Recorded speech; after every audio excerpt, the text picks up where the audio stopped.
Hello, hello. How y'all doing? We have a nice Sunday, whatever your time zone is. Hi there, Pumpkin. How are you doing? I hope all good is with you. And yeah, for anybody new here, hi, I'm Agent Card. I also Agent Solve. Sorry, I also go by Card. I'm jumping the gun. I'm a Vampiric Casino owner. Welcome to the casino. If you wanna, most of the stuff here is just above board. Don't you worry about it. And you know, I occasionally just check out, you know, indie games here and there. Today is gonna be a special one, which I'm gonna get into it in a bit. And aside from that, you know, I also, you know, aside from the special one that I'm doing today, you know, I also check like certain indie games here and there. Why? Because indie games are what are keeping the industry fresh, trying new things, taking risks, and you know, coming up with new ideas. So we should do our best to support the little guy. My way of doing it is basically showcasing them on stream and, you know, having them linked here. You know, for more details about that, you can use the command indie, and it will showcase you the current indie and the details about those streams that I'm currently playing. I'm just on a playthrough of Dark Deity, which I played yesterday. Today is gonna be a bit different though, as per the 50 follower like mark goal.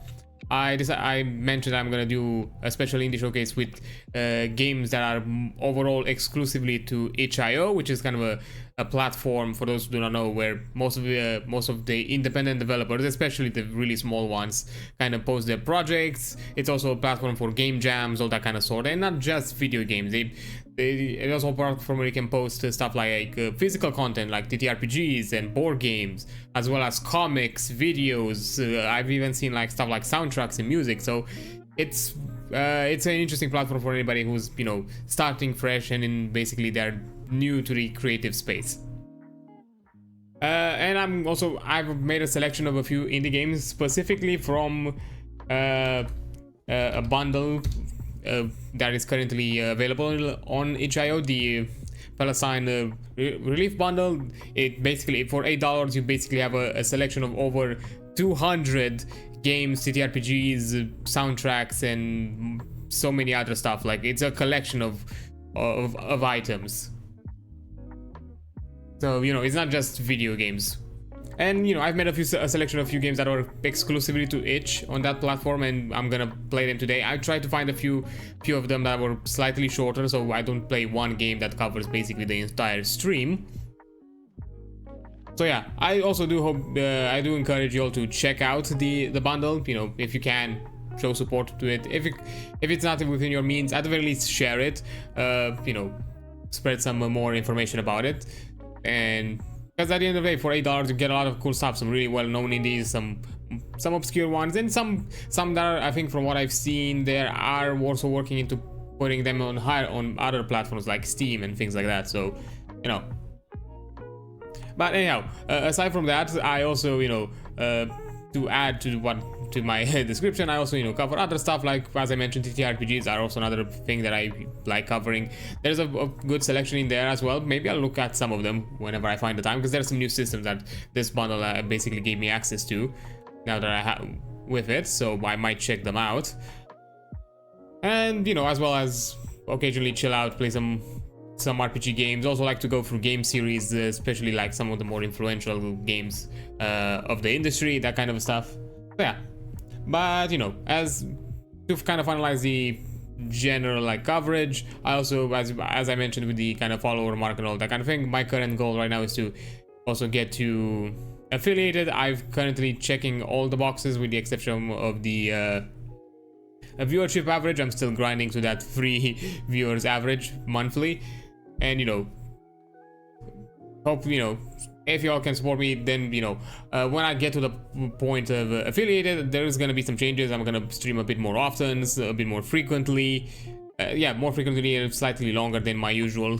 Like, I'm gonna have it a bit more consistent than what I have it by now, with maybe some more stuff.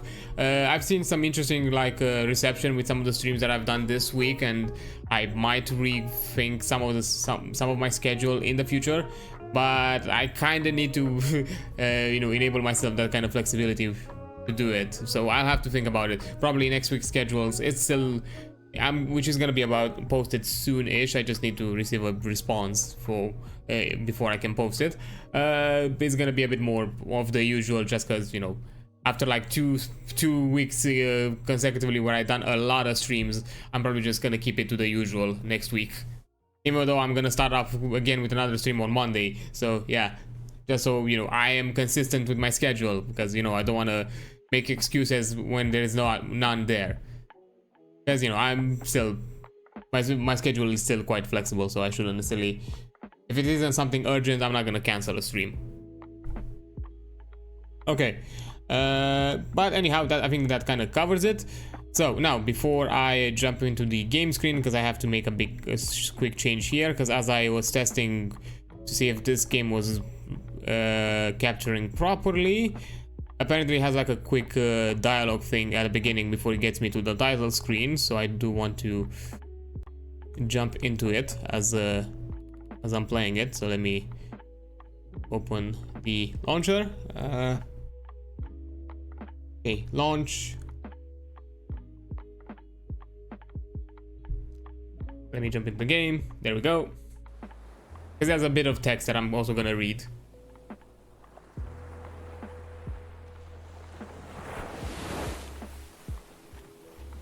Did you know that there are more stars in the sky than grains of sand on Earth?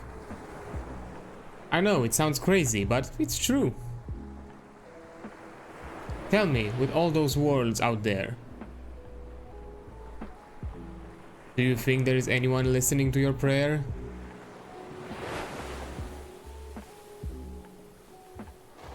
Yep, now, the first game, well, let me just open my tab. There we go. The first game that I'm gonna check out for the stream. One second. Current game is Multiplicity. Also, let me pin the message. What do you mean unable to pin the message? What the fuck? Yo, one sec. Of course you have to scuff. There we go, customize time. Manually unpinned on stream. Okay. There we go. Because, you know, with this kind of games, I'm not gonna be able to have any means to actually put like a category, which is why I kept the special events. But whenever I'm gonna change the game, I'm gonna change my pinned link with the new game. So yeah, also if there's like the game is a bit too loud or anything like that, do tell me, because I'm not sure if I can change the settings, but at the very least I could lower it on OBS, so at the very least you can have a better audio experience. I'm gonna just suffer with it. But anyways, from what I know, this is kind of slightly horror signalist inspired style type of a game, so let's see what is it about. April. 200 serial research platform, 14 kilometers of the northern coast of Iberia. I just missed the fucking year. Anyhow, something has gone wrong. Okay, so I use arrows. What do you mean X to aim? That's a weird control. Need to use. Okay, these are some weird controls, but oh well. I'll figure it out.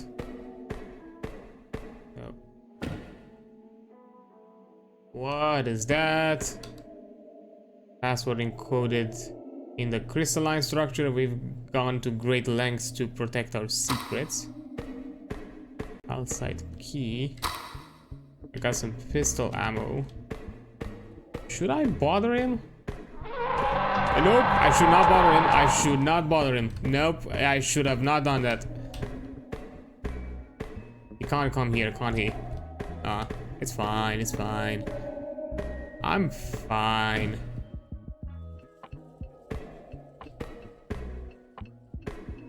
Okay, can I? Yep, I can add. So I do wonder if this is like procedurally generated. Nope. Leave me alone, leave me alone, leave me alone. Oh boy, they're fast. They're fast. Ah, you gotta be. Oh. Oh. Sorry. Cough. That. Oh boy. I need a gun. Where can I find the gun? Also, I do want to mention I like the more like kind of PS1 era, kind of more pixelated, kind of low poly aesthetic. It's really nice. You know, some devs, you know, kind of utilize this just because it's, you know, resource-wise, it's a lot it's easier. It's not necessarily as high effort, but to be fair, that kind of style it still works well, in my opinion. Can you please do not do this to me? I cannot read the notes. Fuck that. Can I juke him? I can juke him. Can I lose him? Is there like a way to lose him? Nope. Boy, he's fast. Can I go in? No, I can't go in lockers. I thought I could go in lockers. Open. Fine. Let me. Oh, you gotta be kidding me! You're like right there. Fuck you. Fuck. Can I not? Also, where do I know my HP? Med kit. Okay.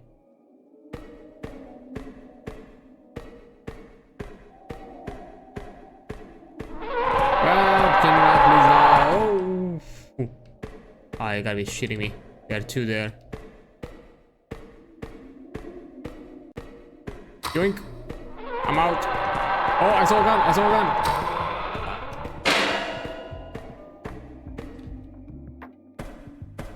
How do I? Oh, it's Z. Fuck. There we go. Holy shit. Let me just. Can I? How do I use it? Use? How?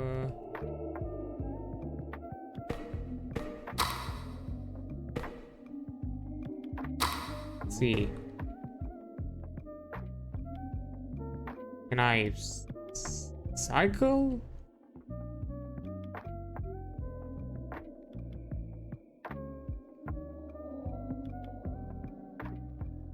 No.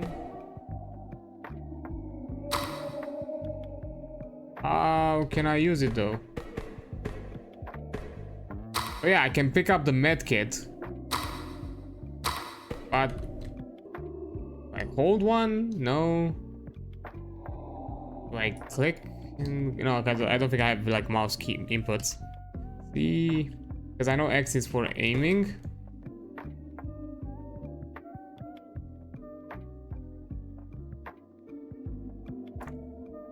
Let me actually, let me check really quick. Ooh, you see all the stuff here.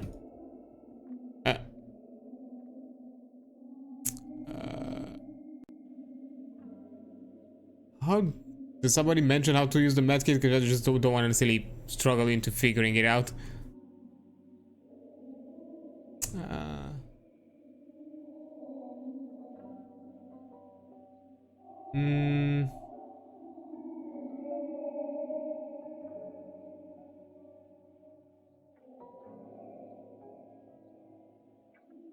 Doesn't seem to be mentioning it. Oh well.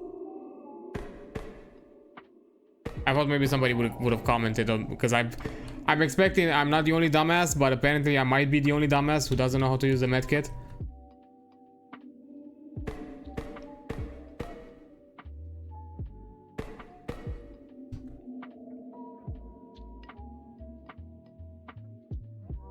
It's not like a combination. Z1, nah.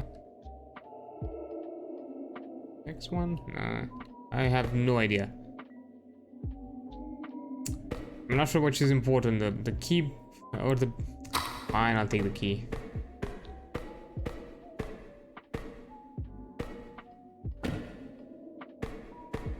Doctor's notes, I volunteer myself as a test subject. I take full responsibility going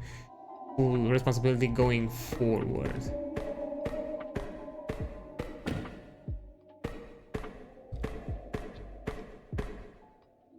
that requires the key. Okay. Then I'm gonna do... Oh!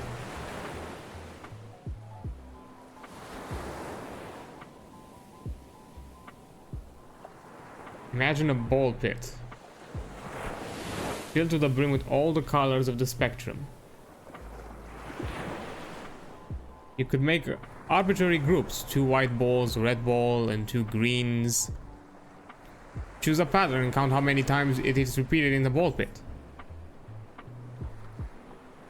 How many groups of 3 pink balls can you find? How often do more complex arrangements repeat? In an infinite ball pit, you could find an infinite occurrences of any pattern. Our universe is infinite too. I can go back? The hatchback is blocked. Ah, come on. I've made a mistake because I wanted to get the medkit back. Oh boy, let's see. Up, down, left, to right. Let's go left. What do we have here? Oh boy. Yeah. Oh, you gotta be shitting me. Okay. I don't have a lot of ammo.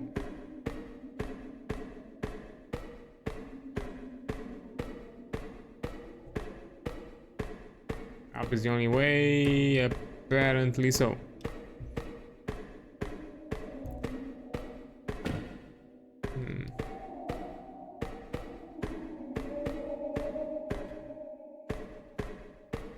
Can I maybe...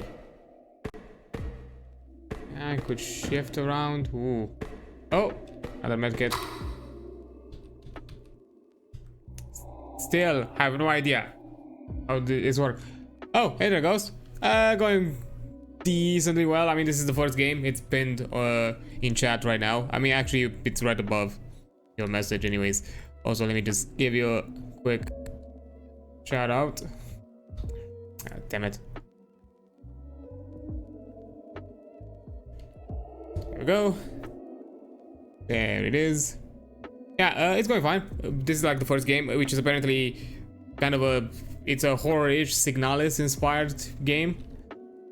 Seems interesting.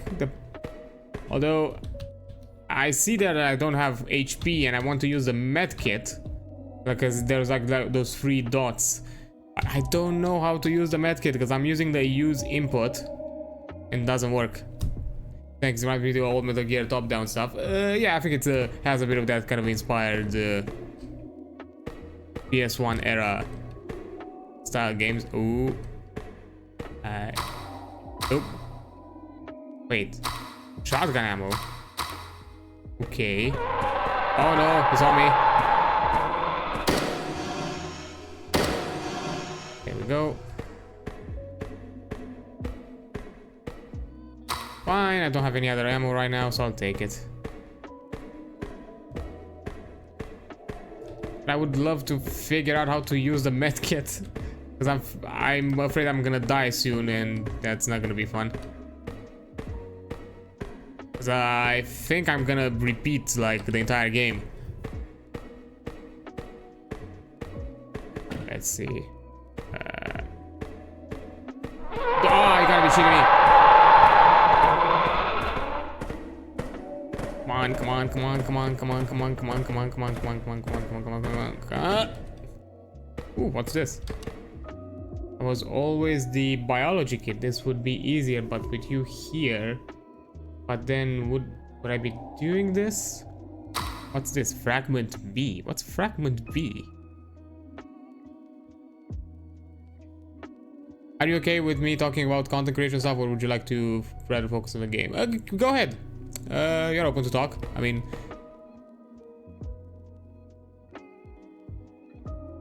doesn't bother me, you know, to use this platform if you want to vent here and there. Have you used the export to YouTube feature on Twitch before?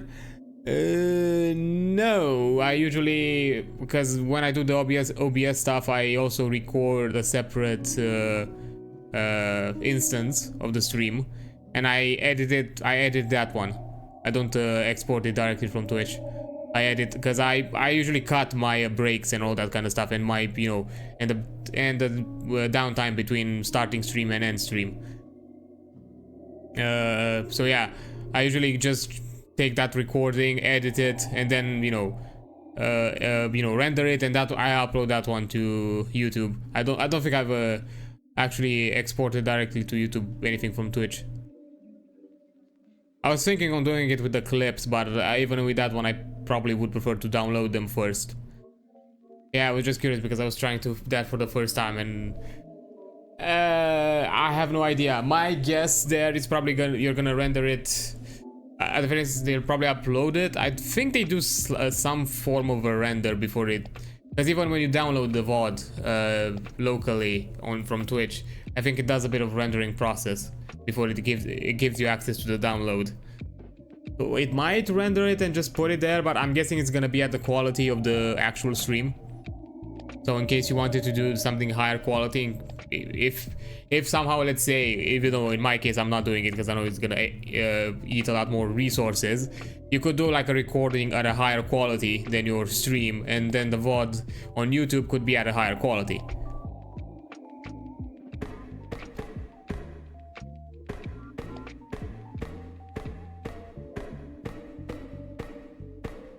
I saw you, but that's what I'm I just didn't notice. Holy shit, that's kind of what I'm expecting. It's just gonna be like a direct upload. I'm guessing maybe some metadata would be transferred. I don't know, like hashtags and stuff like that. I'm guessing. I don't know. Because I know if you do it with the clips, it does like the short thing and whatever, does like all those like hashtag shorts and all that kind of stuff.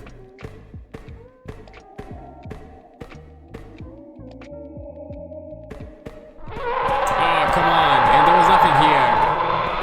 Oh shit. Come on, let me in. Ugh. What's this? Okay, place. I need to collect fragments. Fuck's sake.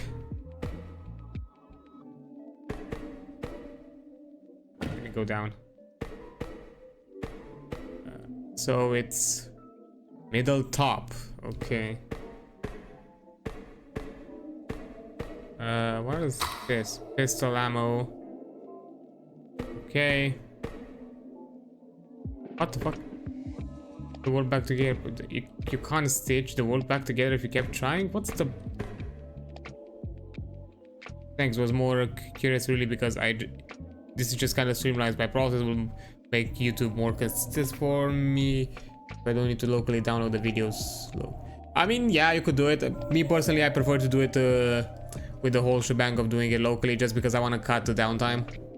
I think you can do it like on YouTube as well, but I know it takes a while for that stuff to update and all that kind of thing. It's a bit finicky, and I don't know, I just prefer to do it on my end.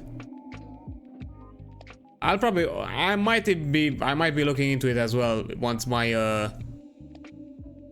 workload maybe gets a bit higher. I might do it as well.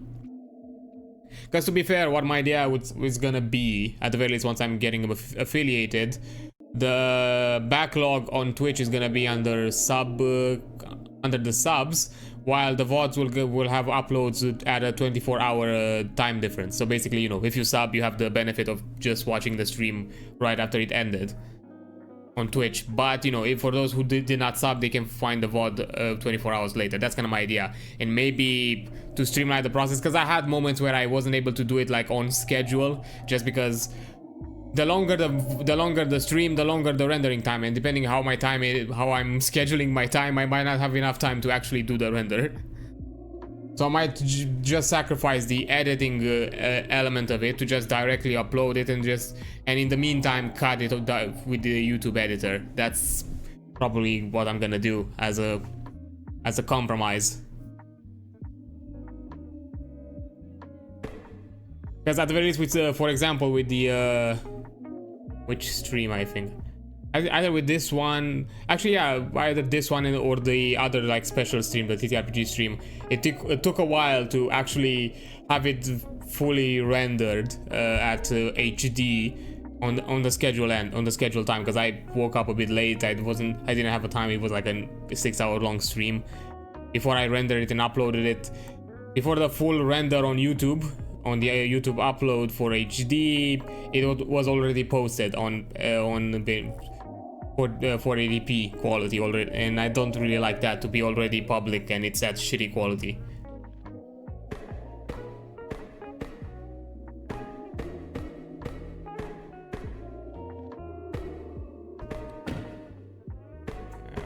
Let's see. Please don't look at me. Doctor notes a being that is unique across realities. If you could use this power, if I could. So it does default to making.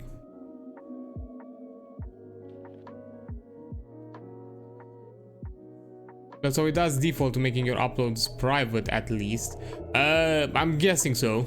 I'm guessing they will still, by default, they will be private.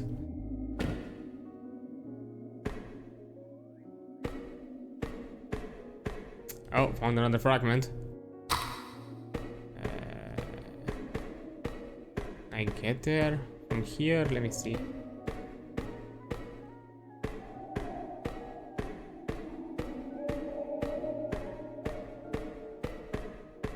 Yeah, but yeah, I was kind of expecting that it would default to private.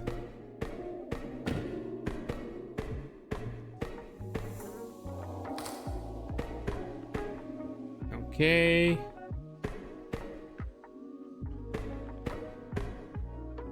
Oh boy. Let's see.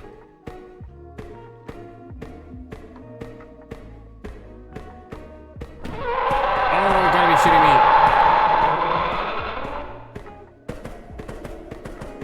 That ain't fair. Yoink. Got it. Yoink. Got it.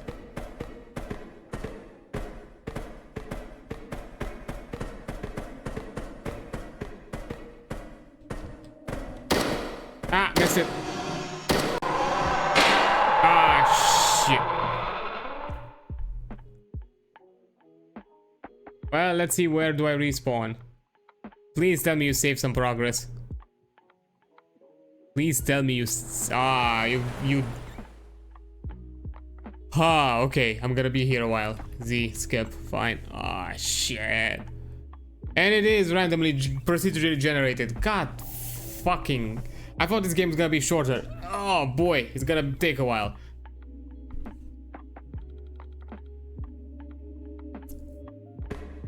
Oh.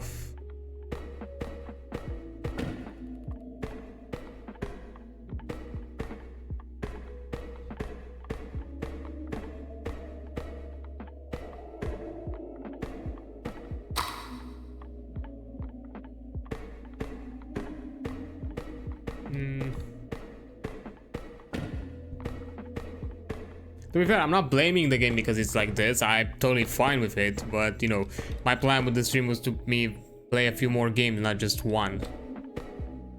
I don't want to necessarily spend too much time. I might do the sacrifice because I was thinking about it, to compromise and just at some point, you know, end playing this game and just jump on another one. But I'll think about it.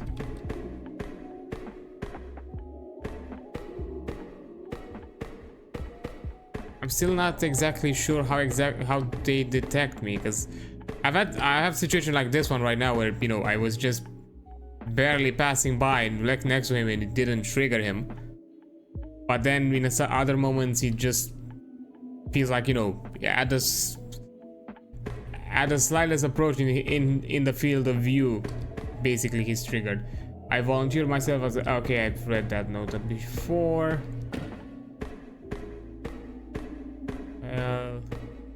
Nothing else in here. Yeah, he's sensitive weirdly. Yeah, I've kind of noticed that, and I don't like it because it lets me basically guess. I do like the game. I mean, it has an interesting atmosphere, and oh, the door is right next to me. That's good. I just need to find the key. That's actually good RNG. Ah, you gotta be shitting me. Did I make a run for it? Run for it. Yoink. Oh, the key is right here. Amazing. Also, when did I get hit? Like, do I start with this HP? Ouch! Oh, no, out. I don't know, but you know, I'm gonna fast forward it. I don't wanna, because I think the whole premise is just me getting the items and leave. Okay. Oh, I just needed to step out of it. I've been here, done that. Let's see.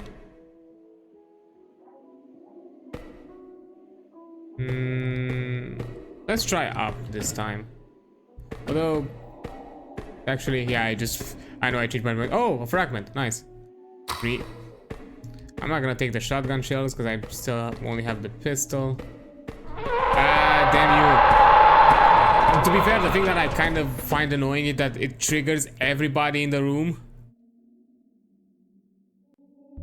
That's not necessarily fun. Oh, more bullets. Yeah, this time I barely saw him and just...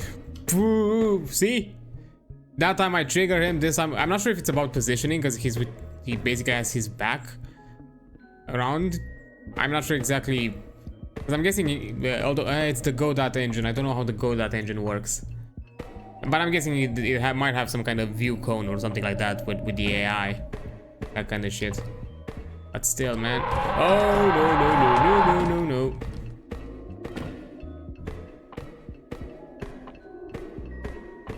Note. I need to find the door. Ah, found it. I was about to say I need to find the door to place the fragment in case I find any other.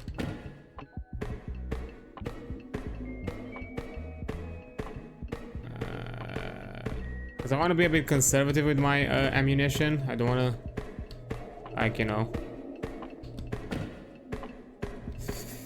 Ooh, boy.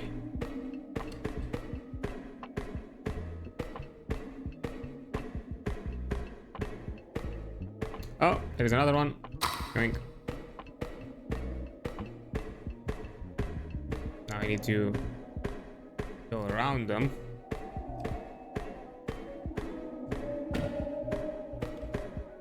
Did he change location? What? Or is it just me? Maybe just me. The product gun is also seems utterly pessimistic, saving the world as a justification for my sacrifice. What a selfish lie. Yeah. Oh. Oh, there are only 3 pieces, thank God. So I need to find another one.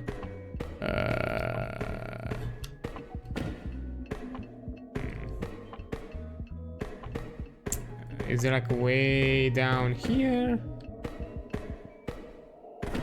Oh, buddy!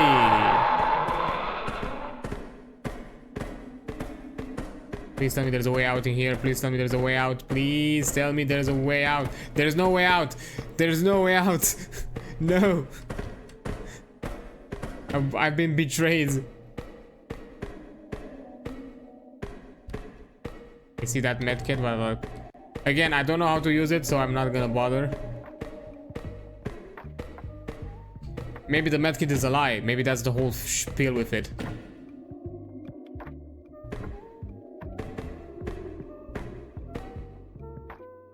The light gray rooms are the rooms you have not been. That are also the cake is yeah. Yeah, the light green rooms are the ones that I have not been, which I'm guessing. Oh, Doink. RNG has been kind to me today. Thank the RNGesus gods.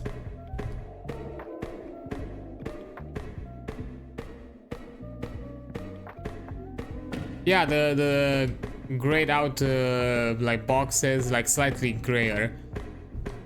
are the ones that I'm guessing are have openings with the adjacent white box. Okay, that's what I think. Ooh, I'm not gonna skip because this is a new dialogue. Did you know that there are more galaxies in the sky than grains of sand on Earth? I know, it sounds crazy, but it's true. That's also the tagline at the beginning of the game. In some of them, the shape of your atoms ought to repeat.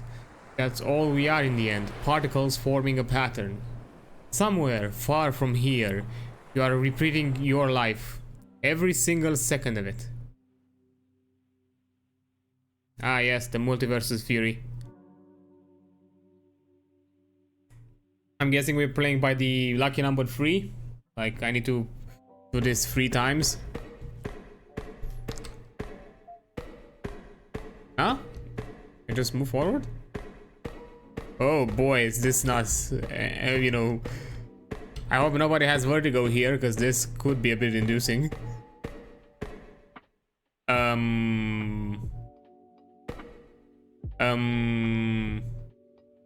Hey there, buddy.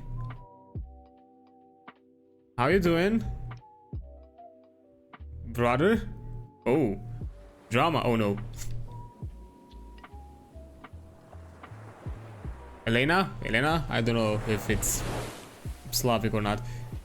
Do you think you could fix me? Find your perfect world? It doesn't work like that. You can look at the infinite now, and what do you see? An endless universe of fractals, the same events repeating forever, and us doing it all over again. We exist, that is our curse. And there we go. I think that's it. That ends it. Yep. Actually a nice short, you know, sweet game, short and sweet. I like the vibe of it. It has great atmosphere. The RNG elements are there. Yes, it's a short game. I think it was it made like, let me just put myself into chatting, just so I can look it up. If I'm not mistaken, I think it was a Game Jam thing. Probably not.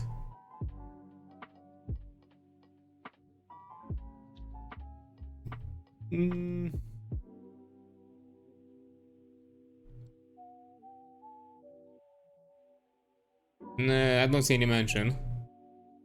But either way, it was like a short sweet game. It has, if, you know, the developer would ever consider, you know, pushing it forward and, you know, making more of it, that'd be it. I like the atmosphere. Of course, there are issues here and there, but I'm guessing it wasn't necessarily at a long timetable, the development time of it, so I'm not judging it by any means. Also, now let me get out. Let me get out of it because the menu audio is really loud and it just blurts it out. Let's see which game I had planned next. Oh, right, this one. Actually, let me just open the stream page because I cannot pin stuff from OBS for some godforsaken reason. Current game. We're gonna check Monster of the Weekend, which from the looks of it seems somewhat oops. Let me unpin this message. Something went wrong, please try again. What the fuck do you mean?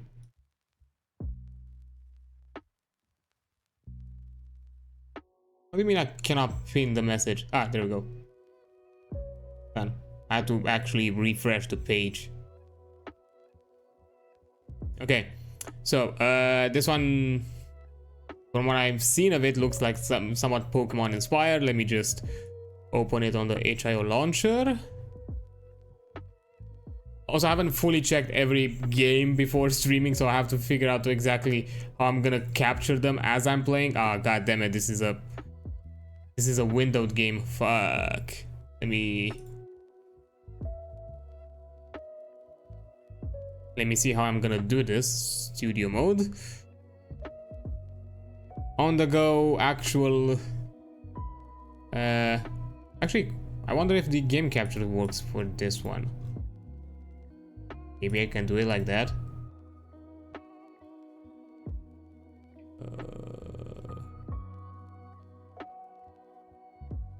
Let's see.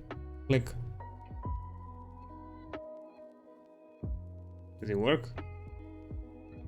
Is it doing anything? Capture a specific window. Apparently, the game capture does not work with this one. I'm just gonna do display. Ah, buddy.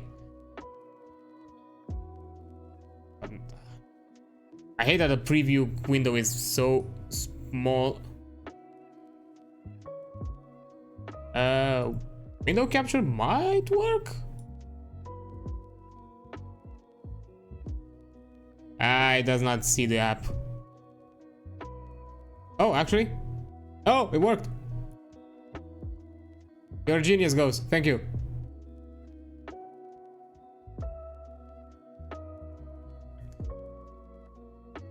Okay. Now let me make sure that I'm gonna get. Although I have no audio of the game, I'm just double checking to have audio in here. Yoink. So get out of studio mode. Let's jump into the game. Yeah, it looks good. Amazing. I actually didn't know that the window capture works, but for windowed app. I thought it was mostly for the browser stuff and stuff like that. I'll probably check it out with some of the games that actually bother me when they're not full screened. When they are full screened. Although I did make some slight changes on the overlay, which should probably fix the issue that I had with game capture, where you could see. I haven't gotten a chance to test it yet. I just made the change. Basically, my idea right now was to, because behind the game capture, I still had the background of the overlay, and I'm guessing somewhere there's like a weird transparency kind of override between the two captures. That's my guess. And now that I've cut it and there's literally nothing behind the game capture, it should work now. It should. So yeah, let's see. Press. Oh, enter. Select. Ah yes, the two genders. Snapback or cap. Yes. As much as I wanted to be one of those cool skater kids that, even though I do have a skateboard, that, you know, had the cap on a snapback. Nah, I just that's usually how I did it. I'm probably this one. I'm probably cap. Look, man, I do rock a dad cap from time to time. I'm gonna be honest. Friday. Okay. Friday. So I'm pressing inputs. It's like V Rising's genders are femme and Dorito. Okay. So. Oh. Mom, okay, Jan, one last time. Oh, it was J. Oh, actually, let me. Should probably check the HIO page, because I think it mentioned the controls. Arrow keys. So. Okay, Jam. Yeah, Mom, I'll be fine. X. Okay, Z and X and the arrow keys. I'm gonna do that. There we go. Yeah, Mom, I'll be fine. I'll be back first thing in the morning, Monday morning. There's leftovers in the fridge. Do your homework. Don't leave till the last. Don't leave it till the last minute. Ouch! I feel seen. Be safe. Don't talk to strangers, and don't set the house on fire. Is that like a normal occurrence in this household? Okay, okay. Jeez. You're getting you are getting so grown up. That's a weird way to sentence it. All right, so long, sweetie. Love you. Love you too, mom. And she's gone. Well, this is it. My first weekend home alone. What am I gonna do with my newfound freedom? I'm not gonna assume the age, because there is an activity, but I don't want to get in trouble because I don't know the age. Guess I'll hang out in my room and play video games like I always do. Yeah.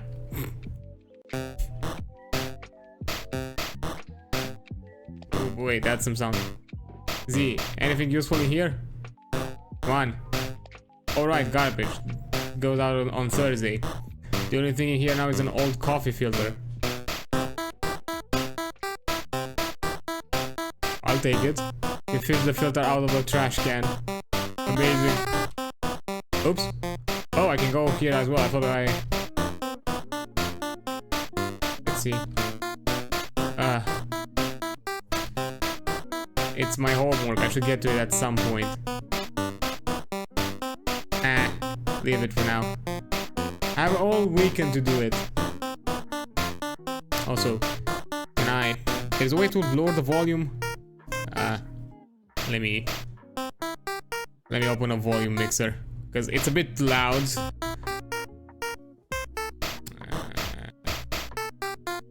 Oh, actually. Oh, I was still a bit too loud. There we go. The overall volume was still a bit loud, but also, let me see, where's the... Is this a game? No. Also, can I ask a quick TRPG question as I'm doing your downtime? Sure, go ahead. Jump on it. Oh man, come on, he doesn't see it? Ah man, I don't think it sees the game. With the volume mixer, it does not detect it. So what you describe it seems like more streetwise training than alertness. Ah, I see. I mean, I know what you mean. I know for which one you are referring to. I'm okay to swap it with streetwise, if that's what you're implying.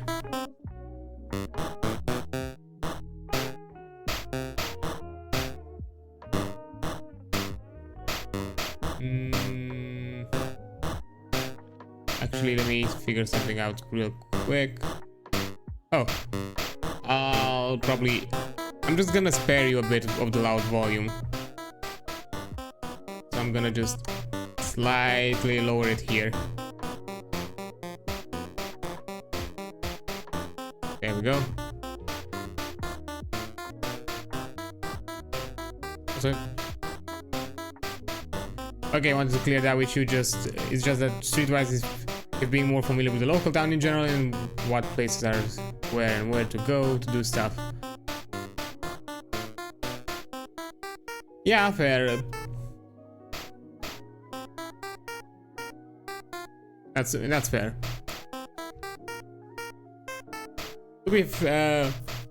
Although I think the progress on streetwise will be higher because I don't think I have any points in streetwise.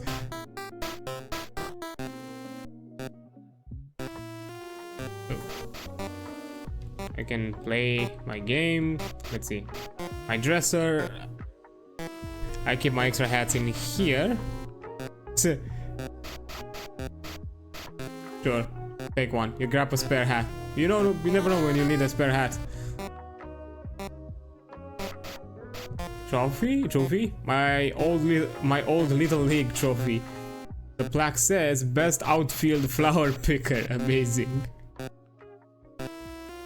Sure, take it. I don't know why I'm grabbing all this stuff. I don't know.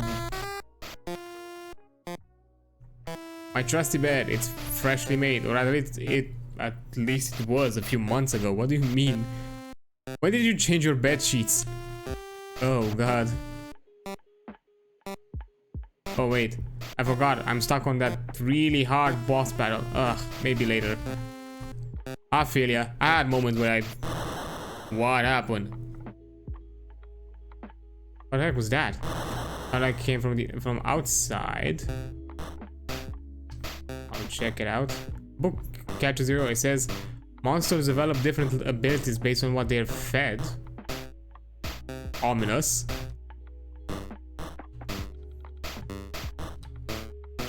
Some leftover pizza. Score. Take one. Yeah. Let's get some pizza.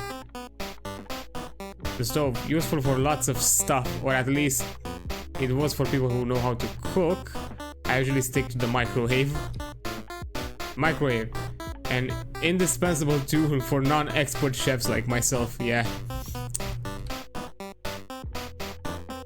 Is it finally time to do homework? Not yet. Nah, I've still got plenty of time. Right? What happened though? There's a shiny red apple on the tree. Yeah, I get it. Shake. The apple drops from the tree and you scoop it up. I got an apple. Keeps the doctors away.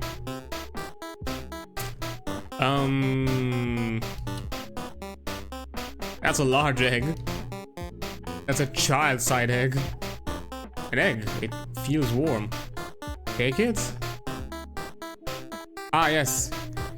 An enormous egg drops probably from the sky, considering the crater. First thing you do, I take it. You clutch the egg tightly in your arms. Can I? Nah, that's all I can do.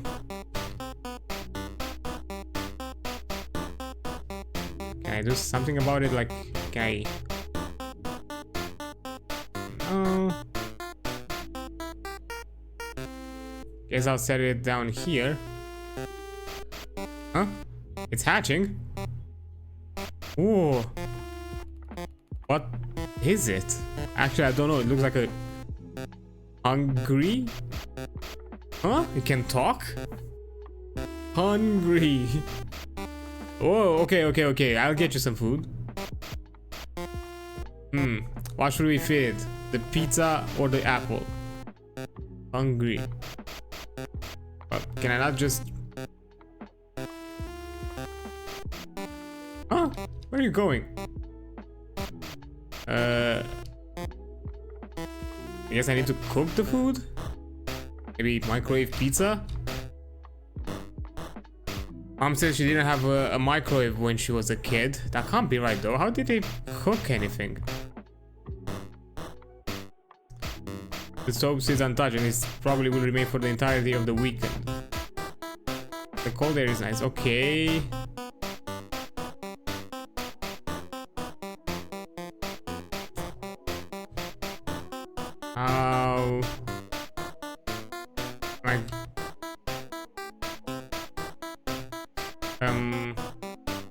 I've decided not to go into the cave actually. And it's not because I'm scared of the dark. No, not at all. A rusted hubcap, getting it rustier by the minute. Okay, take the hubcap. I take all the most random shit. Okay, I got everything, so now what? Do I just go back to the thing? Go, hungry. How do I feed it?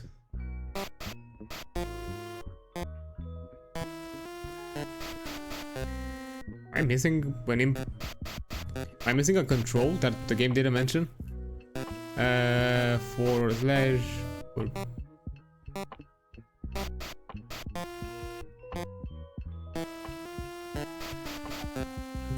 Shift. Enter. Oh, enter. Okay. That's the input.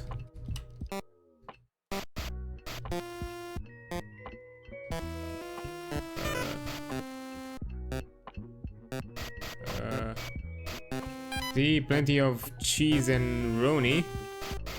Want to feed it to the monster? So, pizza or apple? I mean, we gotta show him the wonders of cold leftover pizza, don't we? Chomp chomp. Burp. Yep, that was great. Thanks. What the? You're welcome. Nice to meet you. I'm Jan. Hi, Jan. You can call me Youngster. Youngster.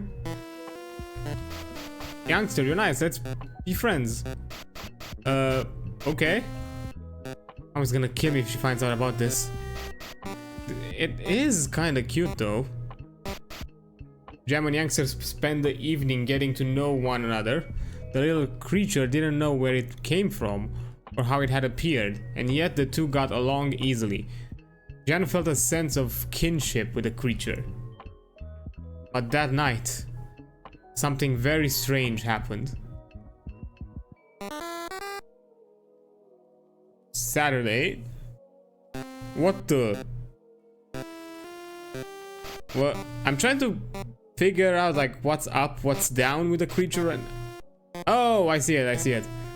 Is it a duck? Jan, bet you didn't recognize me, huh? It's me, only now I'm...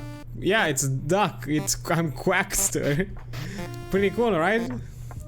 How? No idea. I'm sure I'm hungry. I sure am hungry though. Hey, you got any more food?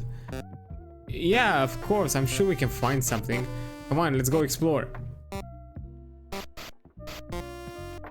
Yay. Like, is there anything you can... Yeah, I hope not. Don't worry. Everything I've eaten so far has been great. If you say so. Oh, look at him. He comes with me. Let's see. I mean, I know I have an apple. I want to see if I can explore anything else. Nothing in there now except for a few disappointed flies. Let's go, Quackster. Still not going in. Still not scared either. I mean, is there anything else I can do?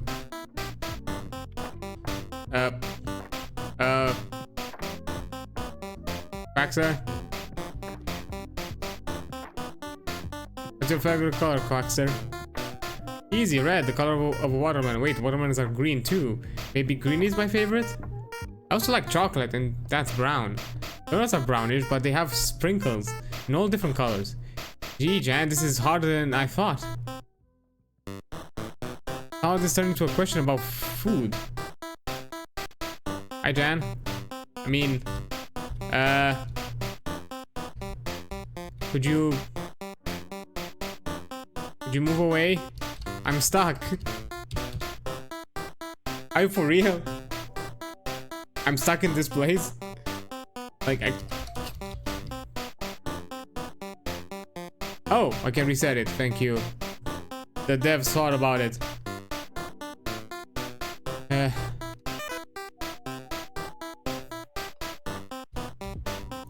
But there doesn't seem to be any other place to explore, though. I mean, don't see anything else.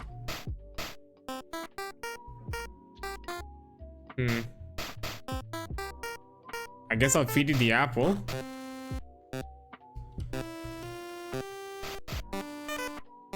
Oops. It's one of those apples that look better than it tastes. What do you mean? Apples taste great. Want to feed it to Quackster? Yes. Quackster, munch, munch. Damn, thanks, Jan. But hey, Jan, I'm still hungry. Oh, right, let's go get you fed. I mean... Okay. Oops. What else we can feed you? Your... Oh, junk. Let's see. Oh.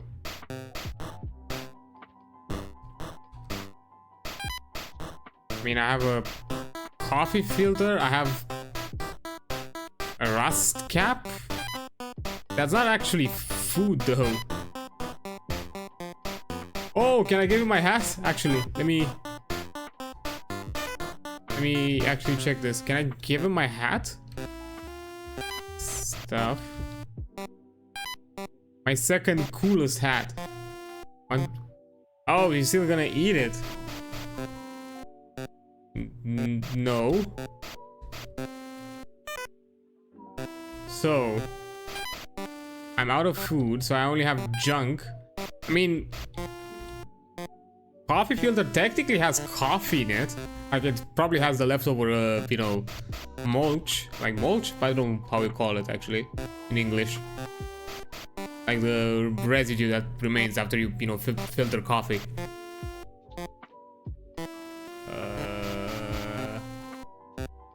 I mean, this is the closest thing to food. Dried up grounds are still stuck to it. I guess we're gonna caffeinate the duck. Yeah, thanks, Jan. Okay, have you... Hey, Jam, I'm still hungry. Okay, let's get you fed. Are you gonna eat everything I have? Okay. Have my baseball cap, my coolest hat. Want to fit it to Quackster? Sure, I guess. Ah, that was great. I think I'm finally full. You sure do like to eat, Quackster. Who doesn't? Eating is the best. Well, what do you want to do now? Good question. What's that? That's... oh, it's just my... Zony Play Depot. This is gonna go horror, I know it. It looks like some kind of eldritch creature that will become some kind of black hole that will consume everything. You can play it if you want. I'm kind of stuck at this one part though, so let's play. Whoa. Jam and Quackster spend the rest of the evening playing. No fighting for their lives. No fighting for their lives, okay. And though the battle at times seemed insurmountable. Elation... Boom? What? What? No, that move is so cheap. Finally, miraculously, victory was theirs. They slept well, their final triumph is the only lullaby they need. But as before, the night would not pass without incident. Oh boy, what is he? What is he now? Good morning? Look at you, you changed again. Yep, now I'm Swimster.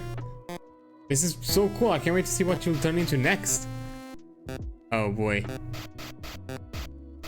If I'm gonna do that, I'll need a lot more food. Well, let's not waste any more time. Alright. I mean, before I feed you the rest of my junk. As you can believe, I really beat it. I'm so proud of us. Yeah, me defending an Elden Ring boss. Anything interesting in the bookcase? The short stories of Quip Dolson. I don't think so. I could feed him my homework. That's the most child thing to do.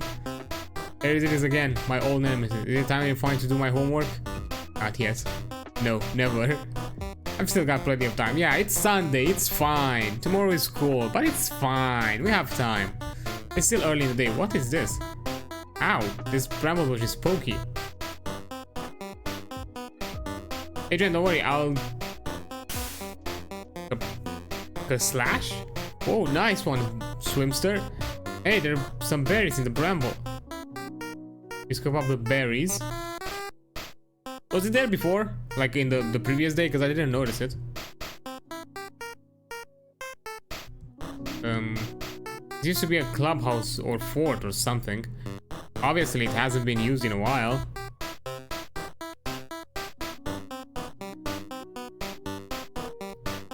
The cap from a bottle of a cherry Dr. Dude. Dude, want it? Sure. You slip the bottle cap into your pocket. I already know what to do with Swimster. But I want to check the other place because I think I can go on the water now. Yeah, I'm suspecting I could have probably explored this the day before, but I didn't. I just wasn't aware of it. An old can of... what do you call these things? Garbanzo beans, chickpeas, Cicer arietium? Did you just use an actual scientific name? Well, whatever. Do you want the can or what? Sure. Got a can of beans. At the very least, just the can. Shift. Come on. What the? Swimster, what's your... what? Oh, she's normal. I guess she can be a little overwhelming sometimes. And her jokes are terrible. She's forgetful, disorganized, condescending. Does she like to eat good food? I mean, I guess. Sounds nice. Again, I'm stuck.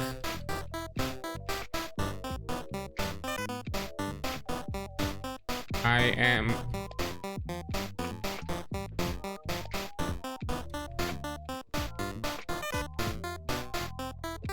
the reset point is not...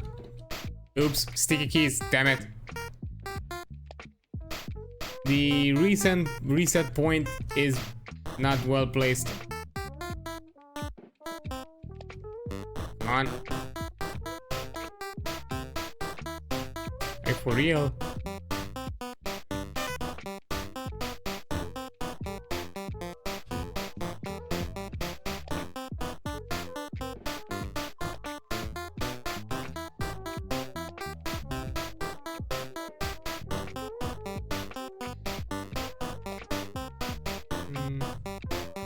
What are you doing? Okay, I'm just whistling. Let me try. Yeah, that's not a whistle. How was that? It's a good start. Is it?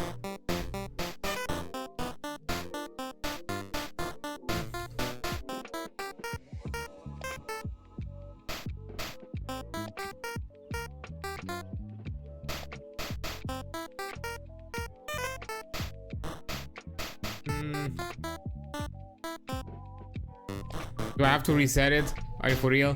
Because I can't.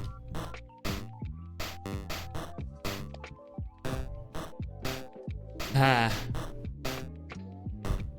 1 second. I'll reset it. Damn it.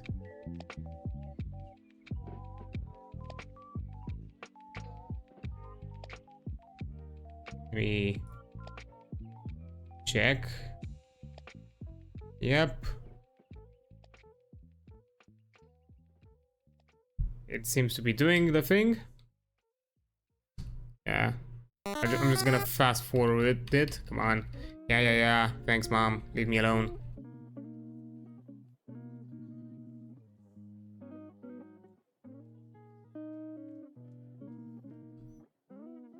Well, this is it. My first weekend off. Yep. Is that hang out? Yeah, let me just... this shiny red tree, get it. Red tree, red apple, fuck yeah. At this point is whatever. Yeah, useful in here, rummage, alright. The only thing in here is a coffee filter, take it. Let me take this one.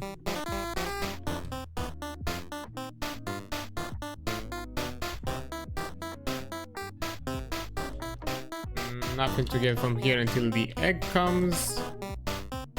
So let me just jump in here. Leftover pizza, I'll take that. It's my homework. I'll take with me, otherwise I'm just gonna forget it. Anything interesting in the bookcase? The short stories of Pep Drolson? Yawn, I don't think so.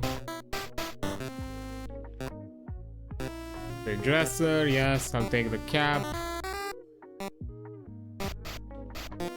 Our little league. Best outfield flower picker. Take it. Yep. And I'll leave. Actually, I think I need to interact with something. Maybe the game? Let's see. Yep, interacting with the game triggered it. What the heck was that? So like came from outside. Yeah. Let me take the egg. Give me the eggy. Egg, it feels warm. I'll take it. Yes. Collect the egg tightly in your arms.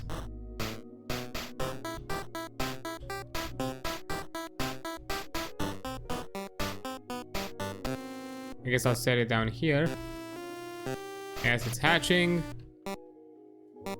Hungry. Yeah, can you please?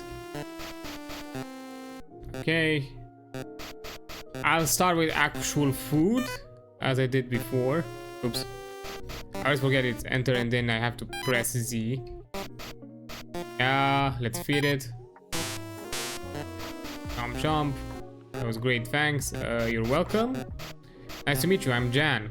Hi Jan, you can call me youngster. Let's be friends, okay. Also, I should probably move my mouse, sorry about that, I just noticed it. But it's gonna be really annoyed by that. Have a kinship with the creature, yeah. Come on. Now evolved into Quackster. Yeah, pretty cool. Let's see. Yeah, let's go explore. Let's see, can I actually go to this location? Ow, this bramble bush looks... Hey Jam, don't worry, I'll take care of it. Slash. Oh, nice. Cool. Nice one, Quackster. And hey, there were some berries in the bramble.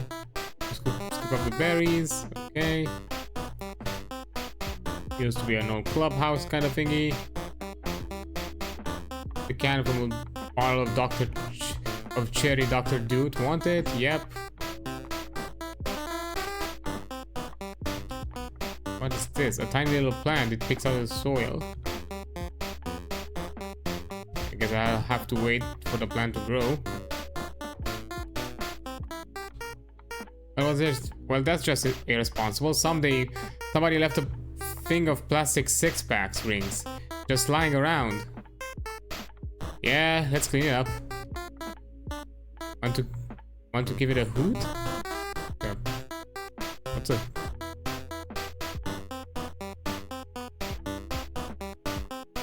Okay, I've been here. Okay. Kind of... There we go. An old can of what you call these things. Yeah, the beans. Take the can of beans. There we go. Now I'm free. An old dead tree. Somebody strong might be able to push it over. Yeah. Well, I collected everything.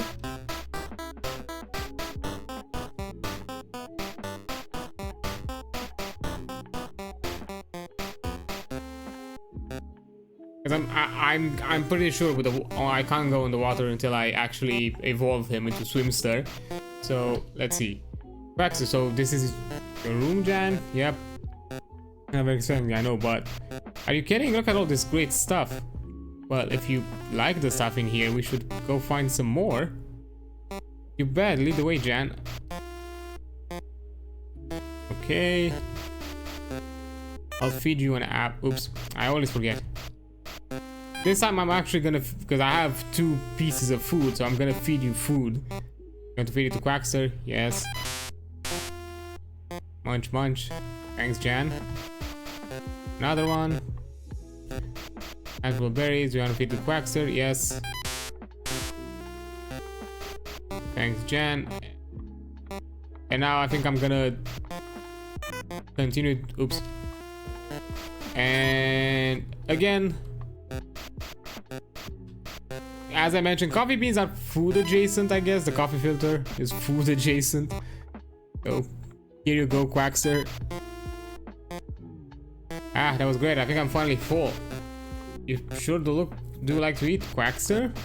Who doesn't? Eating is the best. Well, what do you want to do now? Good question. Yeah, what's that? That's the Zony Play Depot. Let's play. Let me skip all of this. Finally, miraculously victory. Although I do wonder if it's gonna evolve differently now. Nah, it's the same. Morning. Whoa, look at you. You changed it again. Yep, now I'm Swimster. This is cool. Wait until... I can't wait to see what you turn into next. If I'm gonna do that, I need a lot more food. Well, then let's not waste any more time. Alright. Let's leave proper. Before I jump into the water, I'm curious, can Swimster actually? No dead tree, somebody strong might be able to push it. No, Swimster can't. Well then, let's just jump into the water. Whoa, that little plant is growing really fast.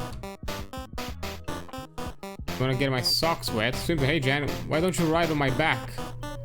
Are you sure? Yeah, hop on. Swim. Oh, that's nice. Wait. Oh, look at him. Look at how small he is on the back. Okay. What's in here? Want to get out? Get out. Oh. Somebody left their cooler here. Oh, it's still ice cold. There's an ice cream sandwich in there. Oh, score ice cream sandwich. Surely nobody would blame me for taking it. Before it melts, right? Fuck yeah. Finders keepers. Ice cream sandwich.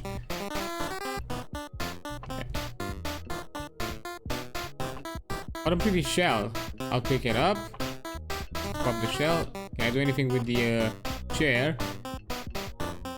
Hey Jan, I'm gonna do a lap around the island. Oh, that sounds good. Actually, this beach chair looks pretty comfortable.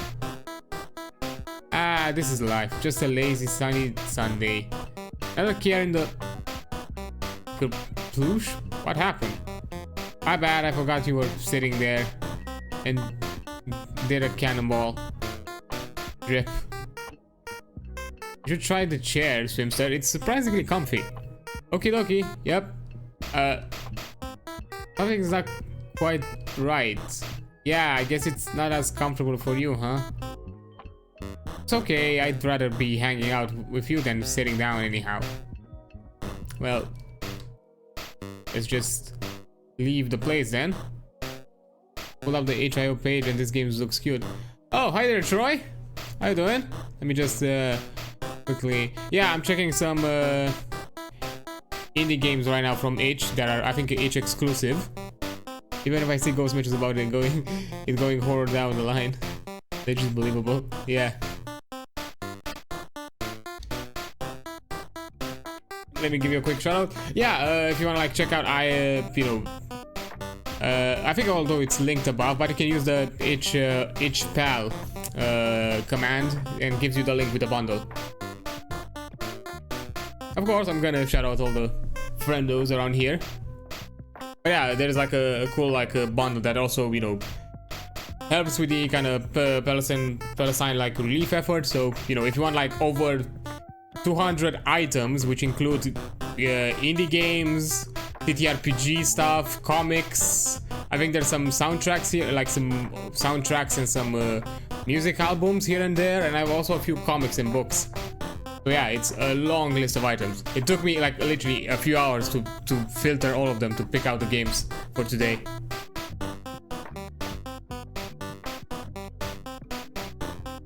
Yeah, let's continue swimming.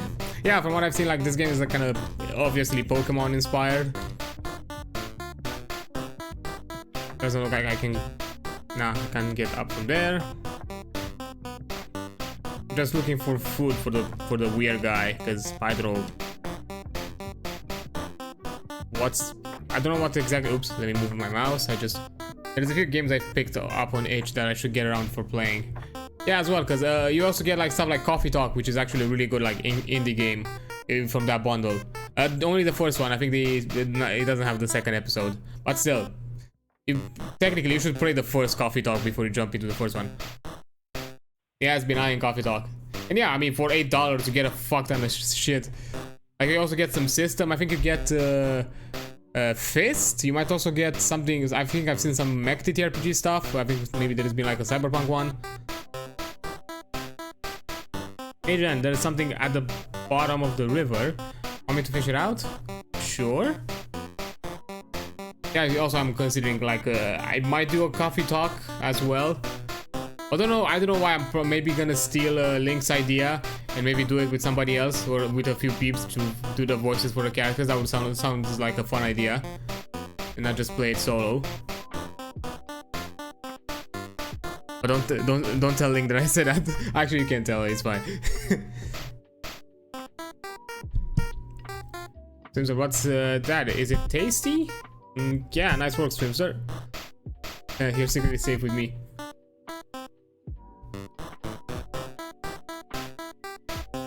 Oh, thank you. Oh, you just noticed the badge, yeah. Yeah, because with my TTRPG stream that I did with D&D stuff, where I did some VTuber characters, actually homebrewed some races for them, and also turned them into monster stats, which, by the way, I'm gonna, you know, polish them and do them like properly, and I'm gonna post them on the socials. And yeah, that stream went really well apparently, and yeah, I got the requirements for the community achievement. Yeah, the stream went really well. I actually really enjoyed it. I think it's currently like I think overall, I think that was like my best performing stream, the D&D stream. So I'm considering to do a bit more homebrew stuff like on stream. So yeah, I'm figuring, I'm trying to like think of it. I might do something similar that Karen did on his debut. I might do like request stuff, like post something on socials while I'm streaming, and like if people want to create something, I might create them for them. Like initially, like the same way I did it on stream, like I do it like as an initial idea, and then you know just sketch it out on stream, and then later on after the stream I polish it and just put it publicly for that person to use it. And of course all of it for free, because when it comes to community stuff I don't want to put costs. If I'm gonna create like some stuff later on down the line, then yeah, that's maybe have some costs, or at the very least some donation stuff available to it. But after the fact, but for these kind of stuff now, I'm just gonna post them and you'll have them for free, like on socials. But yeah, I'm gonna think about the structure of that one.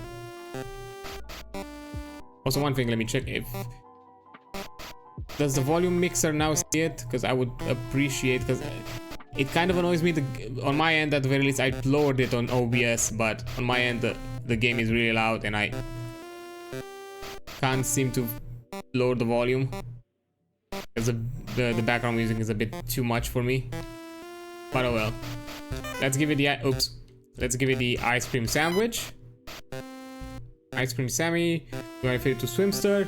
Yes. Munch. Although the game said mentioned something at the beginning that feeding it matters, but it didn't seem to do anything different after I resetted the game when I gave him something different. So let's see. Junk. I mean, again, can of beans is adjacent to like food. I mean, I could feed it my homework. I could. That'd be kind of funny. Fine, let me do the can of beans. But for a fact, it's just a can. And I don't know how you'd fucking... Oops, sorry, it's loud for you. Not bad here. That's alright. No, it's more that, you know, it sounds a bit too loud, and somehow it kind of... whenever I talk, it feels like I need to talk louder, and it might be a bit too much. That's more than anything. It doesn't necessarily bother me in the sense that I'm not... Because believe me, I'm the type that blasts music on my headphones, so I'm used to that kind of thing, which is just, you know, while I'm interacting here. I might get a bit loud because of the audio. Again, this is food adjacent. The bottle of a cherry Dr. Dude. Sure. Oh yeah, I'm always blasting my music in my first, like every walking moment. Yeah. All day at work, especially. Yeah, I'm also that kind of person. I need to kind of have some. Initially, what kind of headphones you got? I forgot the full name. They're detailed in my because I have like a description with all my hardware. There's some Sennheisers. They're not something. They're like cheap ass like Sennheiser like plug-in headphones. I do want to get some Audio-Technica headphones, like some good ass like nice like studio style headphones to later down the line. Maybe once I do my actual because I'm considering to do a Throne page. At some point I might put them on Throne for you all for anybody who wants to you know to offer support. Yeah, get that Throne. I'm currently putting it off because I'm considering to do it after I get affiliated. That's most of the donations and anything monetary. I want to do it once I have it. I have also the first party stuff available. Up until then, it's just me experimenting and doing it like for free. Yeah, hopefully soon. I'm pushing for the viewership average because currently that's the only thing that I still need to do. You know what? I'm gonna feed it my homework. Why not? You know, teacher, my weird alien creature pet ate my homework. I couldn't do it. Yes. Look, man, you don't have to do homework if there's no homework. Wait, he still needs food? Sure, get it a seashell? I don't know. I don't know if it matters. I have no idea if it matters. Belch. Ah, another great meal. So we need to talk about tomorrow. My mom's gonna be back tomorrow and she might be a bit upset when she sees you. Upset? Yeah, not that you've done anything wrong. It's just she's allergic to most pets and pet? I mean, you're not a pet. You're my friend. It's just she might not understand it at first. But don't worry, I'll explain everything, so you'll be fine. Sounds like it's gonna be pretty troublesome. Yeah, I'm not looking forward to it, to be honest. But I won't let anything come between us. I promise. Hey, friendship. Okay, Jan, I promise too. In what eldritch being are you gonna become today? Huh? Snork? Huh? Swimster? Where are you? I have a feeling that Ghost might have been right. This is getting a bit too suddenly kind of weird. It's fine. Yeah, it's fine.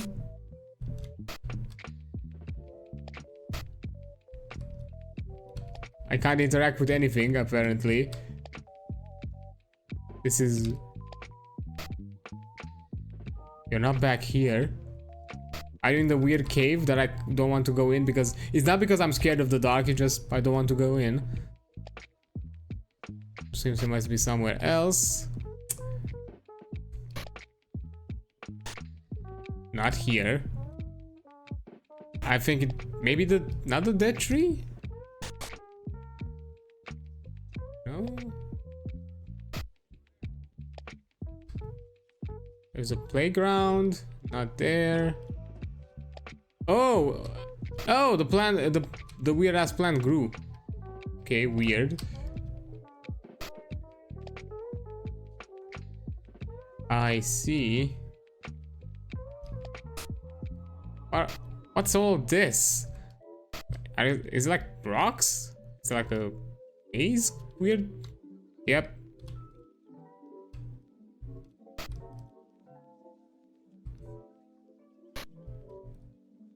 Ooh, that's ominous.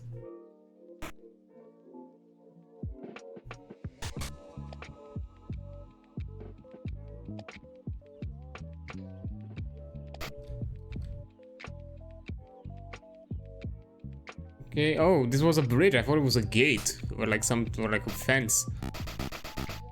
What the? Who are you? How insolently you speak. Watch your tongue in the presence of your superior. Swimster? Superior? What are you talking about? Malformed, insubordinate, I see. We won't encounter any meaningful resistance. Quit talking like you know me. Know you? You owe your very existence to me. You are nothing more than an instrument of threat assessment. Your pitiable form tells me everything I need to know. Risk of retaliation by endemics is low. Demolition will proceed smoothly. You can't mean you're going to destroy the homes, the lives of everyone here. You're heartless. Heartless? That we have let them exist this long proves enough of our clemency. I'm kind of losing the... their time is up. Best not to protract their dismissal.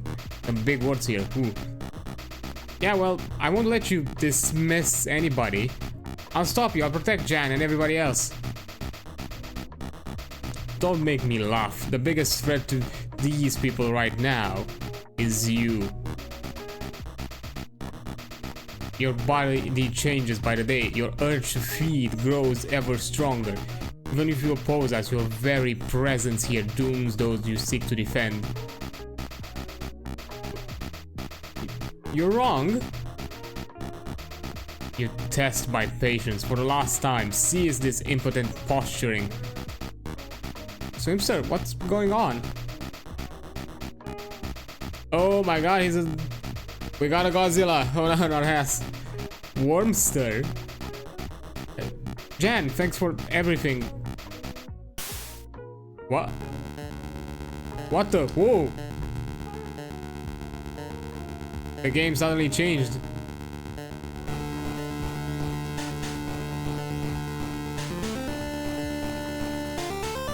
Ow.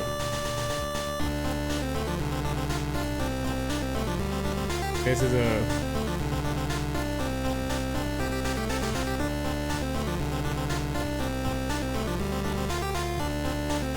Oh, actually, good point. I didn't think of it. I thought I just had to avoid it. Oops. Look, man, I don't know what to expect from this game at this point. I just fed this creature my homework.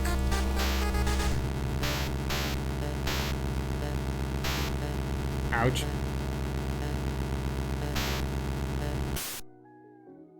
Can I do it?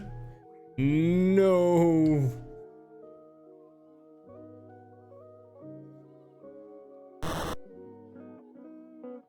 Okay. Are we done? Power of friendship, save it all?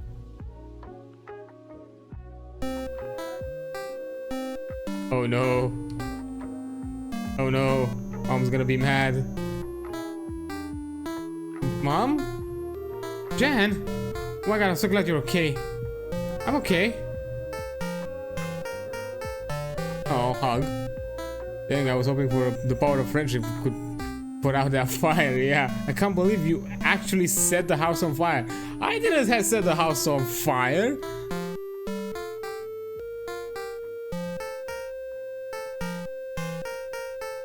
I was grounded for a month after that. Pretty light sentence, all things considered. I never did find out what those things in the sky wanted. They haven't shown up since, so I guess we should be thankful? As for my friend, Wormstone disappeared after that day. Will we ever see each other again? Maybe one day. On another strange, unbelievable weekend. The end. Well, that was neat. That was fun. Oh? Post credit? Question mark?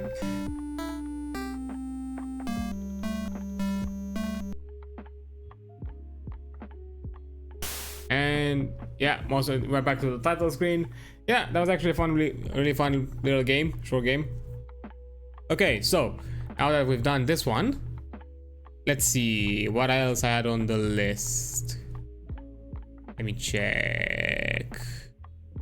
Because I had them like in a specific order, because a few of them are slightly shorter, so I want to go for the shorter ones first. And because I know the one that I left for last is a longer game, which I'm probably not gonna finish for this stream, but who knows, maybe I'll extend it for another one. I'll see how it goes. I have so many tabs open, oh my god. Oh, this one, it should be a bit more of a chill game. Because I try to find like different games with different kind of genres and vibes and stuff like that. I didn't want to silly put my put everything kind of on the same kind of a perspective. Because initially we had like a kind of something a bit more horror-esque top-down style game. This one was a bit more like a fun, chill kind of old school kind of Game Boy. This one all tabs me. Fuck. Actually, options. Ooh. Let's see. What are these full screen settings? No.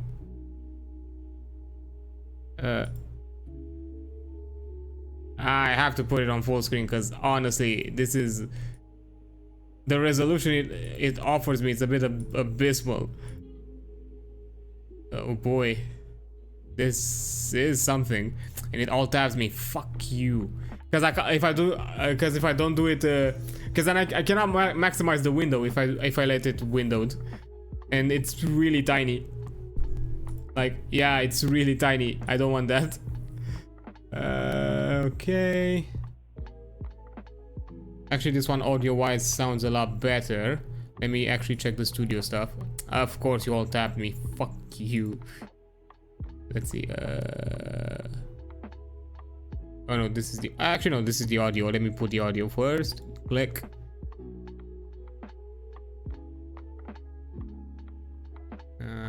Okay.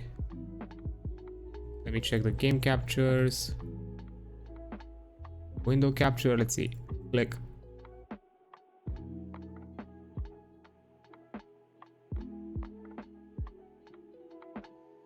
Oops. Oh, not the window capture. Let's see the game capture then.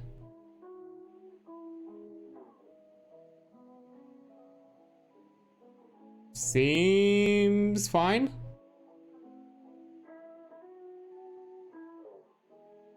Let me get out of studio mode.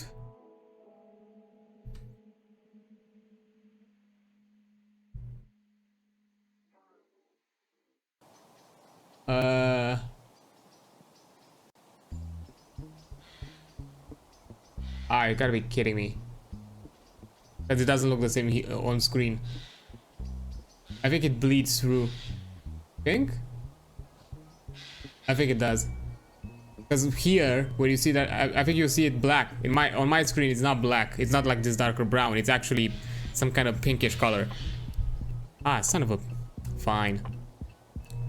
I'll do display capture. Oops. There we go. This is how it should look.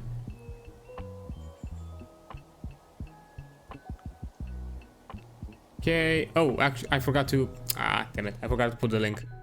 One sec.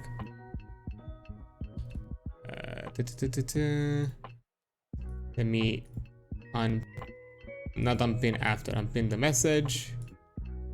Current game. Click. Of course I can't pin it. I need to refresh. God damn you, Twitch. With your weird things. There we go. That's better. Let me just jump back into the game. Click. Actually, let me... Oh, I know you see the background. I wanted to bump up the audio again. There we go. Let's begin. From what I saw, I can also use my mouse and keyboard. Yeah, there we go. Move. Interact. I missed all of it, but anyhow. Hey there, Grandma. Oh boy, I move slow. Alright. There's nobody else, it seemed. That's good. Perhaps we're the first of the season to come mushrooming here. Yeah, look through the page. Yeah, I really liked the visually how it looked. Haha. I know I forced you a bit to come, and I'm sorry. But you look like you could really have a bit of fresh air. Oh, thanks, Grandma. Sure, whatever. Let's get going.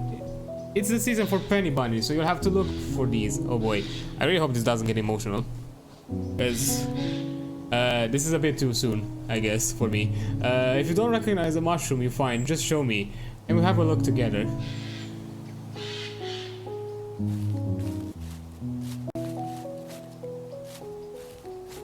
Oh, look at this. Oh, can I just go in the middle of the woods like some kind of... I don't want to worry, Grandma. Ah!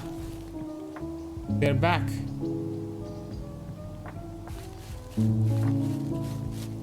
I appreciate the gender neutral tone. Let me see. Can I just explore around here? Like, is there like a reason to do that? I don't think there is.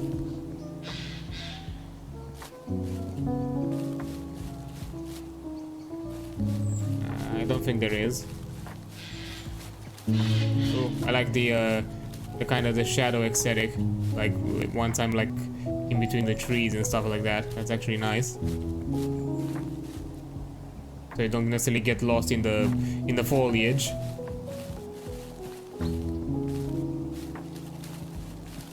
Okay, thank you for coming with me, by the way. Grandma's not as flexible anymore. It's pretty tough for me to pick up those mushrooms.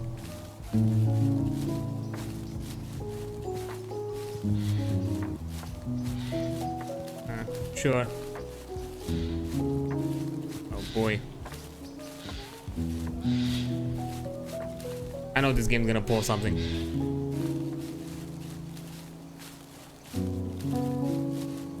I don't like it.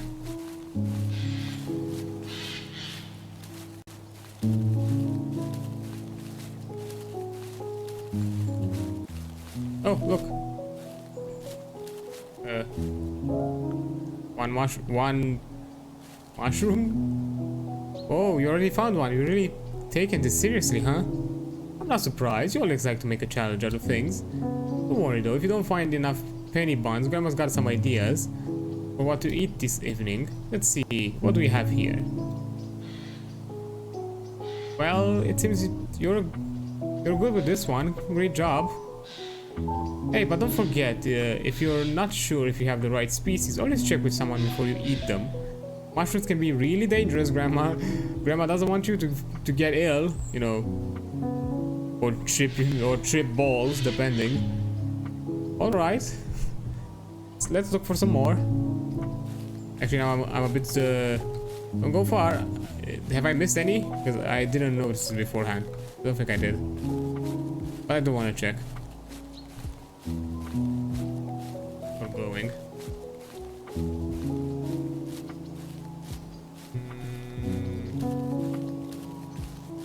Doesn't look like it.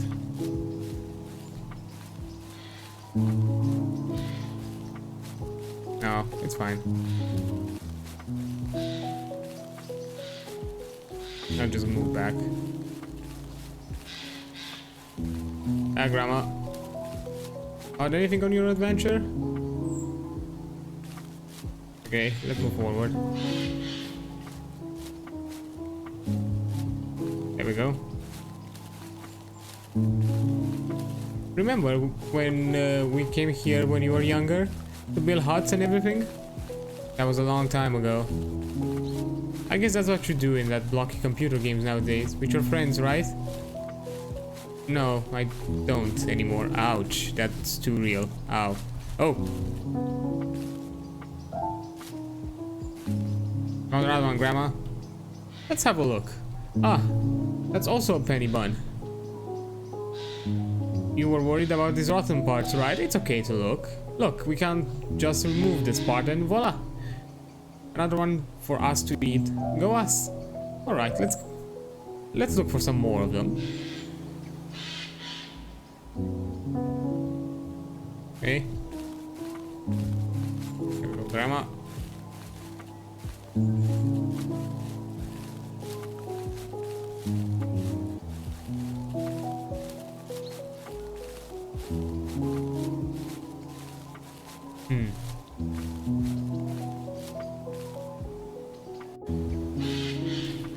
Such a nice morning, isn't it? A bit early, I'd say. Huh, silly.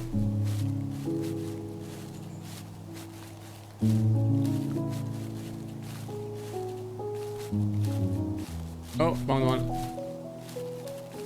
Oh, wait. Did you say something over there? Let's see, what have you here? Ah, this one's a bit too spoiled. I don't think we can eat it. Don't worry, we'll find plenty more. That'll be tastier. Alright, let's look for some more. So how's your new room, by the way? I don't really care. What do you mean you don't care?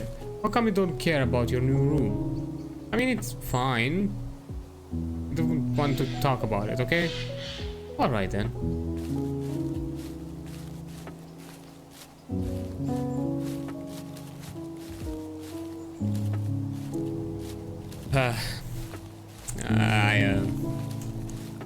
I don't know. This one it's getting a bit personal for me. Oh boy.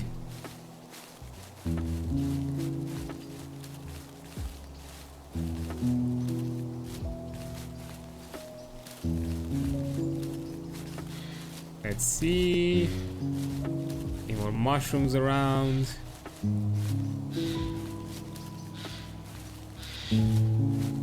Oh, I see one there. Ah, just silence, yes. You okay, sweetie?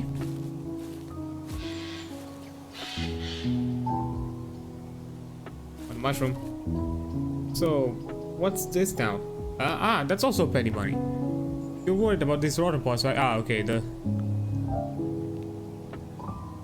let's look for some more of them.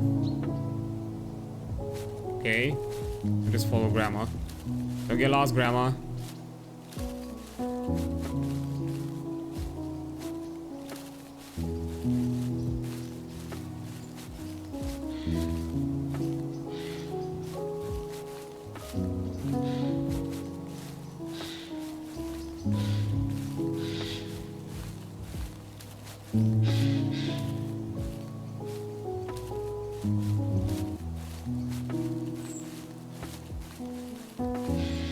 I do like the atmosphere.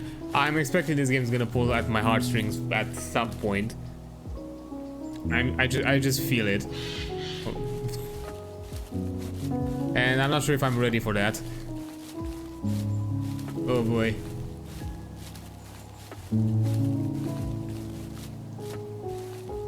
We're near the stream already, I see. I wonder if we'll get to see the blue heron we already see around here. Oh, it's a nice, like, little river.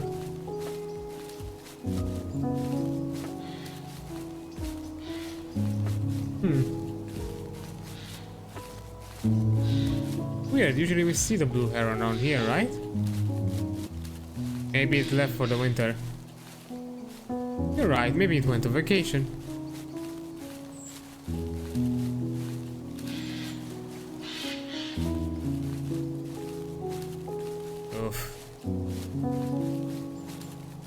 It seems people already got their mushrooms here. I can't see any in the vicinity.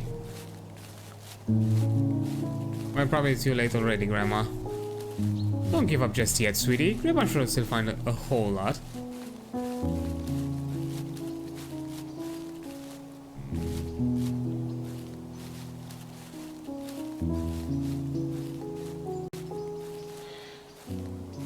I'm trying to look for it while I walk, but I haven't seen any new ones. So, tell me, what's going on? It's nothing. Sweetie, listen. You know Grandma knows you since the very moment you were born. I can tell when my sweetie is struggling with something. Ugh. It's just... It's only been a few months since we moved and I'm already losing sight of my friends. I just miss them a lot.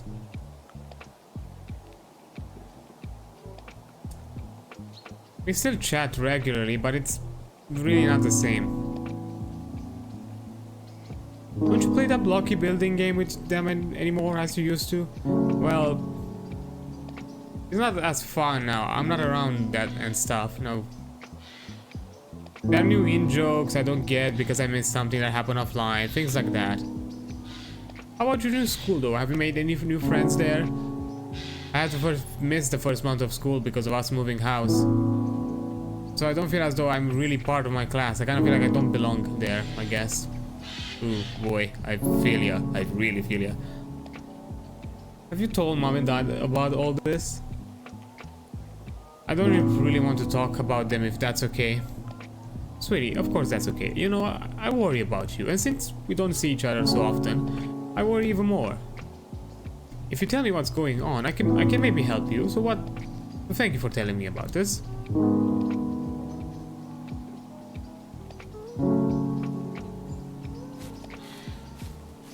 Okay, let's continue, Grandma.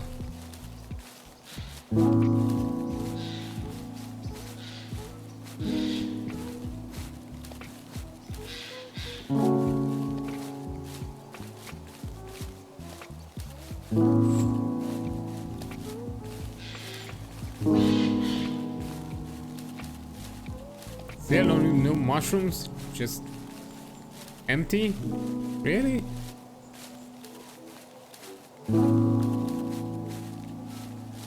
Come on, man.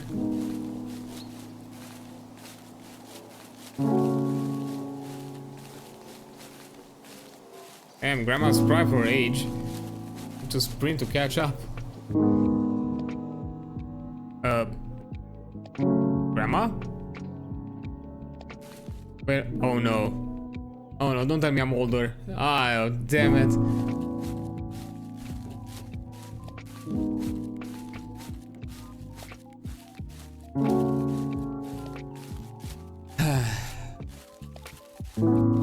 Fucking damn it.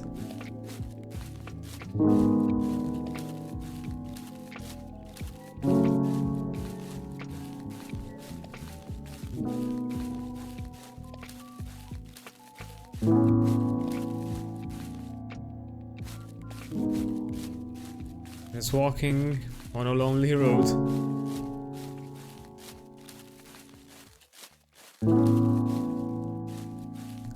Ah.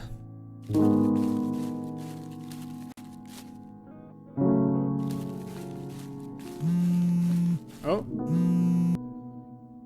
Hey, Grandma. Oh, thank God. Hi, sweetie. How's it going? Yeah, I'm fine. Thanks for lending me your car. I'll be home soon. Good. Did it still drive okay? Sure. It's a bit cold though. So it took some time to start it. Is all. I went to the forest where we always came to pick mushrooms, you know. Ah, great. It's been a while since we did so. But with my legs, I can't really come, right? Well, tell me when you come back, okay? Sure. Bye. Bye, Grandma. Talk to you soon. Yep. Bye. Okay, bye, Grandma. Aw, that's sweet. You had me there for a moment, you bastard. You had me there.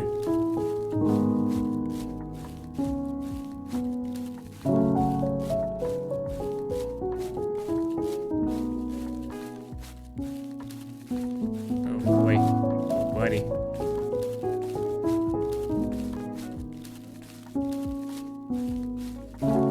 Okay, how about we get a nice cup of chocolate mint when we get home, alright?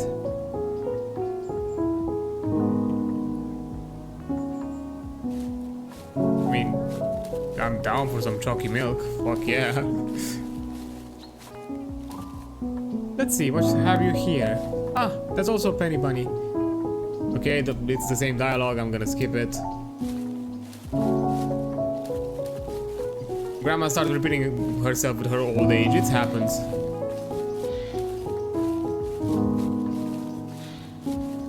Oops, maybe I'm a bit too close. There we go.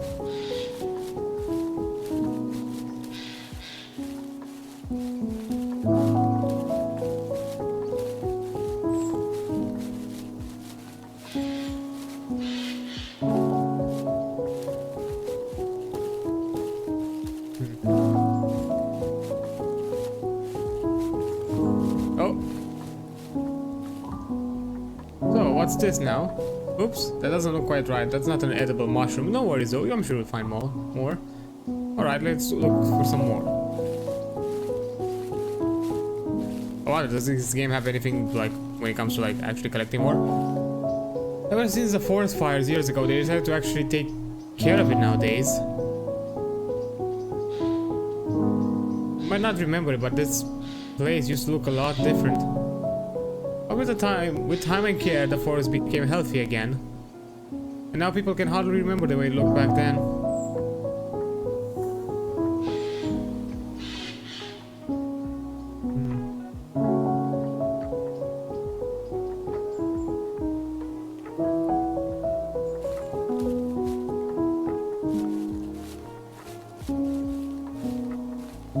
Oh, I see it.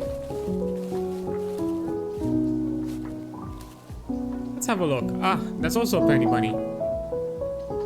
We can just take this part off. The rest can be eaten without a problem. Good job, sweetie. Alright, let's look for some more.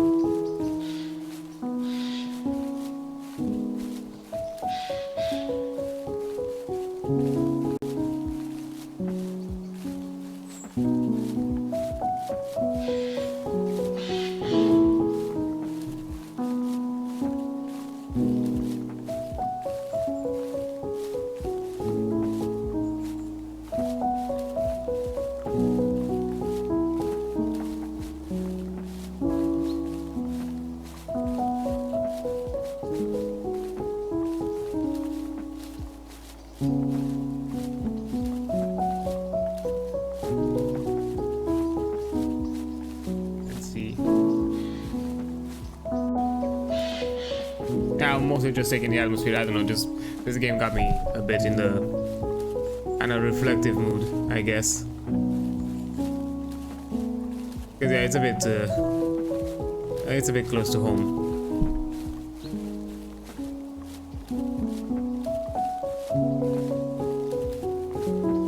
What's up, sweetie? Room isn't done yet.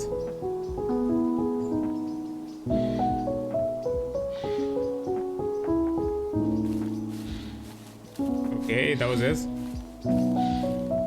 When we just arrived, she said she was going to sleep in my room until hers was done.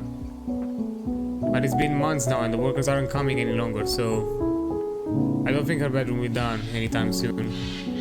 Because of this, I can't pull all my stuff in my room, so I have to leave the things with Dad in the old house. It's unfair that I can't have all my stuff in my room because they were fighting all the time. I'm missing my friends. Had to miss the first day at the new school, so I don't know anyone. Mom wakes me up when she goes to bed late. It's not cool that they don't do this. That they do this to me, I think.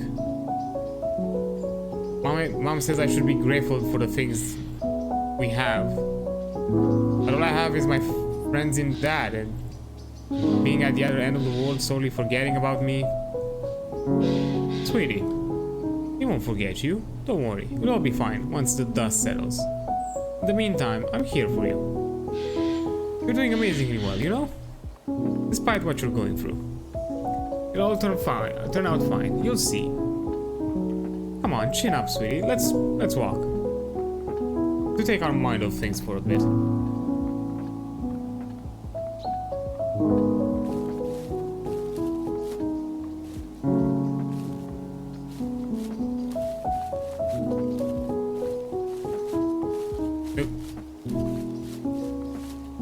Grandma's still pretty spry.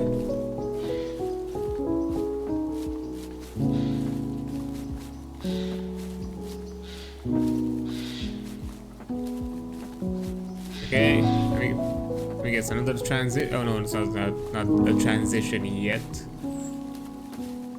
No mushrooms around. Don't see any.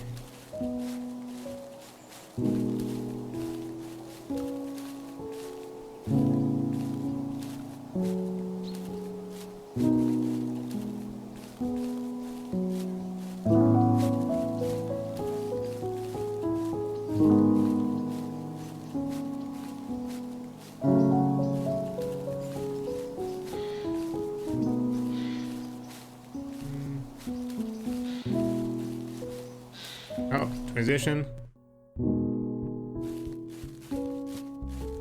Back to today, I'm guessing.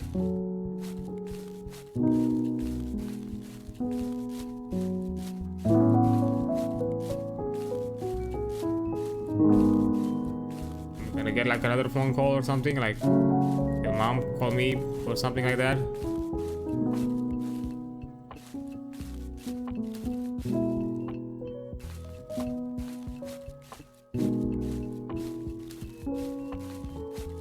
That's kind of what I'm expecting at this point.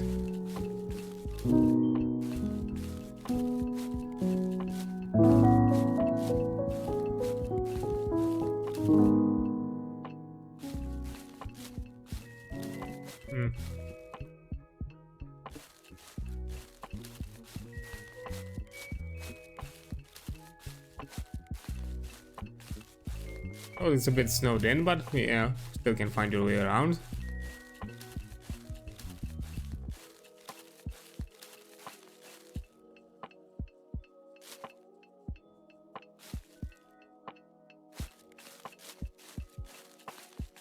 Oh, another transition. I love the smell of pine forest, honestly, same. It might be my favorite smell. It reminds me of the pine honey you have at home. Definitely the best honey in my book.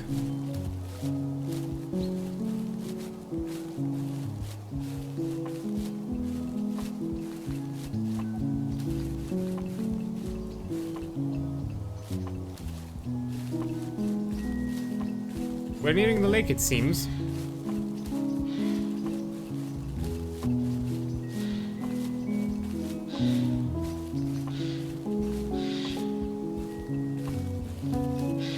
I'm looking for mushrooms. I don't see any mushrooms.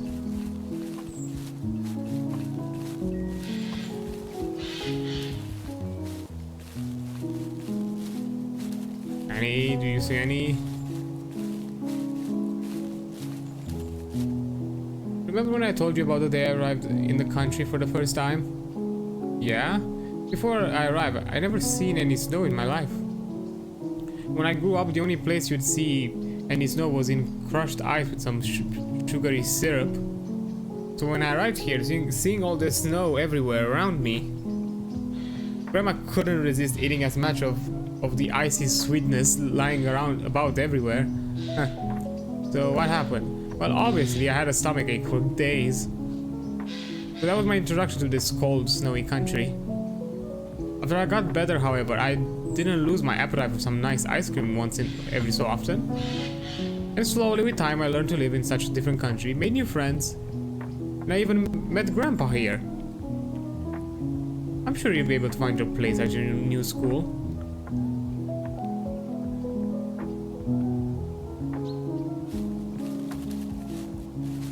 Oh, look, a boat. Kinda left abandoned.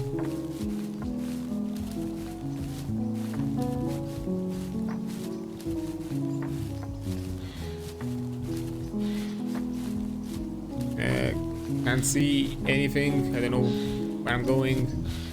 What am I doing?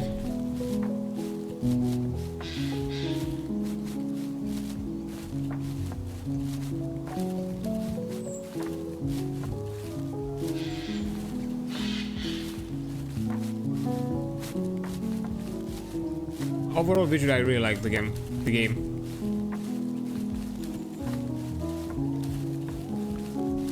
Like nice, like pastel kind of color palettes. Really nice. I'm stuck on something. I don't know what. Oh, it was a tree.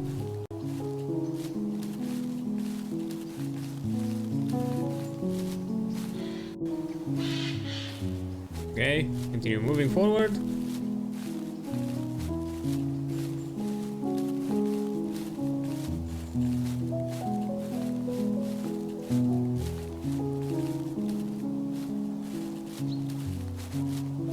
Anything else you want to mention, Grandma? Just taking in the scenery? That's fine. Oh look, we're next to the lake. I guess that's the lake. Or still the river? I don't know.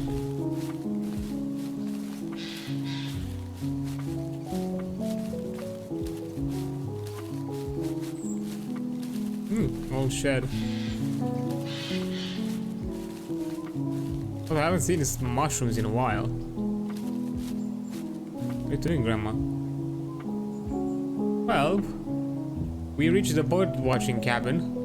Shall we head back? Do you think we have enough mushrooms? Let's see.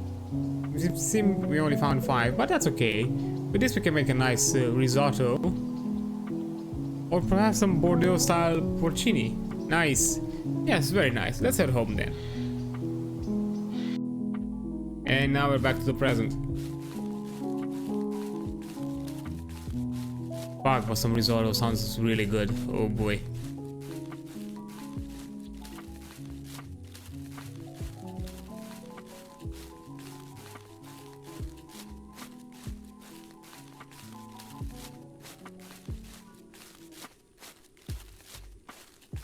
And I guess somehow poetically I find a mushroom somewhere scattered around the snow.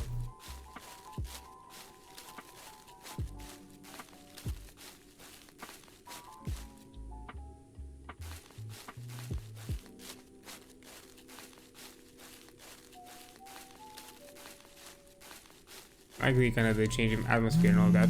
Oh, I moved back. Hey, Grandma. Hi, sweetie. Are you okay? I'm fine. I'll be coming home soon. Oh, okay. I was starting to worry. You don't have to, though. I'm doing fine. But I'm just not used to you driving, you know. Well, get home soon, okay? I'll make you a nice cup of hot cocoa.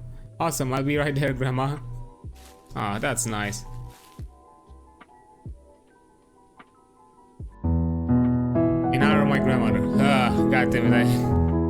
I was expecting that. Jesus.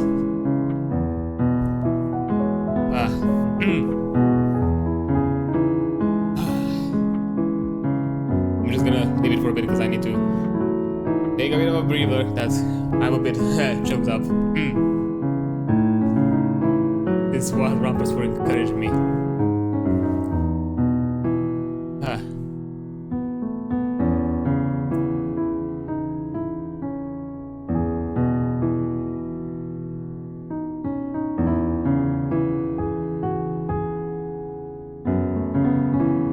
It was actually a really wonderful game. I really liked it. Yeah.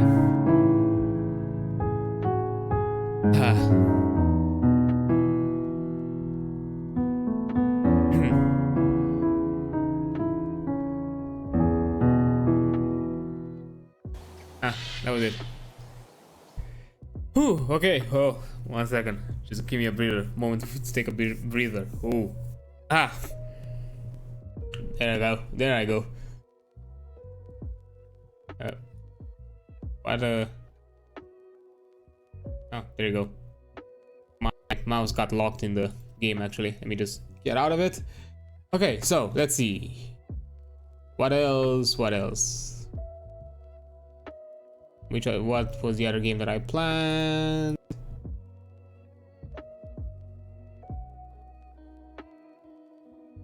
Ah, it was this one. Okay.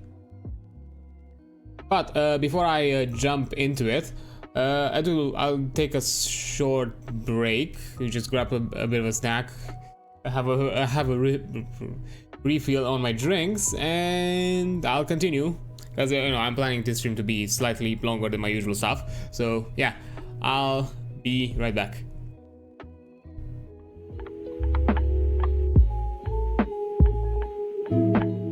Okay, so I'm back. Let's see. As the next game, we're going with 4 by midnight. From what I understand, it's a bit more of a comedy style game. Somewhat I think visual novel-y, but not by much.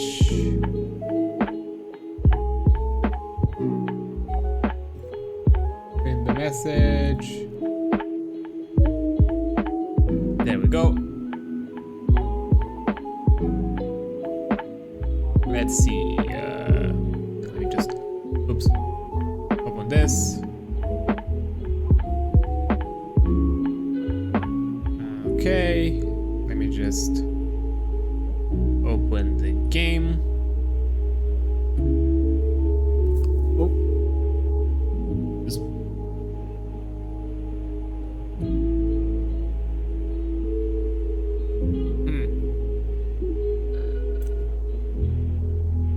Oh, no, it worked. Settings. Actually, I'm gonna leave it like this. And let me see. Stream stuff. Sorry, studio mode. Game. Oh, wait, I just realized I should probably lower my. There we go. My background music. So, game audio. Or before midnight. Game capture. Well, for this one I can do the window capture, so let me try this. There we go. That's looking nicely. Yeah. So let me jump into the game. Let's see. 4 before midnight. Out of the way, use space or left click to advance forward, to advance fast forward to control, scroll with the mouse or trackpad to rewind the text. I see.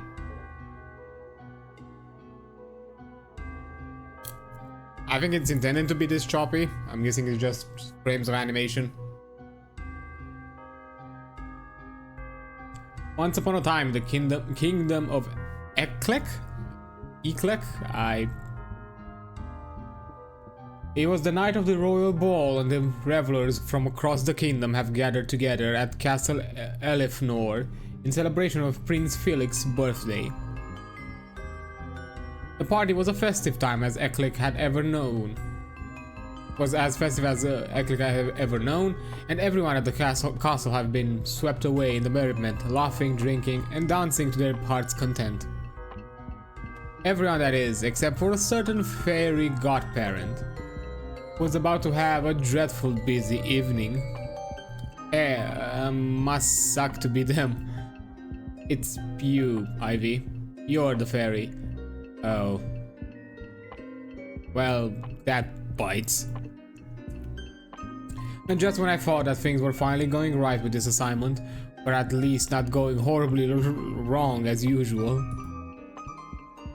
I gave Hilda her ride, dress, and royal alias hours ago, and as far as I'm aware, she's been prancing about with the prince in perfect bliss ever since. That should be two out of the 3 wishes granted. Even those nitpickers on the fairy council can't say I totally botched it this time. But maybe the inexplicable voice narrating inside my head has a point. For some reason that are totally not my fault, I do need to replace Hilda's horse and carriage. No one could blame me for making the first pair out of fish, right? I mean, how was I supposed to know the castle's rampant seagull infestation? But anyway, according to section 3.37 of the Cinderella Charters, the most traditional materials for a horse and carriage are mice and pumpkins, and I've already got most of a pumpkin right here. Now, about that mouse. Okay. Click the mouse to highlight certain object. Left click to interact with them. You can only meddle with the red circle. While the red circle with the time. You can also solve problems by meddling with certain combinations of objects. For starters, try meddling with 2 objects here to bait them and capture the mouse. Okay. I have a saucer. Wow. Some seriously grade A milk. Must be a cushy gig being a cat at the royal castle. Speaking of cats, I don't see any around right now, so I doubt they'll complain if I commandeer this milk for my own purposes. It's like the old saying, when the cat's away, there's no use crying over spilled milk. Swoosh. The milk congeals into a wedge of cheese. What the? Now that's more like it. Cheese is to the mice as milk is to cats, after all. You know, the fact that the two species who might have joined paws in mutual love of dairy instead ended up sworn enemies is almost tragic when you stop to think about it. But dealing with tragedies is way outside my wheelhouse, so stopping and thinking about it is gonna have to be someone else's job. Moving on then. I've got the bait for the mouse settled, so let's just leave the means of capture. I bet with a little meddling I could make something useful out of one of the objects lying around too, but which one? Could I make like a guillotine? A wooden toy in the shape of a sword. Not sharp enough to cut, but rough enough to give some serious splinters. But magic could transform it into a less dangerous shape. Beautiful daisies. A patch of fall blooming daisies growing in the dirt beside the castle wall. Also known by the common name Daisy Eye or Bone Flower. Or Woundwort if you're feeling unnecessarily morbid. Its long sturdy stems could be useful in capturing something with some adjustments. A garden gnome who stands to watch over the castle grounds with a vacant smile. Must be hard to muster more than a glassy eye stare when your eyes are a pair of marbles. His expression leaves something to be desired, but a magical makeover isn't out of the question. So I'm guessing the flowers? Well, what we have here looks like a lovely patch of daisies. Pleasant flowers, very hardy, sorry. And they got some practical application in food and medicine as well. They'd be just the thing if I were making a salad or some herbal tea, which is absolutely what I'm not doing here, but you know, maybe if I just blast them with magic at random, they'll turn into something more immediately useful. Woo, magic! The daisies weave themselves into a daisy chain, or I guess they could just turn into a slightly different configuration of the same daisies. Fairy magic is notoriously unreliable that way. Still, I need to find even if it's made of flowers, a chain could come in handy trying to catch a mouse. I've got the mouse bait and mouse trap. I just need to sit back here and see what happens. After a minute or two, a mouse emerges from the hole in the wall, lured by the scent of cheese. It scampers closer to the saucer, but as it does, the enchanted daisy chain lashes out to ensnare it. Gotcha. And now that I've wrangled myself a mouse and a pumpkin, let's see if I remember how this spell goes. Magic sparkle. The pumpkin and mouse magically transform into a horse and carriage. Well, alright then. Not quite how I expect them to come out, but hey, nobody's perfect. Either way, now that I've got the transportation settled, we're gonna go have a peek at how things are going for our two lovebirds in the castle. But by this point, and with a little help from my ever-reliable fairy godparent enchantments, I'm sure Hilda and her prince what's his face, have already fallen head over heels for each other. Head over heels in the figurative, but you never know when dancing is involved. Either way, it looks like a textbook happily ever after, courtesy of yours truly. Startled squeaking. I expected, of course, the carriage had to be the mouse. Yeah. Happily ever after. Oh boy. Actually, that's kind of metal. I like it. Close enough. I do love a royal ball, the pomp and spectacle, the comforting predictability of yet another awkward teenage romance. Wait a minute. I'm not saying any awkward teenage romance here. And come to think of it, where is Hilda? How is it that my brilliant plan always keeps going astray? Would the guards have figured out that Hilda is actually a commoner and give her the boot? No, the fake identity I made for her is utterly foolproof. I hope she didn't get cold feet. Those glass slippers have been known to shatter under sudden changes in temperature. I guess I'd better put that fairy invisibility to good use and snoop around. Maybe if I eavesdrop on some of these partygoers, I'll figure out what's going on with Hilda.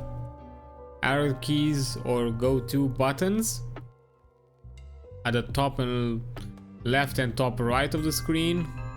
To move the hole, to get information, can eavesdrop. Okay. I just save. There we go. Man, the amount of saves.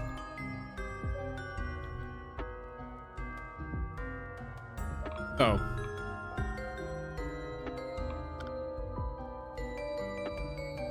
A lovely vase of whipping Destria flowers. A bouquet of these vibrant blooms would make anyone's heart skip a beat, sorry. Mostly on account of a lethal neurotoxin. Ooh. Changing it to a different flower might inspire a more romantic mood. Coat rack. A stylish coat rack bearing a number of cloaks, hats, jackets, and other posh garments. One might describe these partygoers as dressed to kill if one particularly enjoyed jinxing things. If you were to give a change of costume, it could make it more exciting for an exciting evening.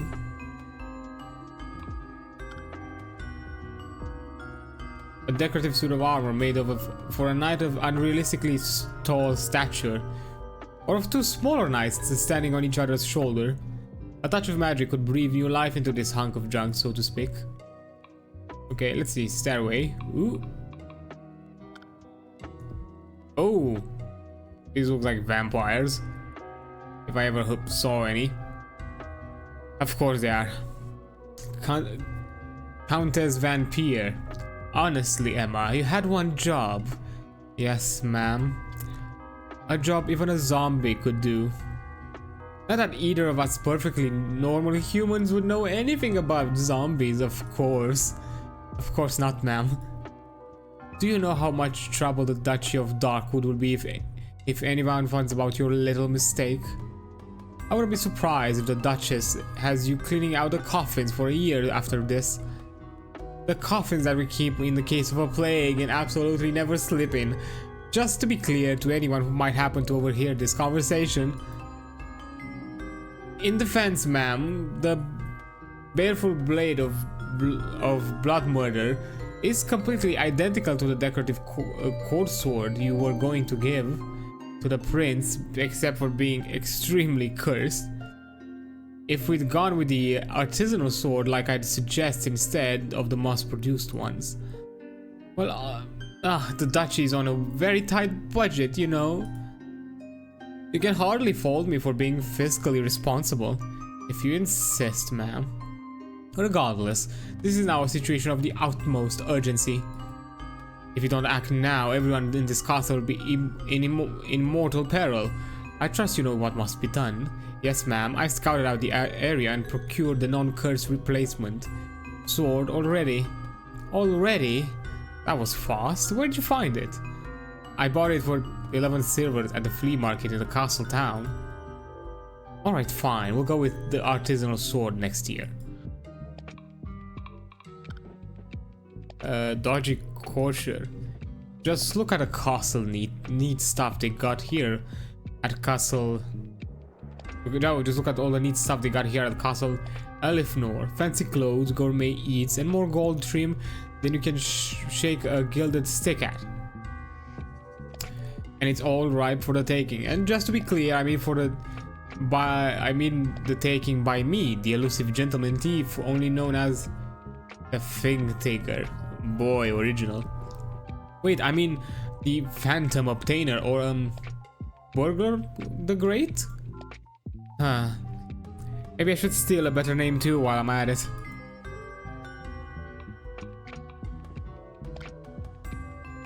Hirsute Guard must remain perfectly still.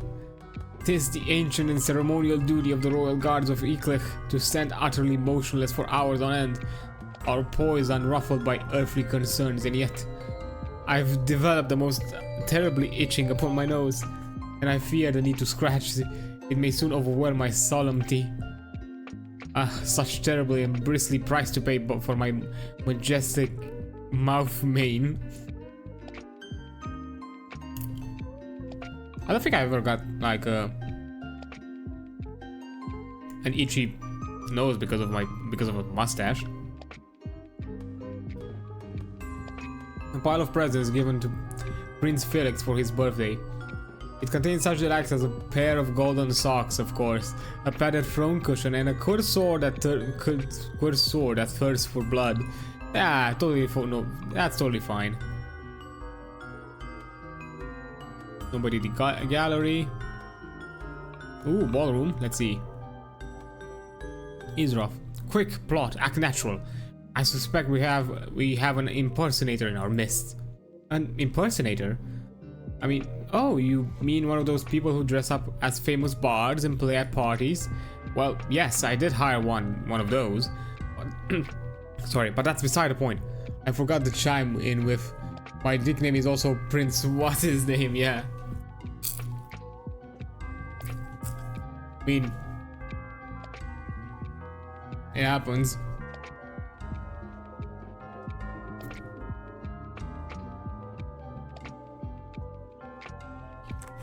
There you go. Specifically, this game, it looks kind of cute. I'll check out the page. Yeah, it's kind of like a point-and-click adventure with kind of more of a comedy style. It's obviously a Cinderella parody. Specifically, I'm referring to that so-called Princess Brynhilda of the Totally Real Isles. What a name. Original. Oh, Princess Brynhilda? I gotcha, boss. Wait, what's she doing again? For several weeks now, she's been in contact with our prince via carrier Seagull, and now it seems she's attempting to infiltrate the palace disguised as foreign royalty. Very poorly disguised, I might add. Honestly, just whom does she think she's fooling with such an obviously fake name as Brynhilda? One cannot just tack a lowly waste of product onto a common girl's name and pretend it's princess material. That may have worked in Cinderella's, but we have higher standards here. And as for alleged throne in the Totally Real Isles, why, I vacationed in the Totally Real Isles myself just 2 years ago, and I can assure you they are in fact a constitutional republic. I love that it's actually a real place. No, I don't trust this Brynhilda any further than I can throw her. I can throw her if you want, boss. I've been doing my mad lifts like you wouldn't believe. That won't be necessary, plot. But do keep an eye on her, covertly of course.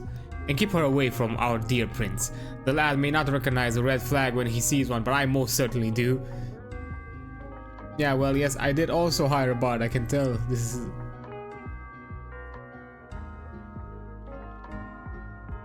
You got it, boss. If I catch her so much as looking at any red-dyed clove objects, I'll make sure to let you know.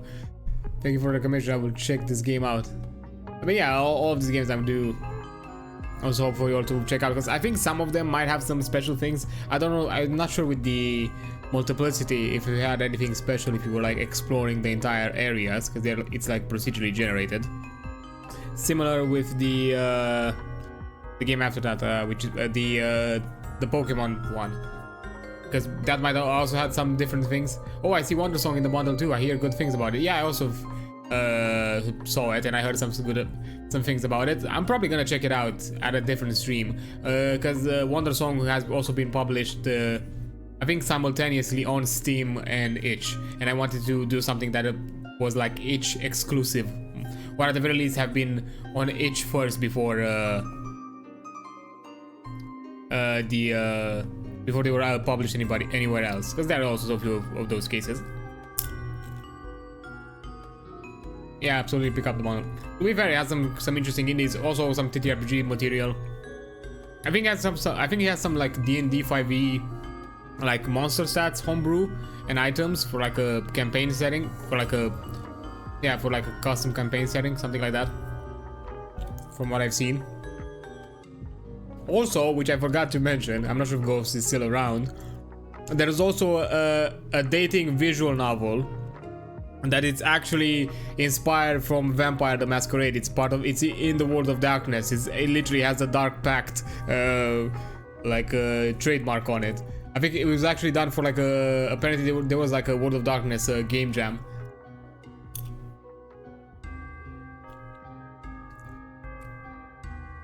Yeah. I forgot how it was called. It was called something Vampire Deep. I forgot what was supposed to be. It was a clear play on the name.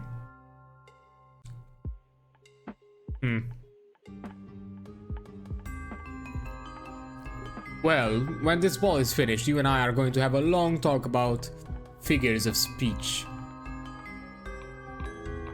Oh, these are also... let's see the bard. Just a little longer and I can call it a night. Why can't these royal types never book a show at say 5 in the evening or noon? Oh well, at least I've got good pay, a friendly crowd and a comfortable seat. Now if only I could do something about the terrible acoustic in this hall. Yeah, it doesn't seem like hungry reveler. Ye gods, is there any more fruit in this joint? Everywhere I look, nothing but sweets and meats. It's no wonder nobility have such dreadful teeth. Scurvy would really do a number on your dental health. I mean, yeah. Clumsy pear. 1, 2, 3. 1, 2, 3. Left, left, right, left, left, left, right, left. Boots and cats, boots and cats. Why? This one doesn't help you. Do, re, mi, fa, sol, si, do. Yeah, are you sure this is how waltzing works? Just bought a bundle. Thanks again for the recommend. Yeah, one. Happy to recommend it, and you know, at the same time, you're also helping a good cause. I think they just announced that they've extended it because it was supposed to end this weekend initially, but they extended it for like a few more days up until like mid-May, next week, something like that, until the end of next week. Because apparently they had some delays with some of the games on the bundle.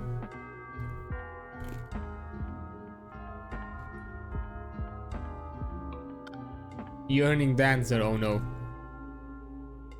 Sigh. Look at all these happy couples prancing around like they own the place. Okay. That couple over there looks like a little out of it, but you know, the couples as a collective generally look happy. Happier than me anyway. Oh, if only I had a partner to dance with at the royal ball. Yes, someone tall and knightly and vertically imposing and stoic and tall and look, I have a type, okay? Hey, I'm not judging. A date, my kingdom for a date. Alas, that I have only a small barony. I guess I know what to do with that knight armor. Ooh, regal pear. Prince Pet Maxi. What's the matter, bro? It's your birthday party, you should be having fun. Or at least having a cake. Want a slice?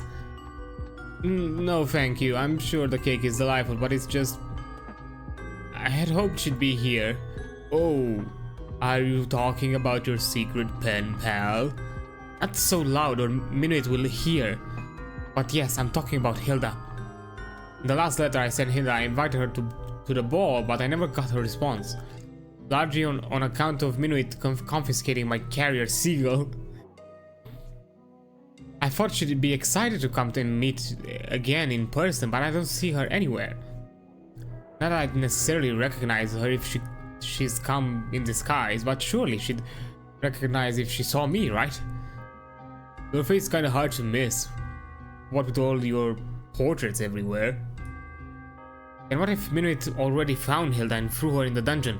What if she never even made it here? I told her the right time and date, I'm sure.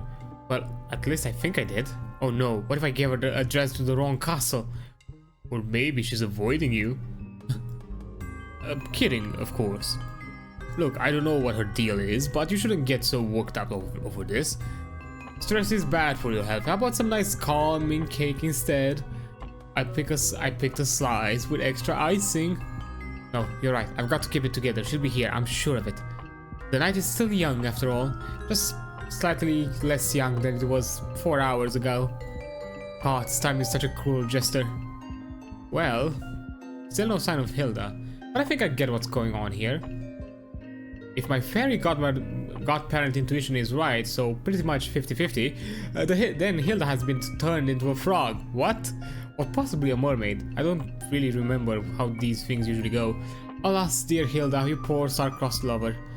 I swear on my wings and my cute little beret, I won't rest until you... Ivy!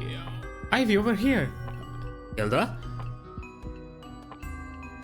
Princess Brian Hilda. Oh, I'm glad to see you. You're not a frog or half fish? Wait, but if you're okay, then why aren't you dancing with the prince right now? So, about that was the plan. I mean, but have you even spoken to him? I was getting there. It's just, you know, all this royalty stuff is just so stifling, and I'm just not used to being so formal, and I don't know, I just feel like I'm fake. Well, technically, you are. But I'm sure it'll all go great. It's just going to work out great, you know. Look, your first 2 wishes were to go to the prince's birthday gala and tell him how you feel, right? Right. And you really want to make your wish come true, right? Right. And you really don't want to see your good friend Ivy get demoted to fairy god acquaintance for failing 13 consecutive assignments, right? Right? Right. Right. So, now you know what you have to do. You have to go over to this prince guy and look him in the eyes and say, "Hi, I'm Hilda." Okay, but what do I do after that? I'm actually not sure. I never gotten that far. This is the first time any of my fairy godchildren have ever made it this far. I fucking called it. Just go with the flow, yeah? Your relationship needs to develop naturally. Aside from the part where your presence here tonight was entirely contrived by supernatural intervention, but hey, nobody's perfect. Okay, I've got this. Walk over, eye contact, say hi. With you by my side, I can definitely do this. Oh, I'm not going to be there. The ancient magical labor contracts required fairy godparents to vacate any castle they might be attending to by the midnight hour. Got to let all the witches and ghosts of dead monarchs and whatnot to have their turn. But you'll be back, right? Yeah, I'm allowed back in at 1, but by then the party will be nearly over. Listen, the transportation and dress and the bogus party invite were all my job, but this is something you've got to handle yourself. Think you can do that? Yes. You sure? No. Wow, you two really were meant for each other. Aw, this is awfully sweet to say, Ivy. Look, just go talk with him, okay? And sooner, not later. The stakes are kinda high here for both of us. And this is literally the 11th hour. Don't... Okay, figuratively the 11th hour. Oh, that's totally fine. You can totally lurk if that's what you want to do. Anyway, I gotta fly. You can do it. I believe in yourself. The real magic is in self-confidence, heartwarming or something. Okay, I'll give you the best shot. For some reason, I have a feeling this really will be a dreadfully busy evening. Let me guess. Alright. That's 1 hour successfully wasted. And now that I'm legally allowed to re-enter the castle, I better go check in on Hilda and Prince Charmless. If they even manage to say hello to each other, that's good enough for godparent work. Now, where might I find these two? Hilda's kind of squeamish, so probably not over by the puddles of blood. Wait, why is there blood everywhere? Are those corpses? Okay, this might bode significantly less than well. Could be a lot weller, this bode. Oh boy. I need to find Hilda. Okay, let me save. I'm not sure if there's any like fail state, but I don't want to like redo anything.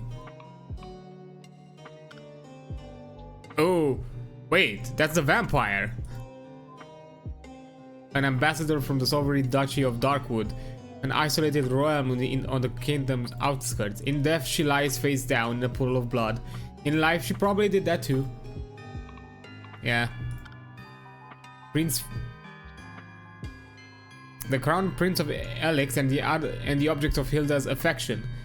He's not the most talkative of suitors, but that's maybe also because he's dead, which probably doesn't bode well for our godparenthood contract. Oh man, I don't want to go back to... Ooh, buddy. Regal feast. A splendid feast laid out in celebration of Princess Felix's birthday. Looks like high in sodium. Although we're past the point of anyone here to worry about their blood pressure. I mean, the vampires might have had an issue with that. Empty platter. The remains of Prince Felix's birthday. Ah, I forgot to talk with the guy. Damn. Have been blown out in accordance with the birthday wish protocol, section 11.4. In accordance with the posthumous wish reforms of 381, whatever fairy got stuck granting that one is in for a paperwork nightmare. Okay, ballroom. And the bard is dead. A bard who truly played her heart out tonight. And no, that's not just another macabre joke. Aside from dying, she really did play a fantastic show. Yearning dancer, a noble woman who died with her dreams still tragically unfulfilled, but basically the same as everyone else in the castle. Clumsy pair, a couple whose love of dancing will live on into eternity. They, however, will not. A man who died trying to eat a candied apple whole. Ugh. The asphyxiation got him before the decapitation even had a chance. I mean, that's actually technically worse, because at the very least decapitation is a bit more quick. Even though, from what I understand by theory, you still have some blood in your brain, so you would still actually see stuff after you're decapitated. Princept Maxi? Princess Felix's younger sibling and the local mischief maker. They're often caught red-handed in their antics, but never this literally. I expected the sword. I can talk to it? An extremely cursed sword, saving the blood of pretty much everyone in the Great Hall. Definitely the murder weapon and also the murderer. I don't have time for this. Now I need to check on Hilda first. Fine.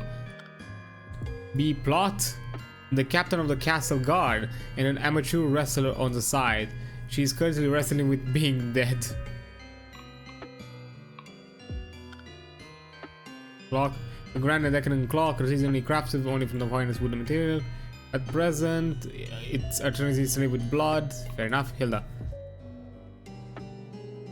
A shy young woman from a small fishing town whose wish upon a star was granted by the fairies. Well, mostly granted. Hilda? Are you okay down there? Blink if you can hear me. Haha, you sure are good at staring contests. God, I'm seeing so much trouble. Hilda's dead, the prince is dead, even the creepy vampire lady is dead. This is not happily ever after. It probably wouldn't even count as a cautionary morality tale. When word gets out about this, the fairy council is gonna have a fit. We're not just talking demotion here. They'll grind me into fairy dust or stuff me in a bottle or rip off my wings and force me to work as a garden gnome. Think, Ivy. You've never met a problem you couldn't eventually weasel your way around. There's got to be some way out of this. True love's kiss? Everyone's looking just a little too dead for that to work. Necromancy? Nah, that's super illegal. Tempting, but illegal. Maybe, time travel. Actually, that might do it. If I channel my magic into that clock over there, I could return to the time before I left the castle and fix everything. Risky though, time travel is always super arbitrary and poorly explained, no matter what logic it allegedly follows. Come to think of it, didn't they teach us the 3 golden rules of time travel or something back in the Fairy Academy? Let's see. Rule 1. Don't let anyone know you about the future. Rule 2. Don't use your advanced knowledge to bet on sporting events. Yeah, and rule 3. Don't time travel. Well, by Fairy Academy standards, 2 of 3 is still a passing grade. Not like I've got any other options either. Better get that to that clock and fast. Ooh, actually I can talk with it now. Alright, Ivy, you've just got to inch your way across the room over to the clock without catching the demonic murder sword's all-perceiving eye. Easy does it, easy that is. Hey, so were you referring to me just now, or like, hold on, you can talk? Yes, I mean, wow, yes, apparently I can talk now. Even bit as surprised as you are, to be honest. One day you're just a cursed magical artifact lying around in some grotto, and then the next you're going around talking and having thoughts like you've got a soul or something. Bit jarring, really. Still hammering out the kings and all. I'll show you a hammering, you murdering wrench of a... Whoa, no need to just jump to conclusions just yet. I mean, the conclusion you're jumping to is right, yeah, but you're missing a bit of a context here. When I was doing all that killing, I got a square with you. I was not super aware of exactly what I was doing. See, turns out that the more blood I drink, the more sentient I become. Anyhow, and I mean this is the real pickle I'm in. Thing is, it happens that after I finished running through that guard over there, there on the old pointy end, I must have drank just enough blood to unlock knowledge of good and evil. And let me just say, wow, real mind-opening stuff. That, like, killing people? That? Would have guessed it. I mean, obviously not me, because, you know, but in like a more general sense. Gosh, you think they have written that one down or something? They did. It's called the law. Yeah, that's not ringing a bell here, but say, maybe if I had just one more sip of good red stuff. No way, absolutely not. Right, very sensible, very sensible. Can't fault you for that, no. Anyhow, so back to the whole good and evil thing. Not a fan, as it turns out, when you've gone and killed a whole palace full of people. Carrying the weight of that sin is like really a bit of a drag, you know. So then I see you sort of fiddling around and all magicked up, and I think to myself, now there's someone who might be able to patch me up a little, put a damper on my burgeoning intellect before it gets inconvenient, you feel me? And so here we are, you and me, getting along famously. We are. I mean, you're magic, I'm magic, you've got wings, I levitate. You're not huge on the murders I've committed, I'm not exactly huge on them either. Like destiny, really. You and me will be a couple of besties in no time, I'm sure. As much as I love to never deal with you ever again, unfortunately I think we're actually on the same page here. Wait, what? I'm about to try going back in time to stop you from killing everyone. If that works out, then my problem's fixed and you won't have anything to feel bad about, right? Now that should be able to feel anything at all, since you'll just be a sword. But that's a sacrifice I'm absolutely willing to make here. Oh, now that's a clever plan, that. A bit like going back in time and killing your own grandpa, yeah? Also, get this, killing your own grandpa is, as it turns out, wrong. Just a bit of the good and evil trivia for you there. Wow, super enlightening. Now, are you gonna help me out here or not? Absolutely. Great then, I need to know exactly what happened here between midnight and the present. How much do you remember from before you went and killed everyone? More than you might expect, given that I was an inanimate object and all. Had a great view from that balcony, real choice seating that. What do you want to know about?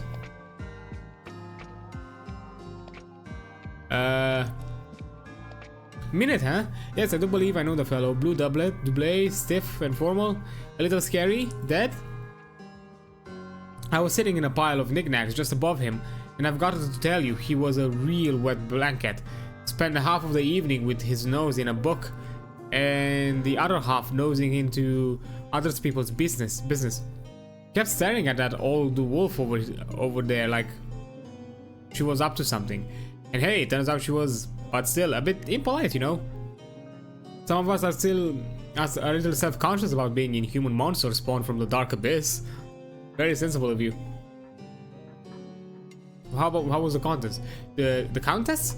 Well, yes, I do suppose I was minding her a bit before I gave her the old stab to death.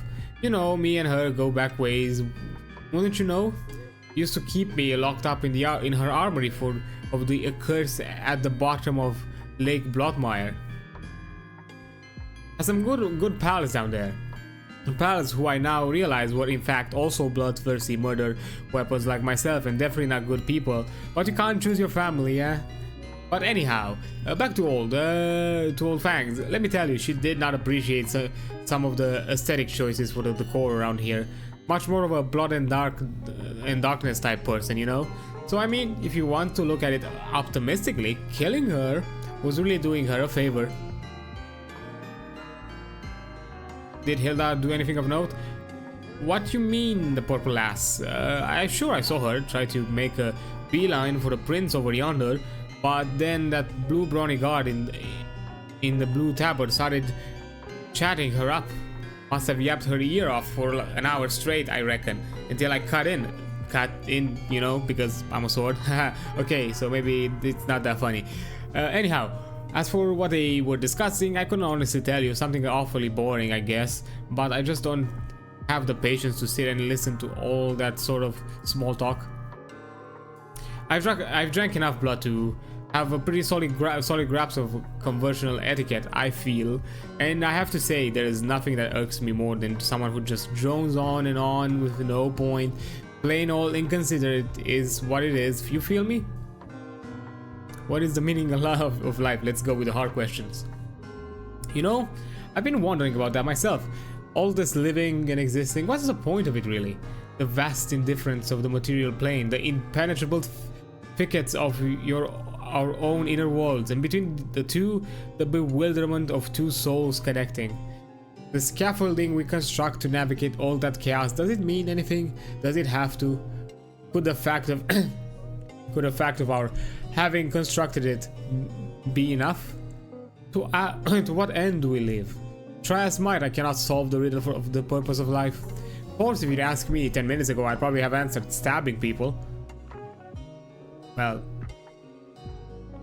quite reasonable. Although I am, if we are taking the sword, I am betting you my current prediction, the fairy goes murder hobo and kills everyone because of the sword.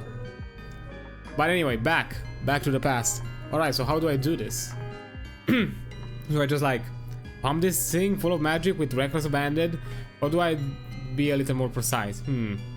My personal policy is to always take the easiest way out first and then work up from there. So pumping it full of magic it is.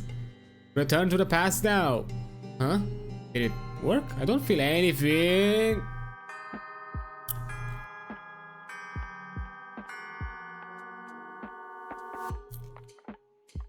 I can't feel my face. Oh, that was a trip. Did I really manage to travel in time? Going by the clock, it's 11:55. And going by how dark it is outside, that's 11:55 p.m. Unless I somehow missed hearing about the solar eclipse. Topical. So I guess I'd call that a success. First time for everything. And that leaves me with a whole 5 minutes to change the future. Easy peasy. With magic like mine, I'm pretty sure I could do just about anything in 5 minutes. Okay, 4 minutes. Less talking, Ivy, and more meddling. Maybe I should start by checking out how Emma Wolf is doing with her plan to stop the murder sword. Explore the castle and use your 4 minutes to meddle with 4 different objects in order to change the future. Keep track of the objects you've meddled with by selecting meddling records. Okay. This is the point where it matters me to the save matters, so let me just do that.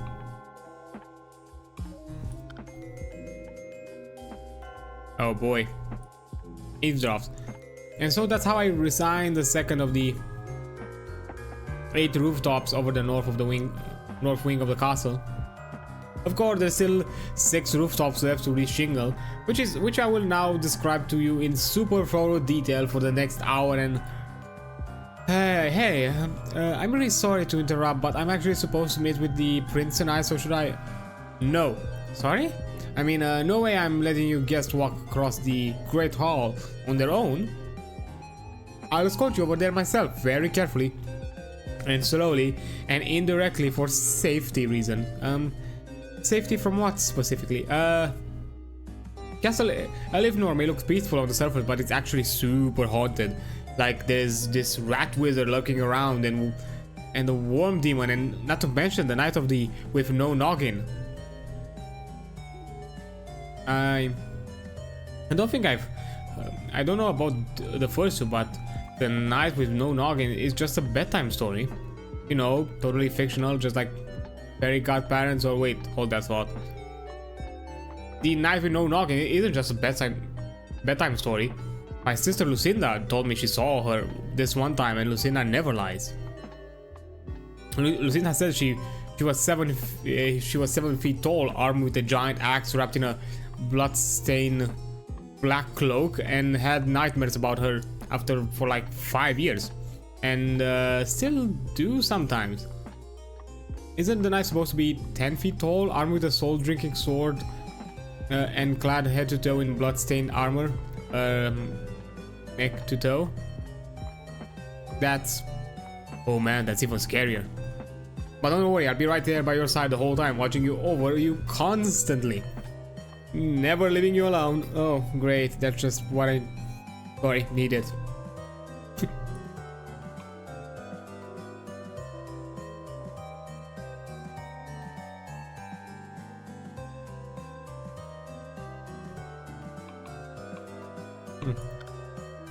Prince Felix, okay, eavesdropped. Well, she hasn't signed the guest book yet. Unless she's going by an alias to keep Minute off her trail. Or unless she signed it, but Minute got here first and seized it as evidence. More or less she signed it with invisible ink, expecting me to solve the puzzle on my own and meet her at the location in her writing. Oh, if only I thought to bring a lemon to my birthday. Wait. What if she's just not testing me, but rejected me instead? What if it's something I wrote? Should I have signed it, that last letter with sincerely instead of yours truly? Does she think I'm a bad host? Is this about the flower arrangement? Oh, I wish I were better at botany. Or what if she's just too afraid of Minute to risk coming here? Sensibly so. I've mentioned his unfortunate habit of throwing suspected spies into the castle dungeon. Or what if Minute already got her? My stomach is starting to hurt. I knew I shouldn't have taken Max's advice about the cake. Let me guess, the cake was poisoned.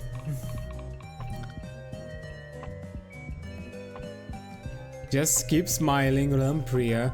Keep smiling and no one will suspect anything's amiss. Focus on the gentle, soothing presence of that vase of poisonous flowers. Breathe in those calming toxins, slowly exhale. Any minute now, Emma will come back with the baleful blade of blood murder, and everything will be fine. Everyone will be completely safe. We can throw that cursed sword thing off a cliff and be done with it, or jam it into some rocks, or force it on some less important princeling to deal with. Yes, just wait a little longer and things will start going your way. Alright, that's enough waiting. I'm going to see what's taking Emma so long. Emma, you magic cur, why haven't you finished yet? Ma'am, you haven't even given me 10 minutes. So you'll obviously be finished in 10 minutes then? But no, that's not what well, very well. Emma, hop to it. I expect results the next time I check in. Yes, ma'am.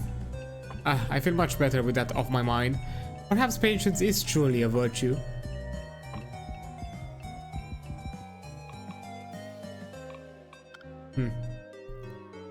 Let's see, eavesdrops. Okay, Emma. It's up to you to save everyone, no pressure, right? All you have to do is take this harmless sword and swap it with the extremely cursed one in the present pile. Quick, simple, and nobody's the wiser. Nobody except Mr. Minute over there, who's little too close for comfort if I'm about to try to sneak in past the gate blocking the upstairs. An extra strap, but nothing I can't manage, probably. Really wish I still knew someone in the Royal Guards who could get Minute to open the gate for me. But for now, I guess I'm working alone. Let's see. If I could blow out the chandelier and get Minute to leave just for a second. Then I could channel the ambient moonlight, call upon my dark magical powers and transform while no one's watching, and then I could slip past the... Oops. I better not finish that thought. I don't want the mortals catching on to us. And anyway, I don't know how to extinguish the chandeliers or shake off made it on my own, so I guess I have to set that plan aside for now. Oh, but I just got another idea. If I could just reach up those drapers over there, the second floor, and set them on fire with a candle or the like, then Emma, how long do you intend to keep me waiting? I should have reminded you that this is a matter of the utmost urgency. Are you even trying to fix up this mess, ma'am? I was just in the middle of brainstorming a solution when you interrupt. Oh good, you have a solution. Well, let's hear it then. It's no use, I've totally lost my train of thought. Slacking off again now, are we? Don't think for a second that I'm not watching you, Emma. I'd better not catch you dawdling again. Understood? Understood, ma'am. Oh, you ungrateful, blood-sucking parasite. I was so close to figuring out the perfect solution until she showed up. I swear I could sort this whole thing out on my own, no problem, if I could just get her off my case for half an hour. Even my old job on the counter-demon task force was better than this. At least they let me punch the demons. Okay. Past remain. Okay, it's the same in dialogue. With plot and that interloping princess keeping each other thoroughly occupied, I suppose the remainder of the evening is mine to enjoy. And what could be more enjoyable than a leisurely perusal of the bounteous treasure trove that is the Eclesian literary canon? Well, a platter of fine cheeses and a tall glass of portmanteau perhaps, but I shall make do with what's at hand. Now let's begin with the passage from the Royal Ecclesian Annals. The sophisticated and grammatically robust prose of an era is past is a balm for the soul in these decadent times. A single sentence from antiquity bears more rhetorical wit than those the whole body of what now passes for literature.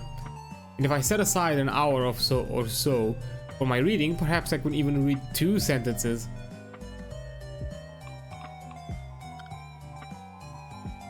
Inspect a selection of fine literature from the Royal Collection. It was this one. A hefty volume containing a record of the kingdom's history. Caput primum from the kingdom founding. The origination of the kingdom of Elich was duly marked in the year 524 of Fasti antiquity. It est 199 Fasti imperi, in the reign of Queen Incipia of Eklich, at the time known as Janny the Wimpy of the Wavering Woods. At the time in the Wavering Woods, a comet the likes of which till then had not been seen since the time of the ancients was, by the accounts of several venators of the arbor, known for their trustworthy reports cited, oh boy, across the lands. Those lands contiguous for the Wavering Woods were but one province upon the peninsula. Many people whose adherence to superstition is well documented by the venerable scribe Bryden the Older in texts which, though known in some recession as some words about people, see endnotes, is more commonly known as stuff I saw when I went out, came to believe that comet on account of its size and its illustrious brightness, so great which that all could behold the comet by both lights of the sun and moon alike, was rather that an errant shard of celestial Detrius, as the natural philosophers of the time contended with fiercely alacrity. In fact, the varied woe and joy of many depended upon with their particular beliefs, which was, as I have stated prior, tended towards the superstition and varied by region, an enormous seagull. Return. Let's see. This dude again.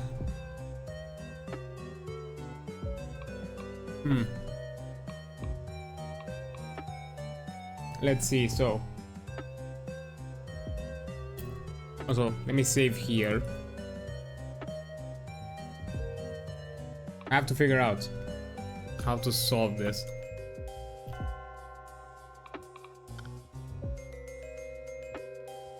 A full group of portraits of three clowns engaging in unusual japeries one might expect of a clown.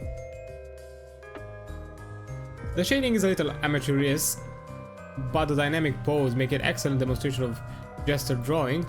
With magic, this painter could leave an even stronger impression. I see.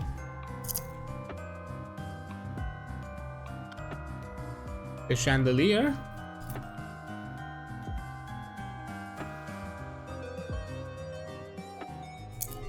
So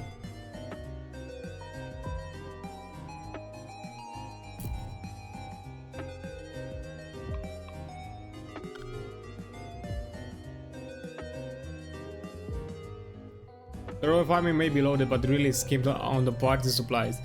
Something really show it is in ordinary here.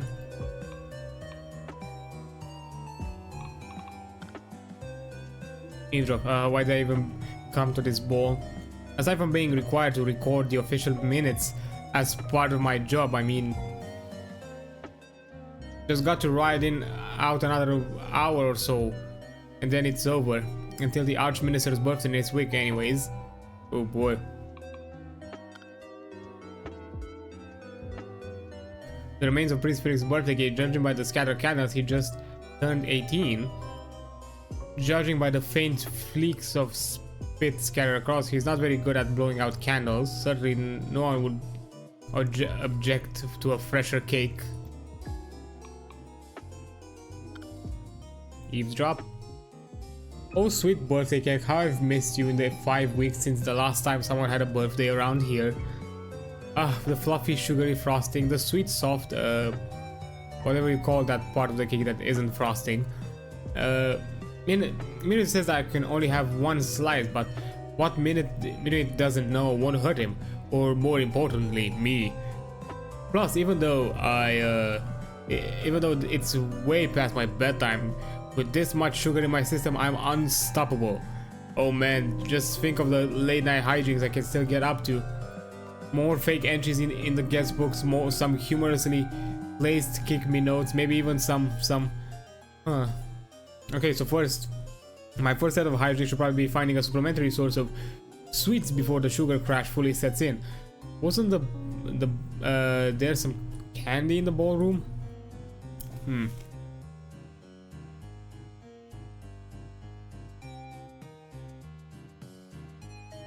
So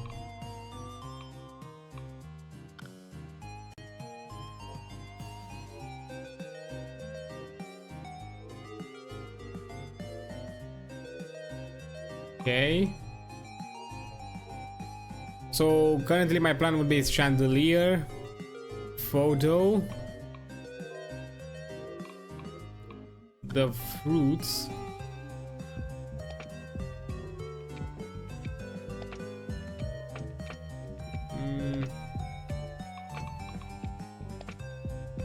and what else?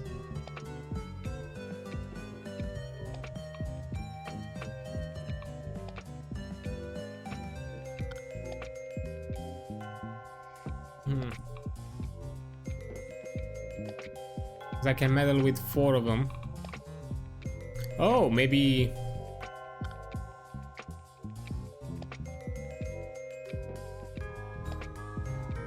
more romantic mood. Actually, maybe.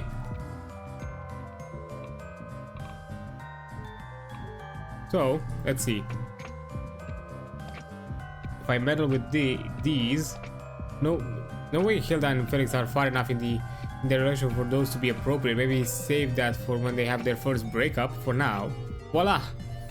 The weeping destria flowers magically transform into sunflowers. Sunflowers, eh? That's way more symbolically optimistic than weeping destrias. In flower language, sunflowers mean admiration and loyalty, and apparently they can also represent both good luck and longevity, which, given how things have been shaping up to this evening, might be too optimistic. Look at all these humans milling about without a care in the world, so lost in their transient delight, so unburdened by the steadily compounding weight of the centuries, so full of fresh, warm blood. I mean, just look me, a famously warm-blooded, fun-loving mortal and Priya vampire. Also, I just noticed the pun, one peer. Fuck. I sure do love the things humans love, such as those bright, chipper sunflowers over there at the table. The sun being my favorite celestial body. After all, I'm just constantly bathing in its radiant light, which isn't painful for me at all, and I just... no, I have enough of this charade. What passes for interior decor among humans is frankly appalling, and I do not care who might overhear me saying such. Perhaps I'll go wait somewhere with a little more subtle and sophisticated furnishing, like by that enormous skull painting in the mezzanine.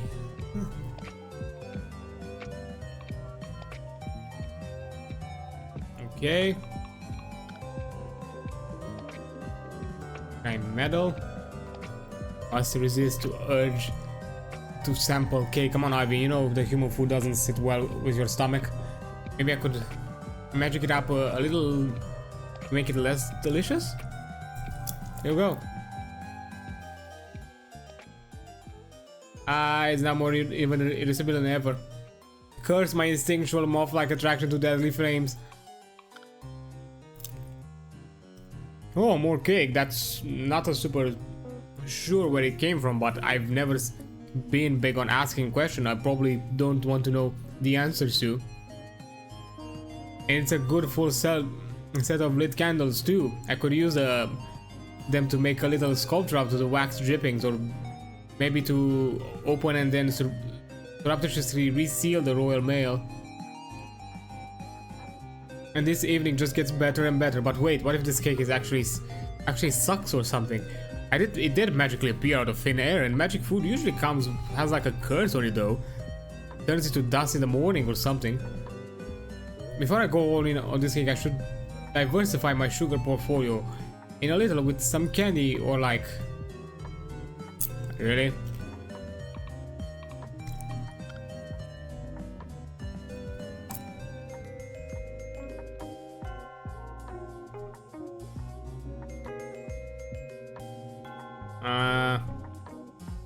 Fine, medal. Having haunted my fair share of food tables, I feel like at least I could do for only hearts at this party. Let's spruce things up over here. Let's do a fairy style home cooking secret. It's magic. The food transforms through completely uncooked dishes. I'm used to my idea of coming up with kind of half-baked hot cold and raw is a new one. Guess it might be time to introduce the Ecliptian nobility to the exciting world of sashimi. Oh boy.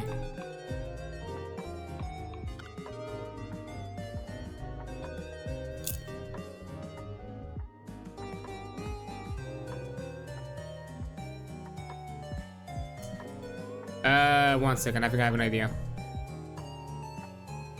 Let me reload. I'll go... Let's do this again. I think I've messed it up. And I know for a fact that I can only medal 4 times. So what about this? Wow, this jar spread has a seriously potent smell, calling it all sauce horns home-style sugarless jam. Despite it consisting entirely of garlic. I know jam can technically be made from any preserved fruit or vegetable, but it seems like a serious case of false advertising. It's time someone knocked some sense into those labels. Kerpow! Oh no. Oh no. I just realized what I've done. I'm gonna kill the vampire. Let's see.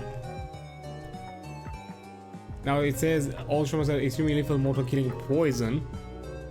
Well, technically garlic can be poisonous to normal mortal mammals such as cows. So it's not like the labels are any less accurate than before I messed with them. What vile sight you don't see me leaving skeletons or eldritch horrors lying around Bloodmire Citadel when I have the mortals over for diner. Do you? Though I admit it, when I have mortals over for diner at Citadel Bloodmire, I said mortals aren't there as guests per se. I think I killed the vampire. Hmm.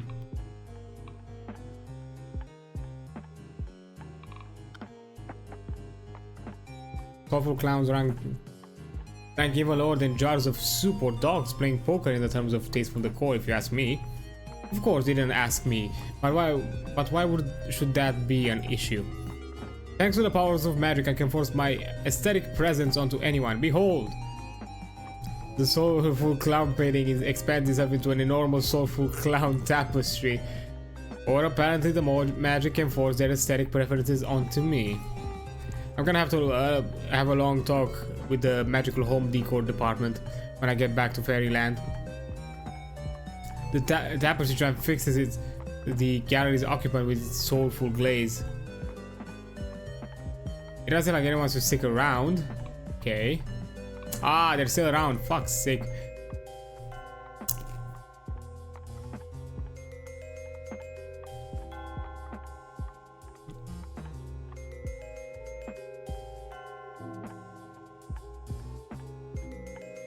It's the same dialogue. I was return.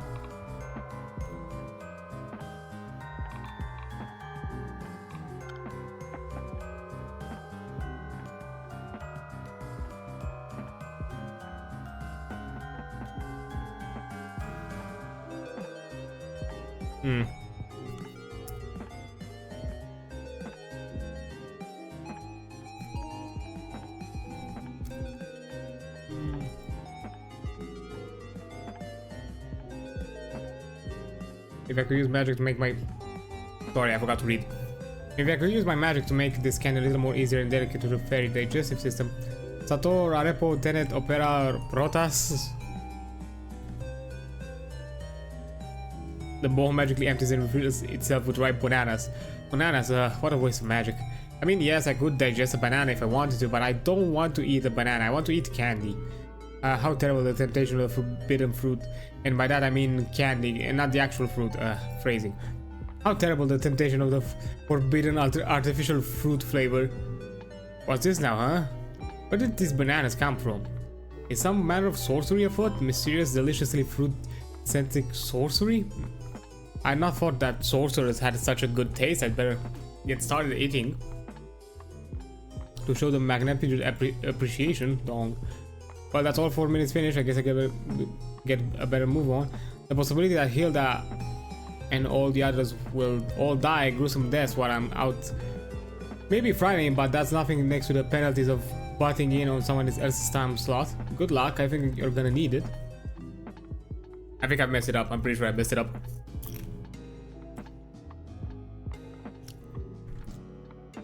Hilda, I'm back from Modern, the hyper-ventilating house. Are you still here? Did your day go okay? Are you, alive? From the reek of blood in the air, I'm going to take this answer as a no. Yep, he's dead. Okay. Same thing.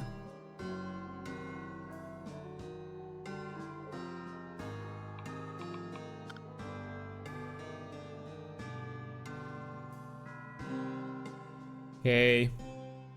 Ah, shit. So that didn't work, huh? I thought I'd maybe get lucky if fix everything on my first try, but I guess I'm gonna have to be a matter of trial and error. Okay, let's see. I can just fly Emma upstairs to the cursed sword myself. But maybe I could make things a little easier for her with my magic. There must be some combination of things I could... I guess I could start by checking and see how everything reacts to my magic and try to piece it together from there. Might take a few time loops to get the hang of it, but now that I've come to see 2 dead hits, that's... What's another 4 or 5 more? Yeah. Banana peel. The peel has been tossed carelessly aside. It actually doesn't look at all slippery, but who are we to argue the Decades Comedy Convention? A man who died from tripping on a banana peel. Of course, the banana peel killed him. And from being decapitated by a cursed sword. But the banana peel adds a little variety to the massacre. Of course you're still alive. Well, if I'm gonna have to make another time loop fix of all this, I guess I could check back with the baleful blade of blood murder again as well for some hints. And hope this time its personality is a little less. Well, hello there, stranger. Fancy running into someone else around here? Figuratively running into, I mean, literally ran into everyone else already, hence the mess, you know? Okay, I guess we're doing this again. Alright, here's the deal. I'm a time traveler, and based upon the conversations we had in an alternate timeline, you'd like someone to help you feel less guilty about murdering everyone, correct? Gosh, that's exactly right. I've just been feeling downright despotent here about the whole affair. I'm not as sure as I'm sure you can tell. Right, sure. Anyway, I can make sure you never murder anyone in the first place, but I'm gonna need your help. Specifically, I'm gonna need you to tell me everything you can remember about what happened in the between midnight and now. Think you can do that? Most certainly can, friend. What do you want to know? Who dropped that banana peel? Ah, the banana. I see why you might be curious about that. I most certainly do. It's got a peel, you might say. Just a little joke there to diffuse the tension. Anyhow, the peel, it came from this fellow in a grey jacket. Kinda peckish. Bit of a messy eater, and you know the guy, I'm sure. And he was just wolfing that banana like there was no tomorrow. Which for him turned out to be correct, funny enough. Just because I killed him is no excuse for him to drop his banana peel on the floor. Someone could have gotten hurt. Why did the Countess move? Ah, the Countess of Lampria, as we used to call her back in the armory of Accursed or something. Or sometimes Lamsey, or the Scare Lady. Miss Coagulati? Fangs? The VP Jimbo? Anyhow, our Lampria's a bit of a night owl. Maybe not an owl? If you know what I mean. And if there's anything she hates, it's the sun. So naturally she doesn't want to stand. The moment she saw those sunflowers in the entrance, she was out of there. Went to go lurk by the meat platter, which is where she was standing when I went and offed her. Bit weird in hindsight though, now that I have the ability to stop and think about it. Not usually one of for Cater Mirror Lamsey. She's more of a tartar sort of gal, if you catch my drift, and by drift I mean less than subtle insinuation that she preys upon the living.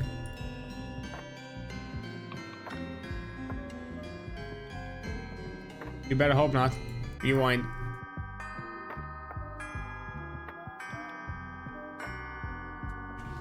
Okay, so nice, I got back. I guess that everyone's not dead again. I'm gonna need to have a serious talk with the fairy god therapist when I'm done with all of this.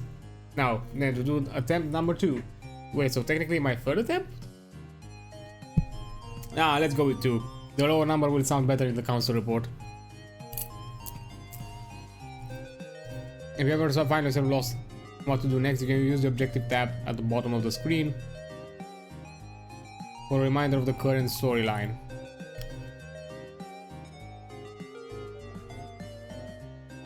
I'm up for success. Okay.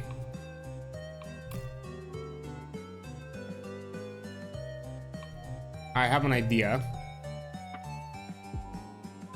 Because this chandelier can work.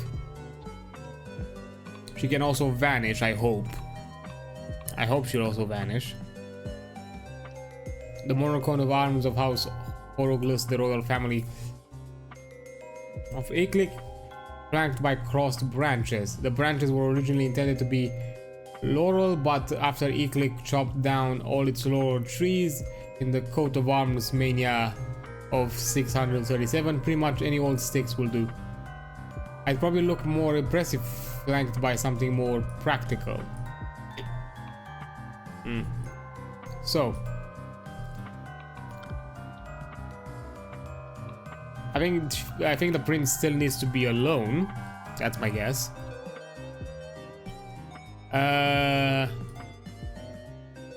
My plan would be we could meddle with the... I can meddle with this?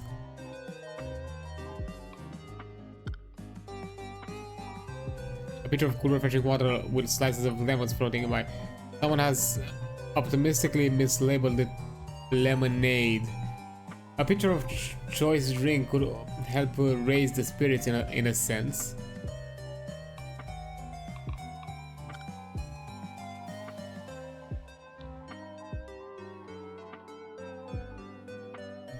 I suppose everything would be a bit stuffy and dusty in a royal palace, but these books seem especially dry. If this is all Felix and Maxie had read growing up, I feel sorry for them. For instance, the royal Ecclesian Annals. I can't say I've ever read any history book when I was slightly less old, ageless, an immortal being, but I think I turned out okay. I don't get a little fresh reading material here. Hocus pocus. A new set of books magically replaces the old ones. Always glad to do my part in promoting childhood literacy. Now then, which book to read? Perhaps I should begin with from the top stack with The Secret Mermaid Truth Revealed. And even now they have their fishy claws pressed to the throat of Eclick. Figuratively claws, probably, but xenobiology can't get weird, you know? Anyway, the throat, yes, the thirsty throat of Eclick. For you see, the mermaids have used their dark and twisted alchemy to render Eclick addicted to their vile substances. Yes, that's right, this kingdom is addicted to the mermaid's greatest export, and our dependence on it is the cause of every earthly woe imaginable. It's time we face the fact that we are addicted to water. Perhaps I'll go look for that cheese and wine after all. Okay, that's a good start.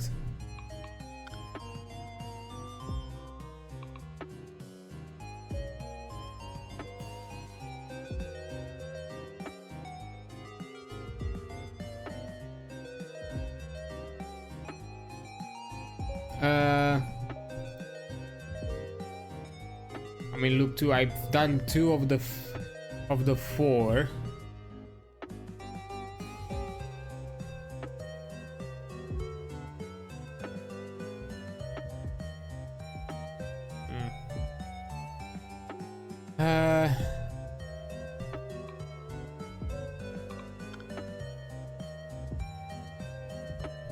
Inspect the bar, playing a dignified waltz upon her lute.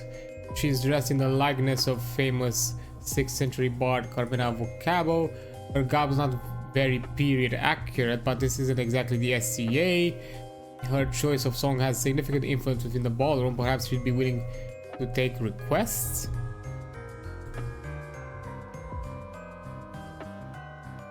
Okay. Oh, that's a lovely waltz she's playing. Very traditional for a royal ballad. On the other hand, maybe we're missing something here. Something a little unconventional. Something like waltzing 15/8 time? Ready, set, go. The time signature on the bar sheet's music changed from 3 to 4 to 15 to 8. Nice thinking, Ivy. That's a whole 250% more watts than this ball had before. Those dancers won't know what hit them. Crash. Dear, I'm quite certain that this is not how you do waltz. Sorry, dear, it's just with this odd tempo, I can't even tell arms from my legs. Those are my legs, dear. Like I said, they won't know what hit them. But are you sure this is how you're supposed to dance? Well, maybe not exactly like this, but I'm pretty sure I saw someone doing it during this lute solo earlier. Yeah, I think we're just drunk. Well, I suppose we could try that.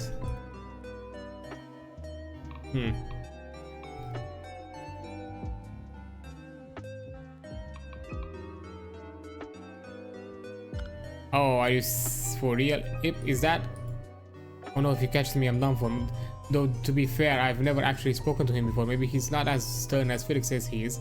And Mom and Pa always told me that I should try talking through my problems instead of running away from them. Okay, I've made up my mind. I'm going to go over and introduce myself to Minute and explain everything to him. I'm sure we can have a reasonable discussion together. I can do this. I can tell her, hey, imposter lady, what you're staring at? Is it a worm demon? Or perhaps tell me it's not. Please tell me it's not a worm demon. I've seen that guy way too much down in the castle dungeon. Oh, and speaking of dungeons, do you prefer your cell with the bars on the wall like normal or the roof oubliette? Just asking hypothetically, you know? I can't do this, I can't do this, I can't do this. Ah, probably.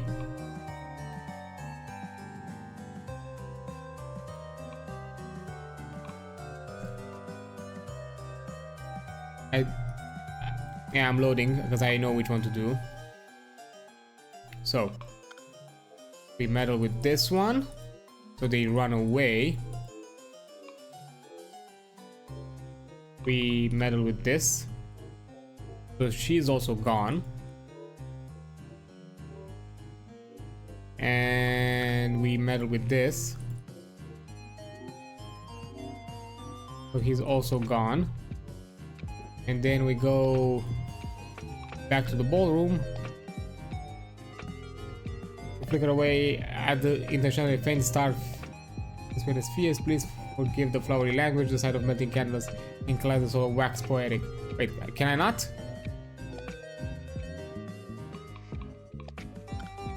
Oh.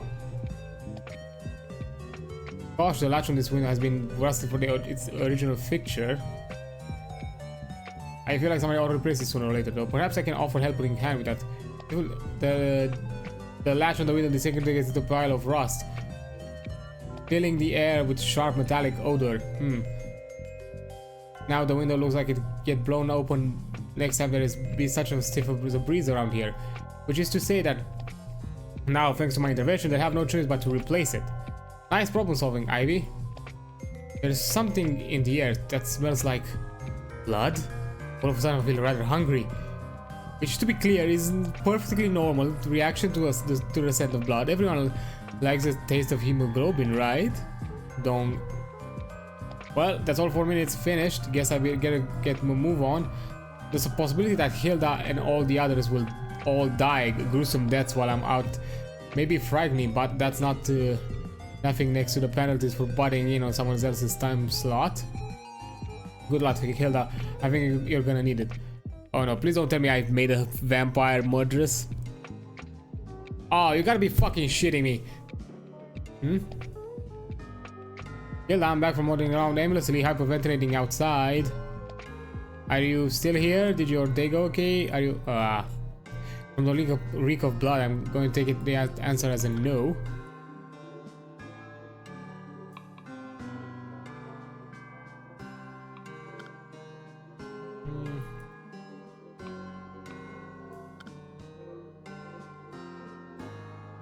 Okay. Of course you're dead. So that didn't work. Let's see.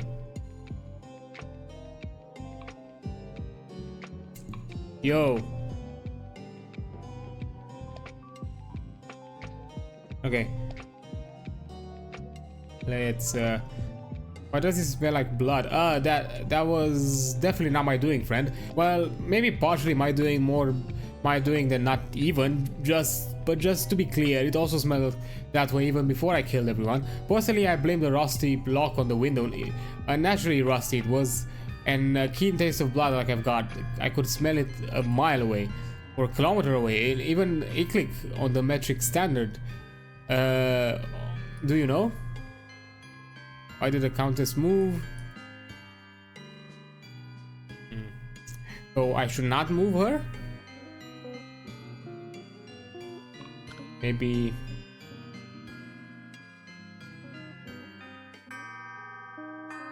Maybe that's the thing. Maybe I should not move her. Let me see. Okay.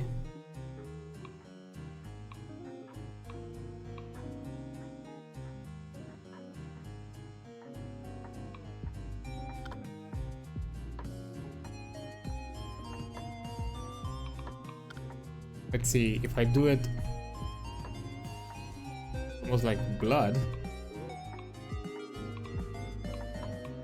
Well, I have a suspicion it's gonna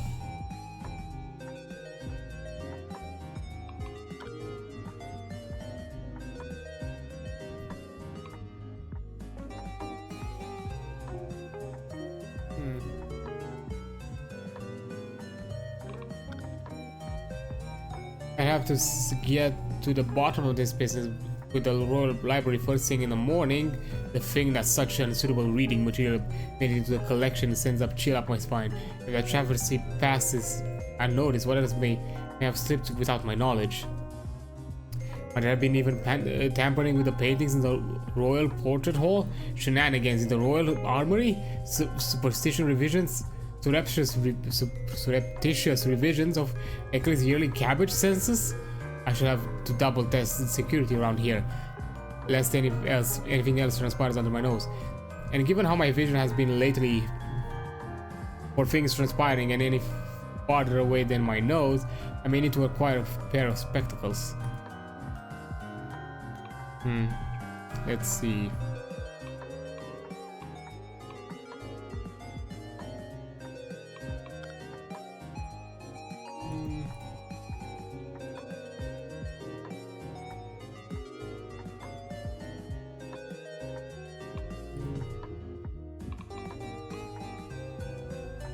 Maybe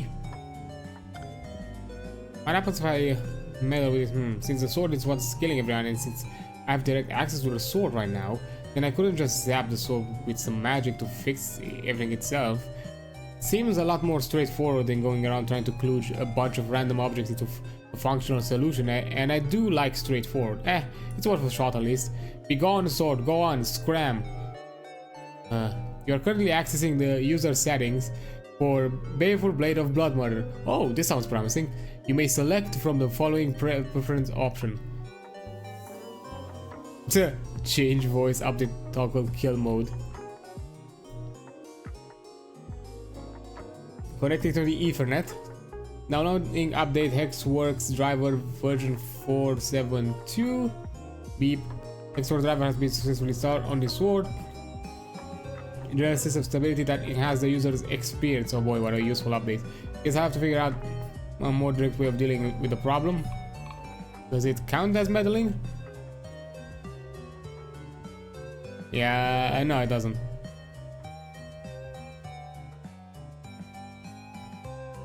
So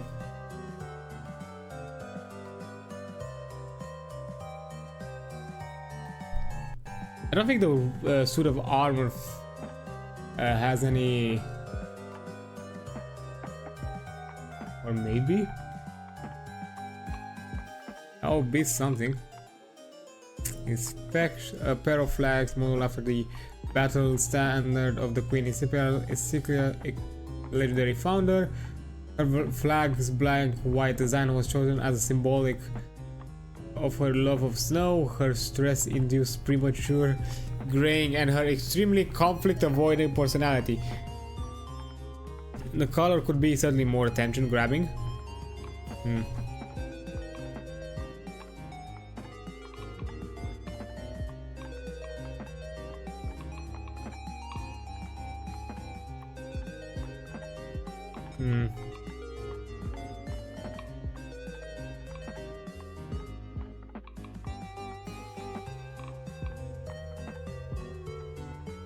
I'm trying to figure out what could be fixed.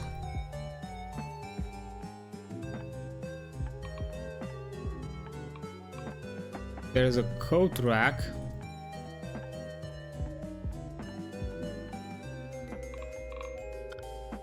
Inspect.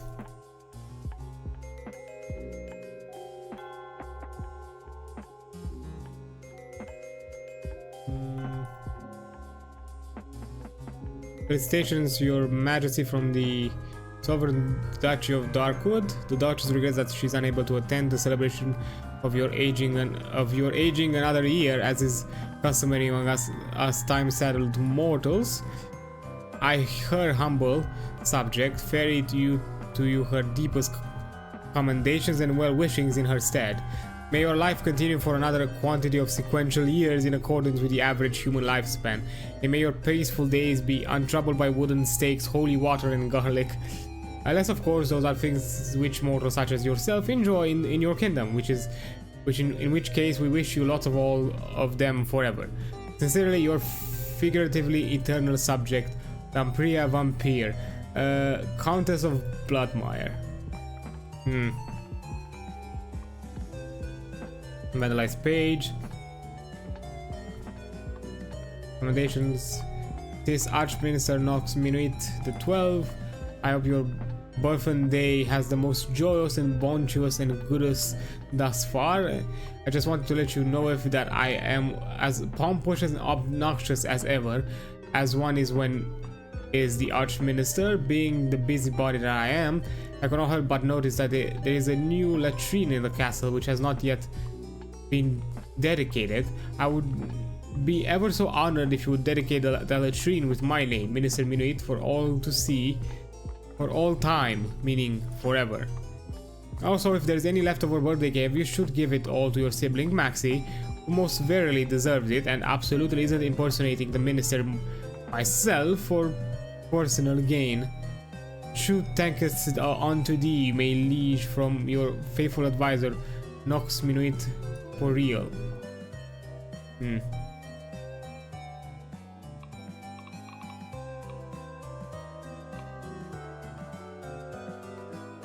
Oh, there are multiple paths. I see.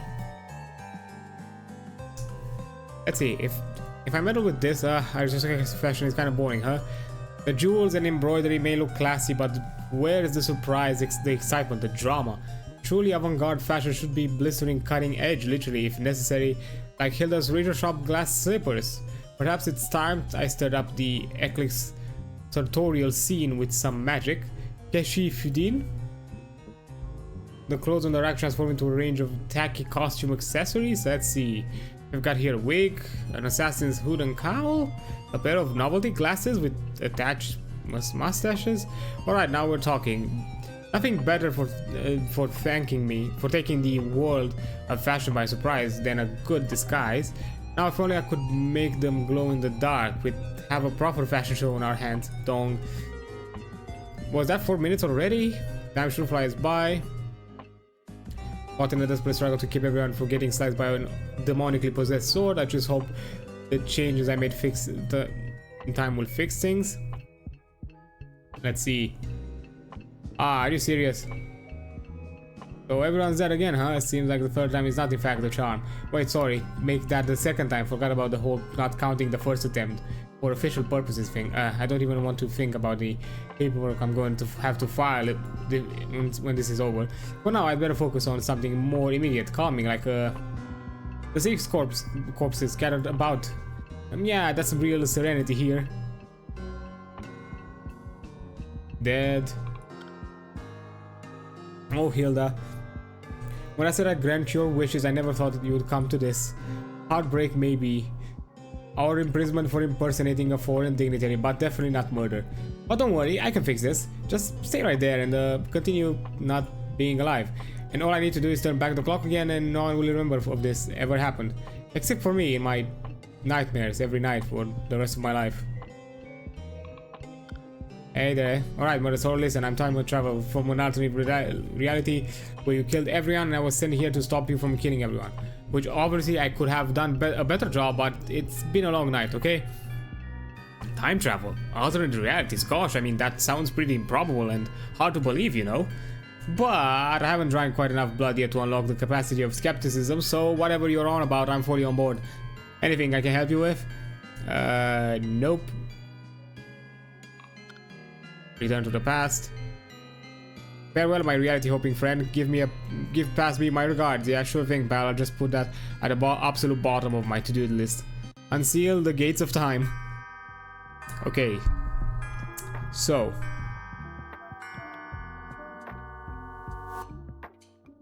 So begins another meddling with the past. All I have to do is fly around, interfere with a handful of carefully selected objects, and let fate handle the rest. Or I could just randomly zap things with magic and see how it shakes out in an hour.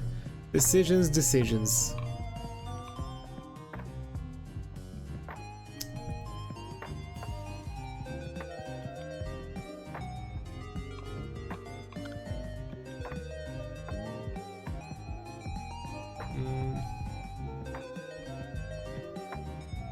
Okay.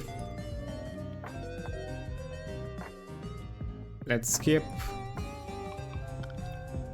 So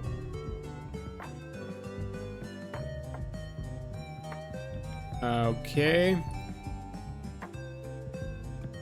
Oh no. Maybe I do the clown thing, yeah. They don't seem to like to stick around anymore. Let's see. Are they still together? No. You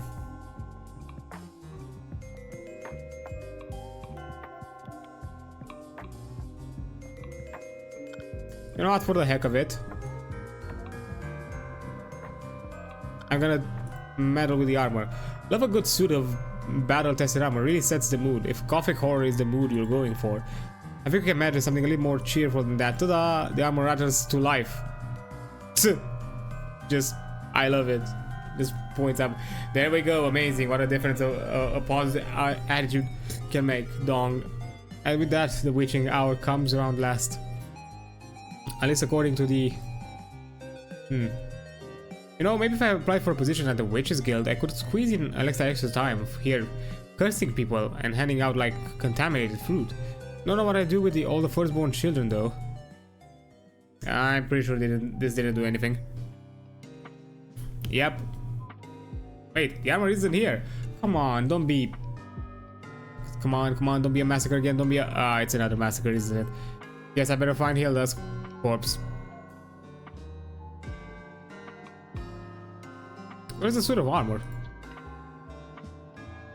Oh no. And basically everyone is in the castle. Wait, where's the suit of armor? Huh? A decorated suit of armor magically imbued with a living soul. It may not be biologically alive, but hey, neither is anyone else around here. A noblewoman whose young nobleman whose talent for grift and petty theft was never celebrated while he was alive. Alas, a con artist is only appreciated after they're dead. Nickname a werewolf. The werewolf joke would be a lot funny if she weren't dead. The guy who's stoic, unfathomable demeanor remains unbroken even in death. It's almost so possible that he's just playing dead, but faking that many stab wounds would take some serious dedication. Yeah, it would. But I don't know, this is weird. How did he do that? Well, here we are again, Hilda, in a very large pool of blood that probably shouldn't be spread out on the floor like that. Not at first sight, but I guess it's not the worst thing I've ever seen. No, actually, it's definitely the worst thing I've ever seen. Better not to stick around and gawk. I still have a chance to fix this. Oh, is that somebody not dead I see over here? Hey, look here, it's me, the talking. Do I really have to go through this time every time I time travel? Maybe I can get through this a little more efficiently. Look, sorry, I'm a time traveler from another reality. Give me info and I'll stop you from killing everyone. Time travel, alternative. Gosh, I mean that sounds. Yeah, it sounds improper or whatever. I've been through this before, so can we just cut the chase and tell me everything you know? Everything. Well, we have to. And have I got some choice knowledge for you? For example, did you know the helping of other people is good and not evil? That's a certified fact, that is. Oh, and hurting other people, this one's tricky, mind you, so you might not get it right the first time round, but hey, surprise, it's evil. And if you ever find yourself having to choose whether to allow a runaway carriage to run down 3 people through inaction or actively divert it so that it runs down 1 person, then the objectively good choice is, I mean, tell me everything you know about you or murdering everyone. Oh well, in that case, what was the armor doing? Oh yes, the enchanted armor. I do believe the werewolf over in the stairway was trying to rope it into some sort of funny business before I killed her. Seems like she was trying to disguise it as the upstairs guard in order to hoodwink a palace official or some such antics. Of course, it didn't go to do the two of them much good, given that there weren't any palace officials anywhere nearby the hoodwink in the first place. Might have had some luck with the old Minuit if he hadn't left the stairways earlier on account of shortly reading material. But I suppose with everyone else dead, that makes the armor the highest ranking person around here by default, doesn't it? Perhaps I ought to go congratulate it on the promotion. So I don't touch the armor, that's the thing. Hope the old time travel goes well, my little green friend, and if it doesn't, I'm sure I'll have some lovely good new good and evil trivia to share when you get back. Great, as if everyone murdered wasn't enough punishment. So yeah, the armor was like was not necessary. And we're back to the past. So this one works. This one.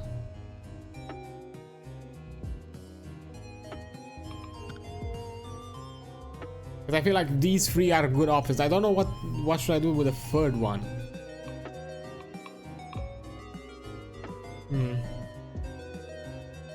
Maybe something at the ball? Let me try the bard.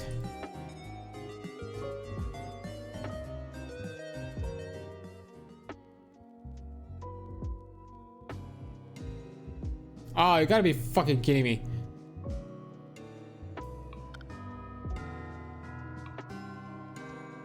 Dead.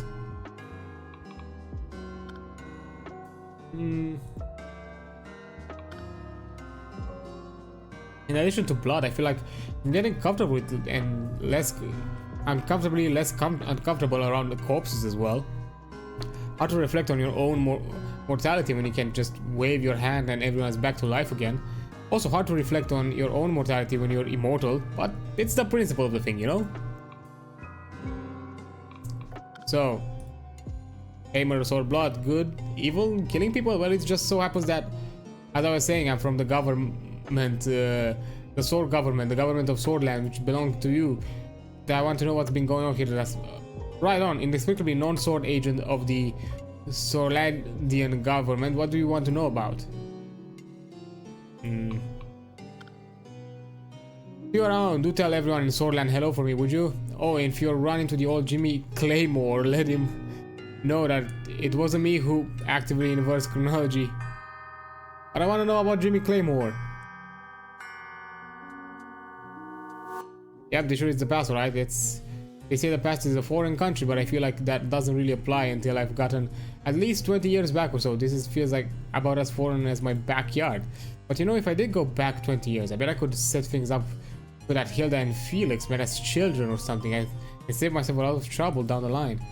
Or maybe I'd even have enough time to follow my dreams of becoming a master carpenter instead of so that I never end up in this situation in the first place.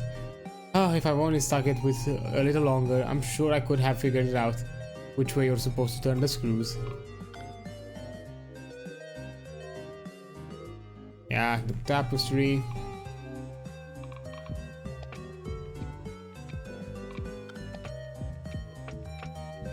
So I'm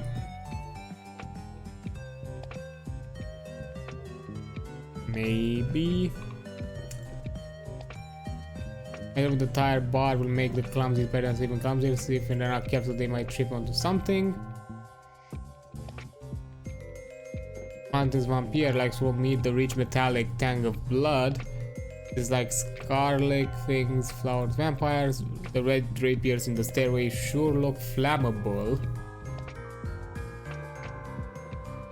The hero's guard in the stairway has a lot of authority and a very distinct appearance. Someone disguised that him might be able to get Emma upstairs to the present pile.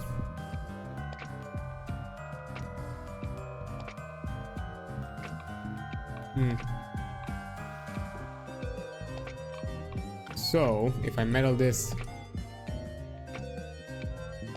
into bananas and this, maybe this? Ah, damn it. I'm pretty used to not being noticing given the whole fairy invisibility thing, but right now I'd like to nothing more than hear someone say hello to me as I walk into the room. Flying to the room to be more precise, although since fairy wings are actually purely decorative and we primarily use our magic to move through the air, maybe you should be levitate instead.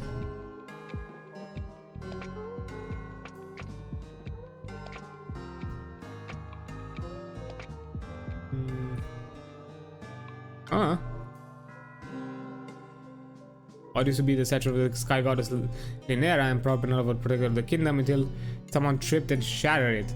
Based on the howling wind outside, desecrating her sacred images worth like a week of tornadoes minimum.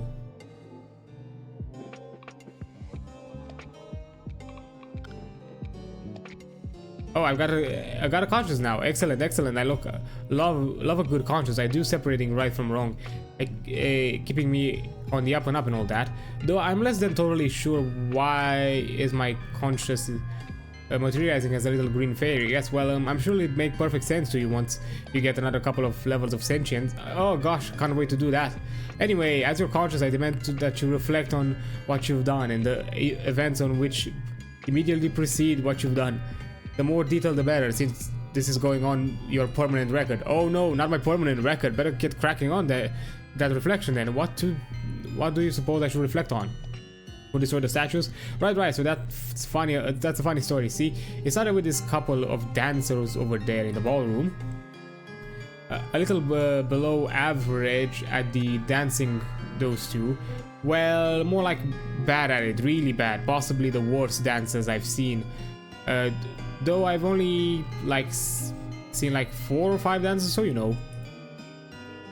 Anyhow, so these two, they're off minding their own business, yeah, flailing around and being inept, when all of a sudden one of them steps on a banana peel and goes flying right in the statue.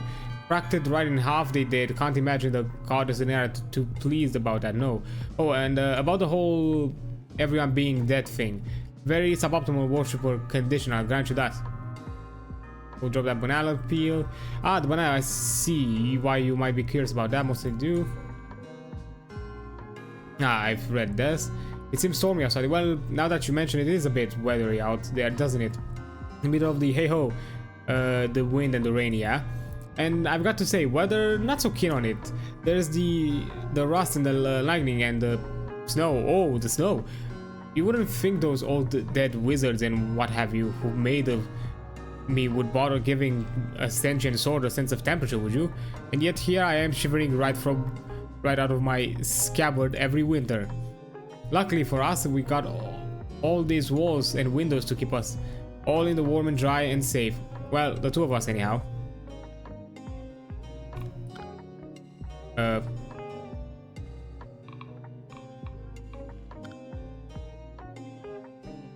Why can't I return? Oh. Now I can return. I had to check on rewind. Let me see. Okay, so I got 4 more research, fix things. Let's think this through. Still haven't gotten around to meddling with everything yet, so I could start with that. Anything could be potentially useful, and I'm certain there is some hidden logic behind the way everything here interacts. A logic that I can't theoretically uncrack and use to my advantage. Given the right perspective, though, brute forcing my way through everyone's possible combination of objectives is a valid perspective, I suppose. This bias will make them clumsy, even clumsy. If they're not careful, they might trip on something.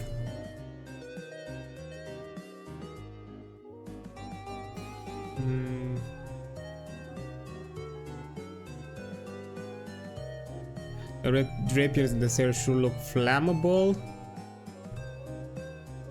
Could connect them to something that's already on fire.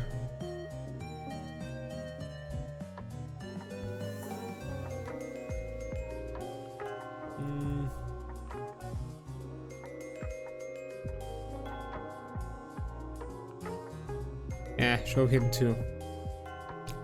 Countess Vampire can't stand the taste of garlic for normal human reasons. If she were to eat something, it might just buy Emma some brainstorming time. So if I do the window,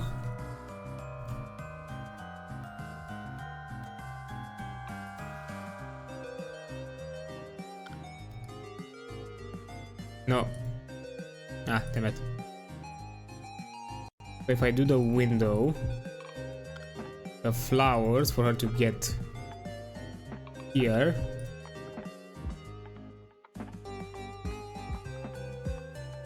The jam.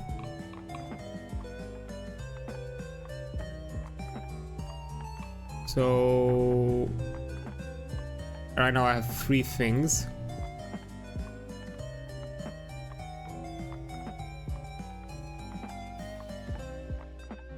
Oh, and the book. Let's see. Because technically she should have time now. Oh!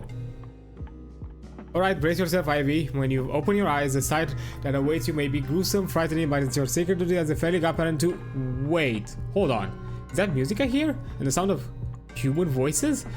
Oh, thank the gods, I actually fixed it this time. I was kind of worried I'd be stuck on looping in this hour and 4 minutes forever, but this looks like everything is totally cool now. Everything is 100% solved. Oh, Hilda, where could you have you gone? You've got to be kidding me.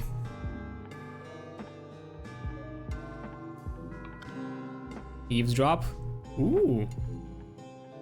And so then, with the rope, I was able to climb the wall and second floor where... my stomach. And that's when the gargoyle wings broke off, but lucky for me, I'd come up with a contingency plan for that, as well as during that half hour when you suddenly stopped checking in on me. All I need is that my trusty corkscrew and a couple of biscuits, which I gathered beforehand in order to... That's great, Emma. Now if you kindly stop yapping and find me an urn or a potted plant, or the... like... my dinner is plating a hasty egress? Hasty egress? Is that some sort of poultry dish, ma'am? I thought you weren't so keen on... Oh, got it. But you know, ma'am, whatever possessed you to slather that slab of raw meat with garlic sauce like that? You know what all that does to your digestion? If you're insinuating that I'm somehow at fault here, I'll have you know I was exceptionally hungry. Hey there, Bunking. Welcome back. The scent of blood was in the air. The steak before me was so fresh it bled. And the label on the condiment seemed harmless enough. Can you honestly blame me for not expecting the sauce to nearly poison me? I mean, this sauce, the one labeled Old Sauce and Whore's extremely lethal mortal killing poison, the one that says not to ingest under any circumstances. When we get back to the duchy, you are never to speak of this again. Understood? Yes, ma'am. Eavesdrop. Thank the gods this wreck of a party is finally over. When I write the official account of the prince's 18th birthday, I'm gonna have some choice words to the historical record. Generations from now, the people of Eclick will remember just how awful this all was. For instance, Captain Plot's weakness. I feel much more at ease about unwanted interlopers sneaking into the ball if Bia weren't the one in charge of security. Sure, she's handy with a spear and stronger than the whole royal court stuck together, and nice and actually willing to talk to me, but it's just for as long as we know, she's been deathly afraid of ghosts. What if the spirit of some dead old king, or even the king of No Noggin, were to barge in and make a ruckus? Bia would probably faint on the spot. And then who'd be the one in charge of fixing things? The archminister? The prince? Me? I really hope it's not me anyway. I'm also deathly afraid of ghosts. Oh, how typical. Another party and another talentless larson is trying to purloin the royalty household goods in plain view. This time it's a boy over by the stairway. I think he's son of the Earl of Abscondia. Well, I hope the boy knows what he's getting into, because his father and I are going to have some words later about his behavior. Words that admittedly will most likely consider please don't, if you wouldn't mind stopping him, and maybe consider not doing that. Getting into arguments with my social superiors always gives me a serious case of heartburn. Not really. She's not here. Huh. That sounds like she's in the middle of something. What are they talking about? Hey boss, over here, I caught a mole. Oh, wait, what's going on? Ah, Princess Brynhilda, what a pleasure to meet you face to face. But our introduction shall have to wait a moment. Plot. You'd best have good explanation for this intrusion. I thought I told you to run interference on Brynhilda covertly. Covertly? That's like overtly, but with 2 people, right? Well, I suppose dealing with this matter directly may have been unavoidable in the end. So then, Prince Brynhilda, the totally real Isles. Pray tell, what brings you to Castle Elifnor? If on this otherwise fine evening, actually funny story about that actually, sir. I'd love to explain, but it's late and no, do continue, I insist. After all, none of us are going anywhere, are we? And I have all the patience in the world. Hilda, you're alive. Ivy, you came back. Oh, what do you mean by alive? That's a funny story for another time. Super funny. But right now, I'm more worried about what's going on here. You still haven't gone to say hi to Felix. Did something happen? I tried. I really did. But no matter what I did, I couldn't shake off. Plot. It seems our princess here has developed a sudden case of talking to oneself, which admittedly is also true of everyone else around here, but one cannot be too cautious. I command you to find out what she's discussing and whether it raises any further red flags. You got it, boss. So, Miss Imposter, are you talking to yourself, or is there like some tiny little imp hovering in the air, or what? Also, got any flags stuffed in your pockets? Red handkerchiefs? If you do, you have to disclose them, you know. I'm just talking to myself, that's all. Nothing to see here. Sounds weird, but okay. I'll just be loitering over here then, for no particular reason. Well, I think I get the picture. So the Archminister's been having that guard tail you up and keep you from meeting with Felix, yeah? As far as I can tell, that's exactly it.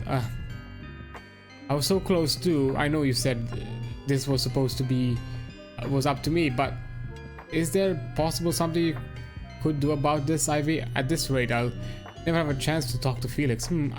I'd love to wave my magic wand and fix everything for you again, but unfortunately none of my usual spells are any good on living people or on dead people, just in case your imagination was going to some dark places there. I can mess with inanimate objects and certain species of rodent for some reason, but that's about it.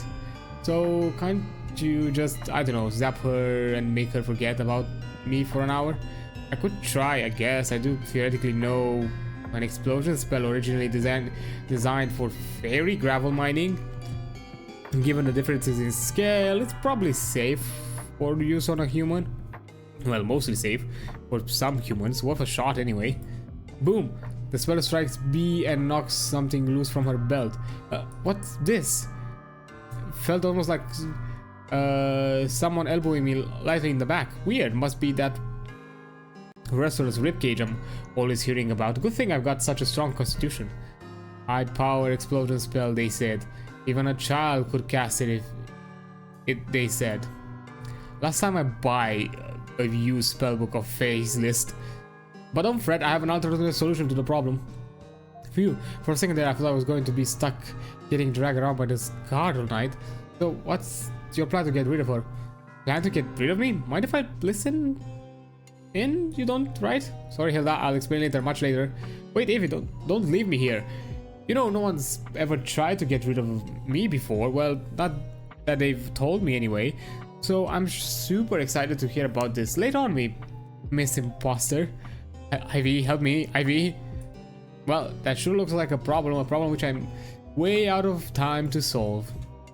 And I only barely managed to keep everyone from dying this time. If I make any more changes to the past, I feel like I'm gonna end up with a room full of corpses again. Is this the end of the road for me? Has my admittedly chronically deficient supply of luck finally run out? The mysterious object that B dropped glimmers faintly on the ground.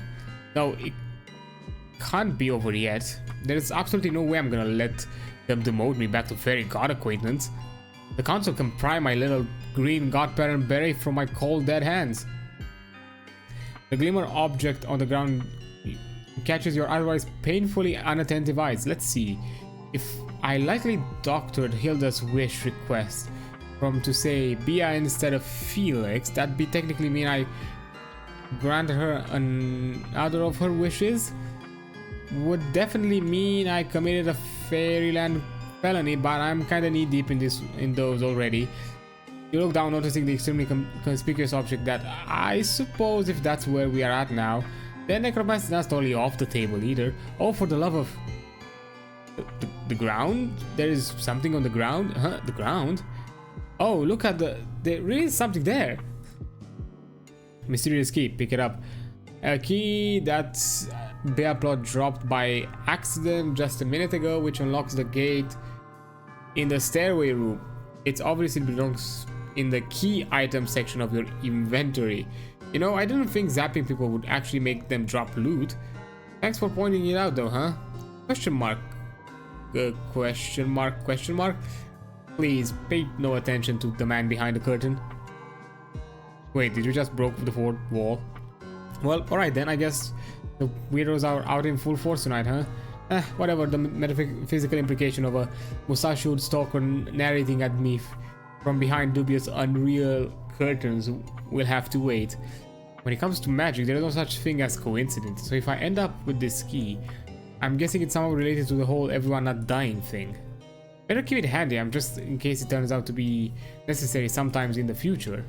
And by future I mean past, which is where I'm headed now to see if I can't make use of this. So we got an ending, but not the actual ending we wanted to get. So let's see. Let's try another path. Alright, so back to square one, is it? Though I'm not starting entirely from scratch here. This time around I've got a key that I picked up in the future. Yes, and with that brilliant plan just occurred to me. If I can transport objects with me from the future to the past, in theory, I could amass an enormous collection of golden candlesticks or whatever over several hundred time loops. And then I could sell them all to retire to Elfland under an assumed identity and never have to think about this fiasco ever again.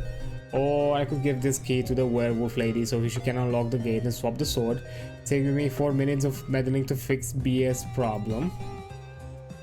Stupid moral compass, all it's making me do things the hard way. Okay, I just slip this key in the werewolf's pocket while she isn't looking at it and... Huh? What was that? Worked like the charm. Now then, I'm gonna figure out a way to get Bia and Minuits off Hilda's case. Distracting Bia would be probably the most direct way to go about it, but if I could somehow convince Minuits himself to let Hilda go, then Bia wouldn't even need to factor in.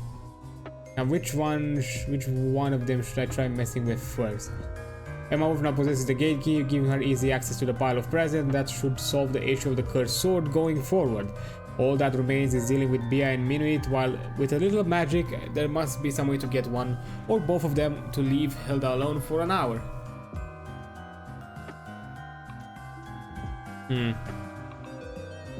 I might have an idea. So,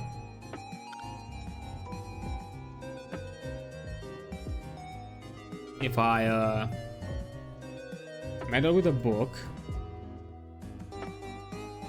then let's see, what if I meddle with the Bram with the coat of arms? You know, apparently there is this whole convoluted terminology system to how you're supposed to describe the heraldry in a coat of arms.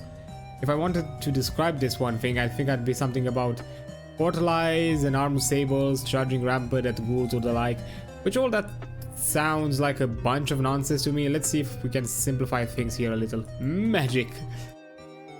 And the coat of arms reverts to an older design flanked by cross swords. There we go. 3 concentric red circles over white. Nice, tidy and easy to remember. And as added bonus, now the shield can double as a dartboard. It didn't do anything.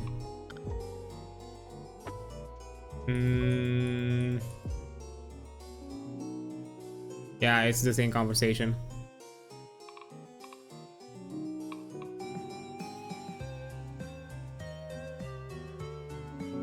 Oh, I messed it up. I probably should have saved. Oh well. Because I think I have an idea. Was the bananas? I know for a fact it didn't work. I think I have the idea now. Now there is the welcome side. Everyone's alive and didn't have to do anything about it. Anything aside from time travel back in time, avert a mass murder, still an important key, and subtly nudge a werewolf into doing my work for me. Now let's see what fruits my grueling non-labors have bore while I've been out. Well, out with it, Emma. Did you successfully swap the sword? Are we going to have to add potential regicide to the list of your innumerable failures? So, first of all, ma'am, not to criticize, but I feel innumerable is being a little uncharitable given my otherwise fairly solid record in your service. I admit the business with the swamp monster was not my best for performance, but don't forget about the time with the ghost pirates when I enough. Did you or did you not? Yes, ma'am, I've got the baleful blade of blood murder right here. Want to drink blood? What a vile little thing. Thirsting for blood, I can understand, but you don't hear me whining about it, do you? Be a good girl, Emma, and throw that wretch in the dirt, or the lake, or somewhere outside, would you? We can retrieve it again on our way out. Wait, but don't you want to hear about how you retrieved it in the first place? Like, it's a pretty good story. If I'm being frank, ma'am, there's a bit of subterfuge, some clever puzzle solving, a close shave, if you will, with the baleful blade. And in the end, I even managed to, riveting, I'm sure, Emma. Now, get back to your actual job. Yes, ma'am. Well, even if the Countess doesn't care, you'll listen to my story, won't you, baleful blade of blood murder? Want to drink blood. Do not want to listen to boring story. Right, so in the lake you go then.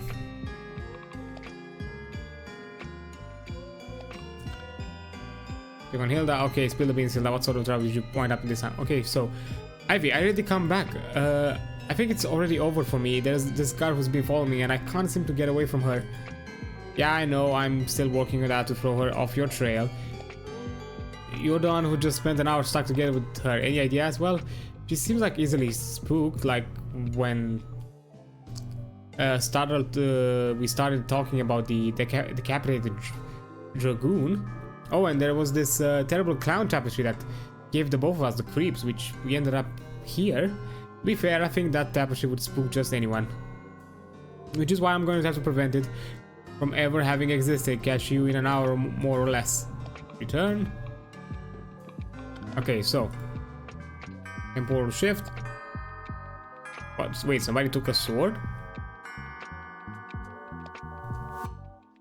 Sure is a good thing us fairies don't have physical needs for sleep, because I don't think I'm going to be getting much in the way of resting anytime soon. No, come to think of it, I guess there's nothing stopping me from finding a comfy spot outside and taking a few short naps for a couple of cycles or so. Not much risk of oversleeping either. At this point, I feel like I could hear that clock chiming even in my dreams. Okay, so I'm gonna do the tapestry. Then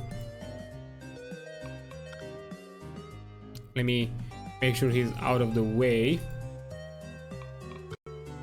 We'll turn this into bananas. And let's speed up. Assuming the magic will actually work, right? Let's throw me to the next time zone east instead. And the castle makes it there in one piece with everyone in it, and that the Fairyland Board of Land Use and Development doesn't cite me into oblivion for zoning violation. Maybe I'll just stick to my 4 minutes for now.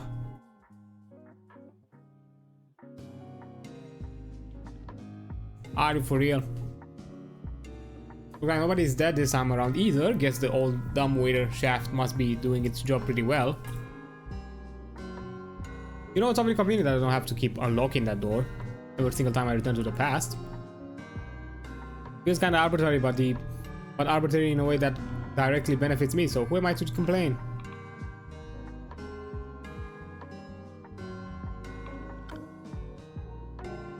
Okay, Hilda, why the long face? For efficiency's sake, please answer in 3 or fewer words. Okay, clown, guard, followed. Got it. I'll file that issue under ticket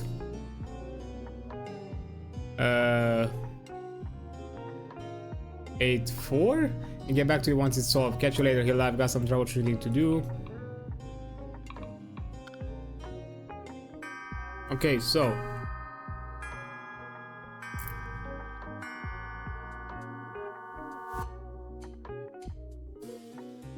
not sure if I'm ever gonna get used to the feeling of being rammed through the fabric of space and time like a lemon into a juicer. But at least I can turn myself into space-time pulp on command now, so that's something. Okay, so let me check the hints.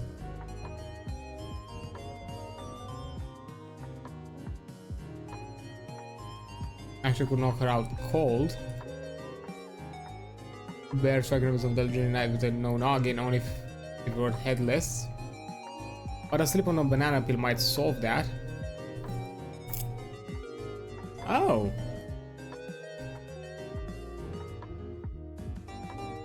Oh, I see.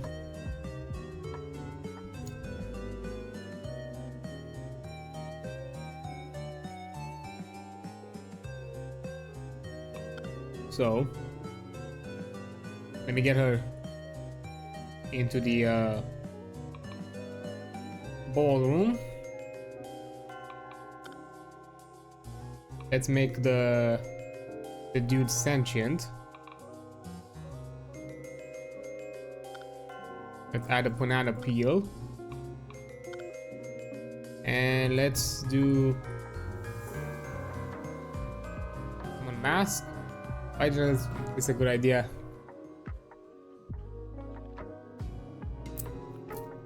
Huh? Okay, the thrill of seeing everyone not dead kind of wears off after a couple of loops or so. Almost like not being dead is a natural state of living people, and the gruesome scenario I had to witness earlier this evening was one horrifying outlier, and that one should never have to endure. Gosh, it's sure great to see everyone alive. So, alright, let me make this quick. Found, guard, followed, yes. Also, what's going on here? Nothing new, apparently I'll be back in a flash, Hilda. Okay, why the long face? Found, guard, follow. Okay, issue 9, once it's solved, catch you later. So...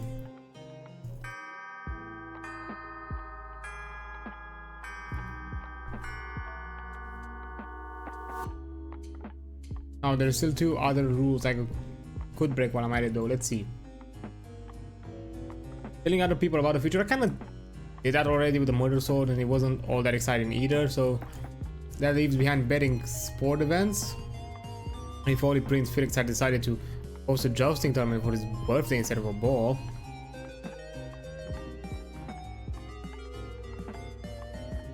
To talk out their issues peacefully once Minute had a little more. Had a little something to put him in a good mood.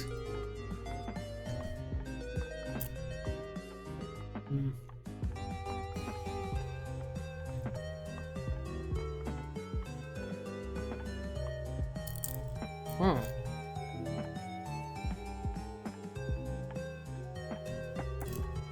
Yep.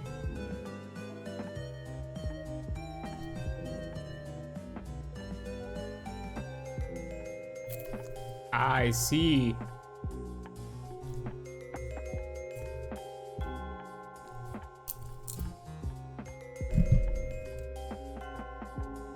So if I were to make him sketchy,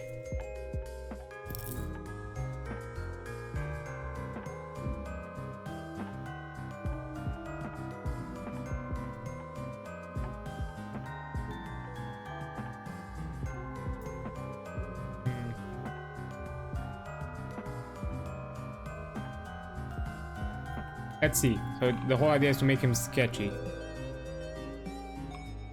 So the coat of arms, the actual coat, the shoes,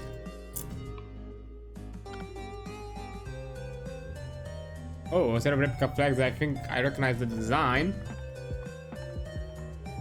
They used this to get the wave around an awful lot back in the late 190s. And let me tell you, a plain white flag might be bad for morale, but it's terrible for the laundry. Wouldn't be my first choice if I was to show up at a party, although I guess it wouldn't be my last choice either. The kingdom of gore flags woven out of their enemy's small intestine is a sight best left to the imagination. But either way, thanks to my good old magical powers, I have a chance to fix this mediocre choice of the core. Kerpow! to standard, eclipse, and darkwood. And there we go, a nice normal pair of flags for a nice normal evening. Nothing amiss here. Well, nothing except for the social political concerns regarding the monarchies of use of flags as authoritarian symbols to normalize their autocracy. But fixing Eclipse feudal government this way, this is way outside my skill set, and it's just a miracle. I'm just a miracle worker after all. Scheme to gain additional time concept 4. Hit clock with hammer until it stops ticking. It's not like that stops the passage of time or anything, but if the only clock in the room is busted, could anyone really fault me for sticking around after hours? And the chance to take some my frustrations out on the clock is the icing on the figurative cake. Sometimes you've just got to shoot the messenger, you know. Of course, the problem with this plan is that I can't travel back in time if the clock's broken, and I'm definitely not ready to face permanent consequences for my actions just yet.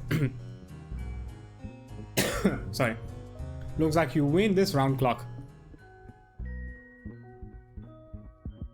Let's see. Oh, they work? Let's see, what's new here? Vampire werewolf lurking sketchily by the door? Check. Suit of armor still excessively tall? Check. Felix moping about all by himself? Not check. Wait, is that Hilda with him? Could they finally have... So, yeah. Honestly, I don't know why I expected anything better from these two. Guess I'll get better to the sorry. Guess I better get to the bottom of this. Sounds like they're in the middle of something. I wonder what they're talking about. It's sure has been a lovely evening. Specifically the last 5 minutes of it, since the preceding hours were mostly not as good. Bad even. Really bad. Oh, but not because of you or anything related to you. Yes, I feel the same way about the last 5 minutes, that is. Namely that we're good on account of you being in them. Oh, Felix, was that, or is it about me being bad host? How could I let her have a bad time at my birthday party? Ugh, I've gone and put my foot in it now. He's facing away from me, that's no good, right? Should I have said something else in response? I thought he was being sweet, but what if I was misreading things? I've ruined everything, haven't I? Ah, Hilda, you managed to meet Felix after all. That's what you wish come true, right? Everything's fine now? For legal purposes, I need you to say yes so I can file this with the council as a success. I'm doomed, Ivy. That's no, I take it. That girl finally left me alone when she ran off to check the Archminister, but by then the ball was already almost over. We've barely even had 5 minutes to talk, and I can't just tell that I've ruined everything. If I'd just gone to see him earlier. But what's the use? It's hopeless. I'm hopeless. I wish I could just go home and forget about all of this. I'm sure he'd be happier without me. I think I need some time to myself. I'll meet you back at the carriage when this is all over. Poor Hilda. I guess the plan was a flop as well, huh?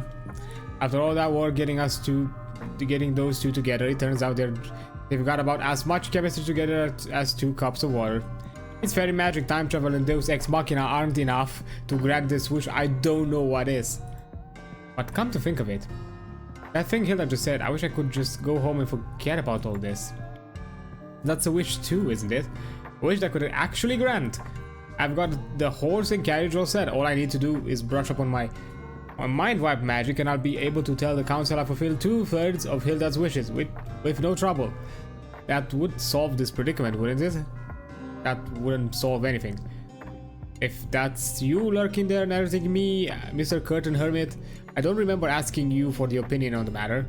Just so we're clear, I do have a name, and if you're going to keep forcing me to self-insert into the narrative to fix your problems, you could at least learn it.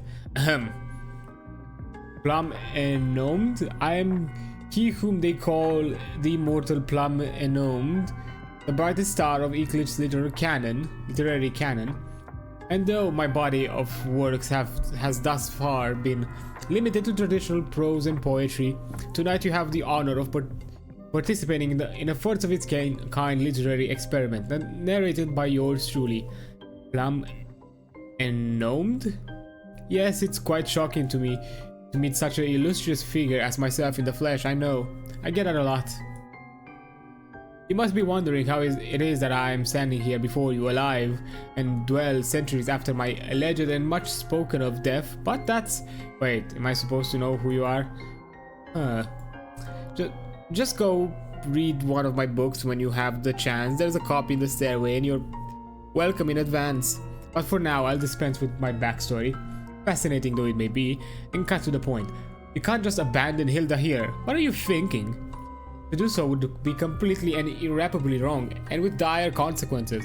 Okay, I mean, I do feel really bad about leaving Hilda in the lurch like this, but I did the best I could, right?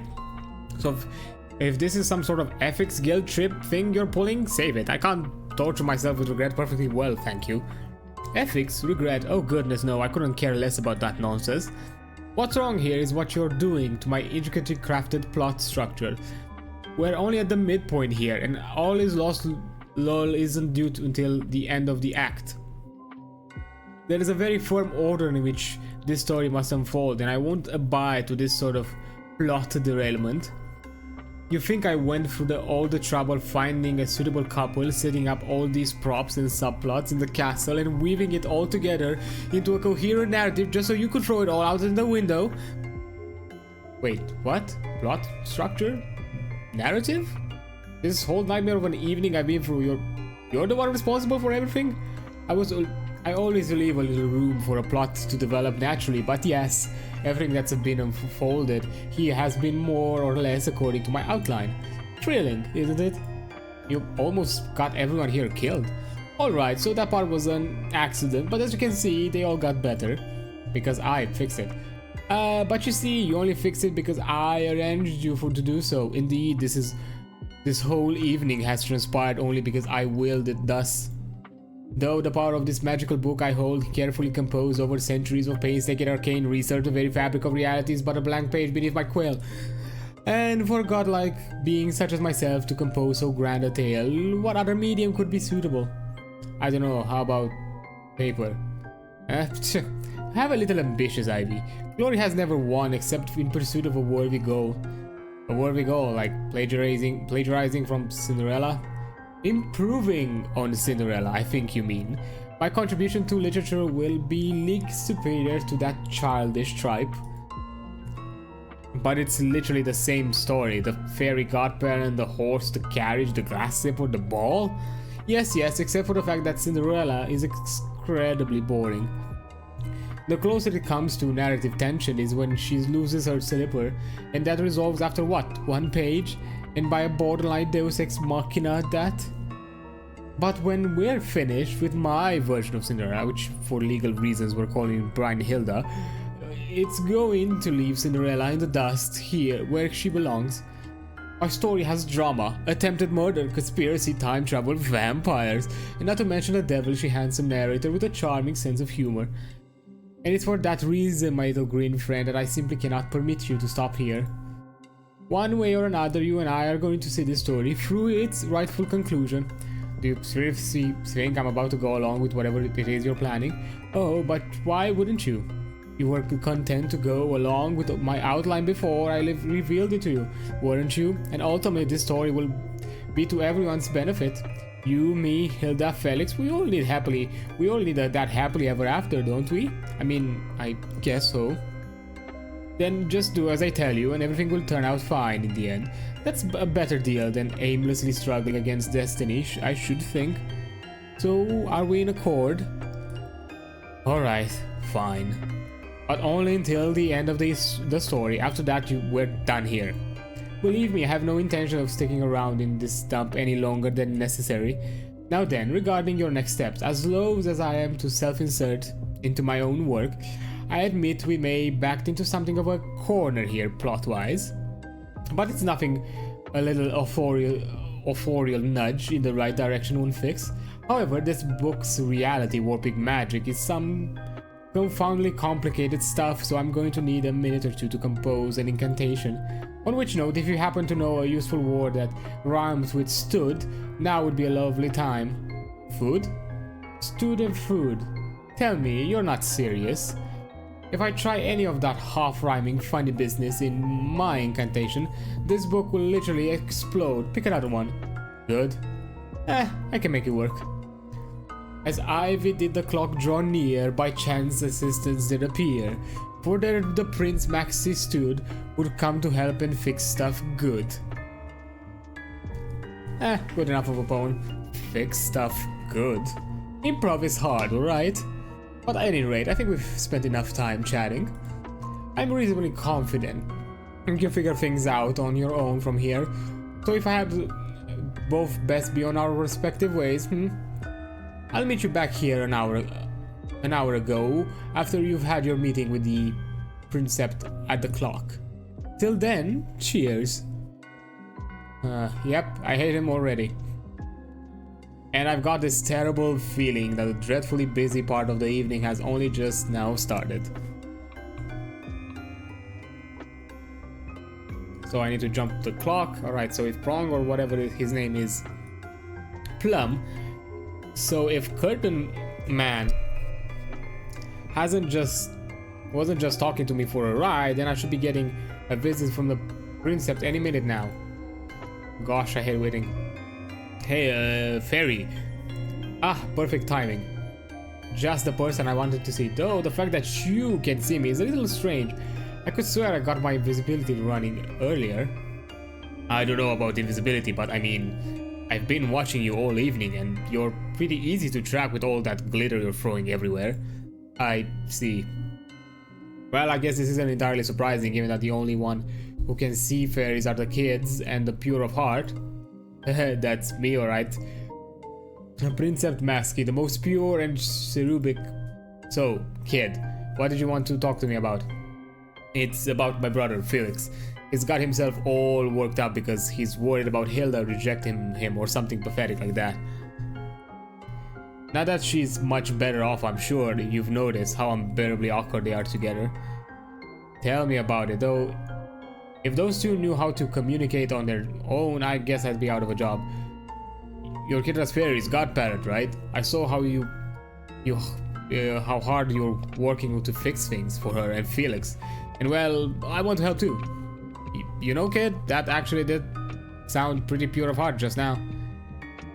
But even so, I'm not actually sure what you can do here.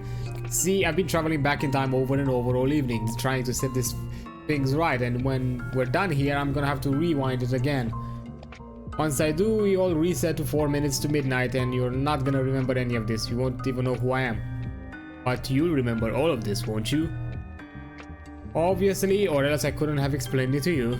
For example, if I gave you a secret password to tell me my past self, you'd be able to use it to convince me to help you out. Oh, I like where you're going with this. And then past you could keep that guard preoccupied for me, giving me a chance to shop Felix and Hilda together. Mildly inconveniencing Bia with shenanigans for a good cause, I'd be game for that in any timeline. That settles it. When you get back to the past, I'll tell my past self the secret password and explain the plan. I doubt I'll need much convincing. Oh, and the password is... got it. It has been a pleasure convincing you, Princept. The pleasure is all mine, pal. Now get a move on and I'll catch you later, earlier. Reverse time.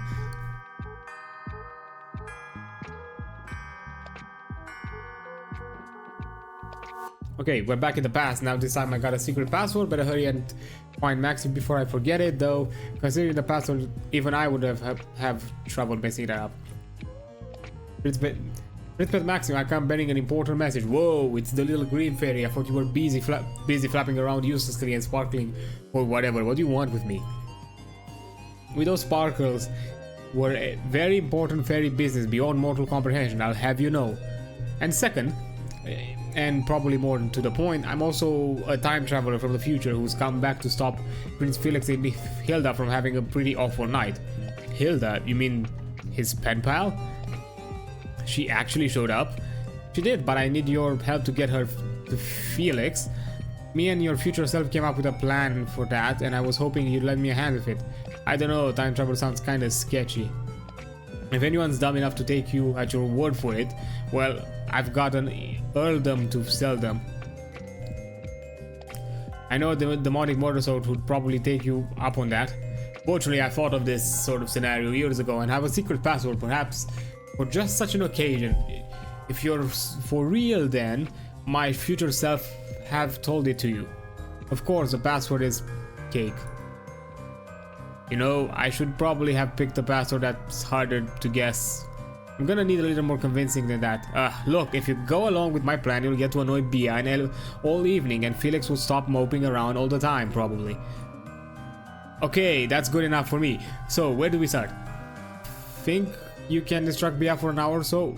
Watch and learn, pal. Watch and learn. With Prince Fat Maxi keeping Bia plot distracted, that solves the second obstacle of the evening. Free from Bia's interference, Hilda has successfully united with Prince Felix, and now the only thing that could keep them two from a lovely evening together is themselves. Given that it's Hilda and Felix, perhaps it wouldn't hurt to check on them. Oh. What a relief if it is to see those two together at the start of the evening. And now that I've managed to unite them, I guess this is the last time these two can have their happily ever after. Plum can call it a wrap, and I can avoid getting fired. Everybody wins. Nothing left to do but kick back and relax, and relentlessly eavesdrops on our happy couple to make sure everything's going smoothly. I wonder what sort of romantic conversation they're having. I'm so glad we were able to make it. After all, Hilda, I was worried for a bit there. Yes, me too. It was not especially easy. Sneaking was involved partially, and actually I feel like the Archminister might have been trying to have me arrested. Oh no, I've been afraid he would. He doesn't really approve of me fraternizing with those he hasn't personally investigated, on account of which I haven't actually told him. You know about us? Oh right, of course, I am an outsider after all. I know I don't fit in here. I accidentally made the atmosphere way too heavy. We'll be stuck making gloomy small talk forever at this rate. I need to lighten the mood. Oh no, I went and stuck my foot in my mouth, and she thinks she hates it here. I think Felix, how can you make her feel more at home? Quick, change the topics. This is unrelated, but I noticed you sure have a lot of seagulls around here. Yes, seagulls. That's a normal and pleasant conversation topic. Always flying around inside a great hall. Those seagulls, can't get rid of them, and we've hired an awful lot of Pied Pipers. I like seagulls actually. My family keeps one as a pet back in Waterport. His name is Lewis. We feed him the fish scraps off the dinner table sometimes. We normally don't let him inside though. He poops on us a lot. Yeah. Oh no, that was a callous of me. You must think I'm some sort of seagull-hating tyrant. Why do I have to go and tell him about Louis? Everything's so fancy here. Nobody wants to hear about some... sorry, 1 second.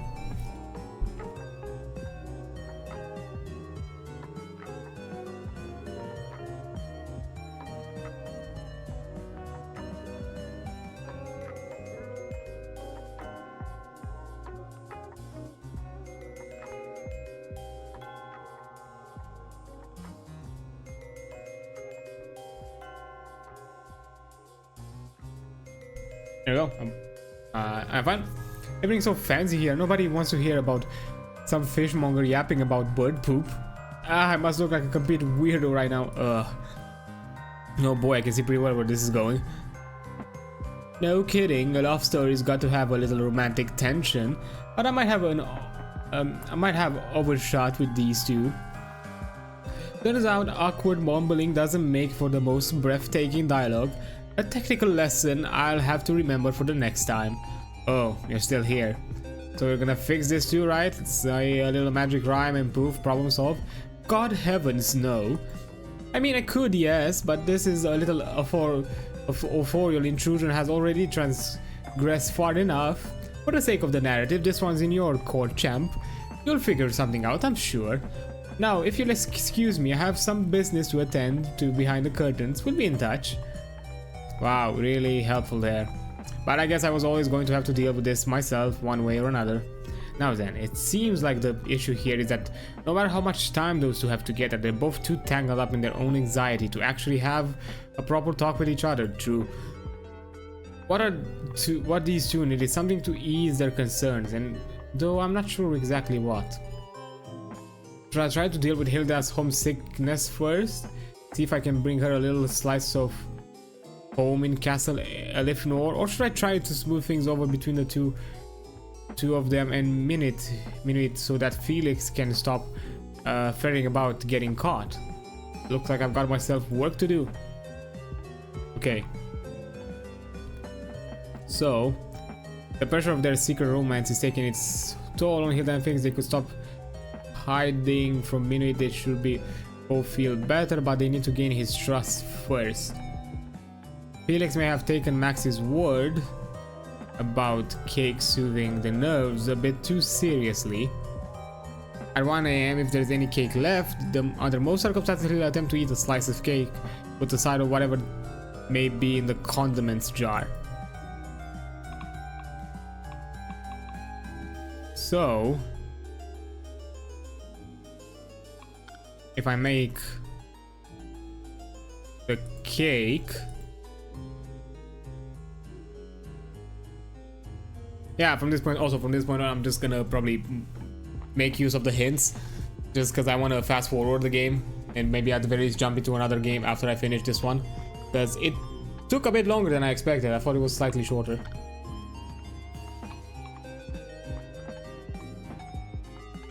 So, by technicality, if I do this and also this, as now they're here. Ah, fuck. I know what I should have done it. Well, I don't know what a monade is, but pompous foreign beverages do seem a little typically of le bourgeoisie. Fuck. Let's see, I don't know French. Let's see if a little magic can bring the refreshments back down to a tolerable level of pretentiousness. Here we go. The liquid pitcher turns green and the label now reads absinthe. Fucking absinthe. No idea what that is either, but somehow I get a feeling it's even more ostentation than it was before. And based on the alcohol fumes it gives off, it's way more flammable. Oh, what's this? I thought this glass full of pleasant, albeit rather bland lemonade, and yet now it appears to have filled itself with the brim with absinthe, that most potent of elixirs. Oh yeah, I think it wasn't absinthe like a big thing in medieval ages, like at the very least, or like not necessarily medieval, more like Renaissance and that kind of thing. Welcome, I don't know history. Welcome surprise, though I must admit that is sort of apparently supernatural transubstantiation worries me somewhat. Bro, chill with the long words, holy shit. But on the other hand, a few sips of the undiluted absinthe does wonders to ease one's concerns. Dong. This whole time's up hit the road thing would be a lot more charming if there were a cuckoo clock instead. It could have a little pair of doors built into the clock face, and one of those little mechanical birds could pop in and out, scream at you or whatever it is, and that birds do. I'm pretty certain. Oh no, absinthe is. Believe me, absinthe is strong. Nuh-uh. That's not something you should drink straight. maybe a shot, maybe, but not like in a glass straight.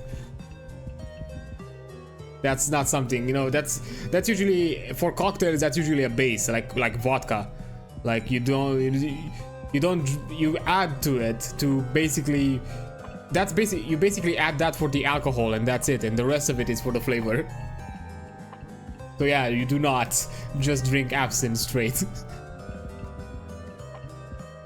I could go caca, or maybe hoo, or even the shit. Is that what language? Initially I thought maybe it was Greece, but it's not Greece. I know for it can't be Greece. I mean, I think at the beginning it looked like it, but at the end, nah, that's some Eldritch. Let's go. Stop with the Eldritch stuff in the human world too, right? But that's not just fairyland thing. Let's see, I think this worked. I think I got it first try. That sure was a pleasant jaunt through the castle grounds just now. No cursed swords, no vampires and werewolves, no meddling ministers and guards, and no mortifyingly awkward attempts at teenage courtship. And the other hand, that nightmarish excuse for a horse is still out there staring at me. Not to mention the carriage is out there too, and it's kind of getting pretty irate at being stuck as an inanimate object, so maybe I'll just stick to the fluttering around the rooftops next time. Minecraft enchantment table, yeah, actually yes, it looked kind of like a Minecraft enchantment table. So let's see. Eavesdrops. Has Minuit noticed us yet? Let's see. Yes, I'm quite certain he's noticed us. Oh, this is not good. All this tension is starting to make me nauseous. Maybe I should have another slice of cake to soothe my nerves. Felix, I don't mean to be contrarian, but I think more cake is going to make you more nauseous. What's the scoop, Hilda? Anything interesting happened while I was out? It's getting discovered by the Archminister interesting? A little too interesting. That guy really has it out for you, huh? I don't want to complain, but it just feels unfair that he's so opposed to me and Felix being together when he's never even met me. Yeah, seriously. All he knows about you is that you've stolen someone else's identity, snuck into the castles uninvited to cozy up to Felix, and have managed to elude the grasp of all of his guards. That's pretty much nothing. I've worked with way sketchier fake princesses before. I mean, you wouldn't believe what Helvetia? I forgot. Got up to 2 kingdoms over with just a comb and a pot of crabs. I feel like I could just prove to him that I'm not trying to hurt Felix. Maybe I could change his mind. Well, do you think you can come up with that sometime within the next 5 minutes?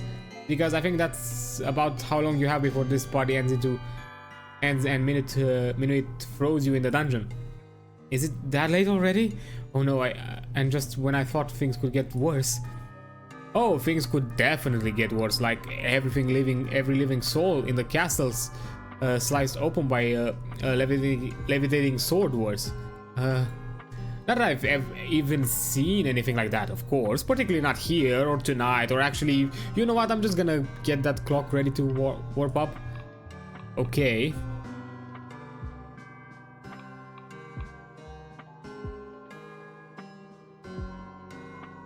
Oh, I have an idea.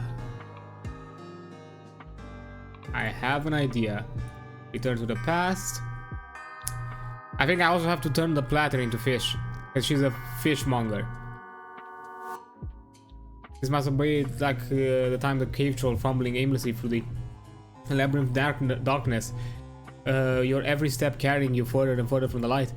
If I were a cave troll though, I'd be like 50 times larger and carry around the giant axe, and I feel like I solve most of my problems a lot faster than that way. So, first of all, let's... the wicket in the picture turns into a green, labeled now as absent? Absent, don't mind if I do. Okay.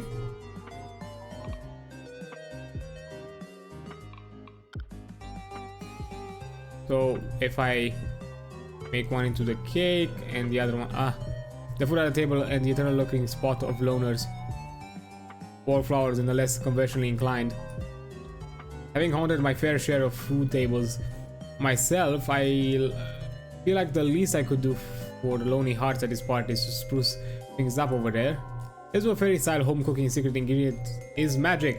Kashi Fundin? The food on the table transforms into exquisitely spread over new completely uncooked dishes. I'm used to my idea of coming out kind of halfway baked, but cold raw is a new one. Guess it might be time to introduce the illusion ability to the exciting world of sashimi.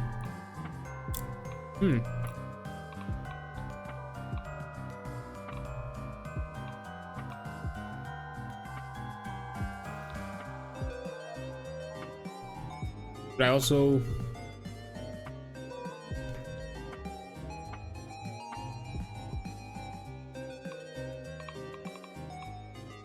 now what I think it's either the book. I mean, it's gotta be the book to make him move away from there.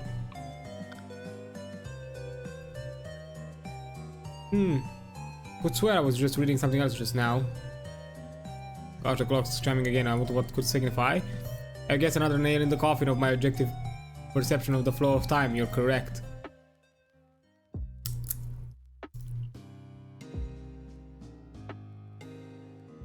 Okay, let's see if I can guess what Felix and Hilda are doing without looking. I'm guessing they're standing around awkwardly unable to have a proper conversation despite everything it's taken to get them there. I think that's the time. That's them in the magazine, so if I listen real close to them, maybe the silverware is sure very silver. Yes, it's made of silver, so that's probably why. Score of 1 for Ivy. Wait, no, this is bad.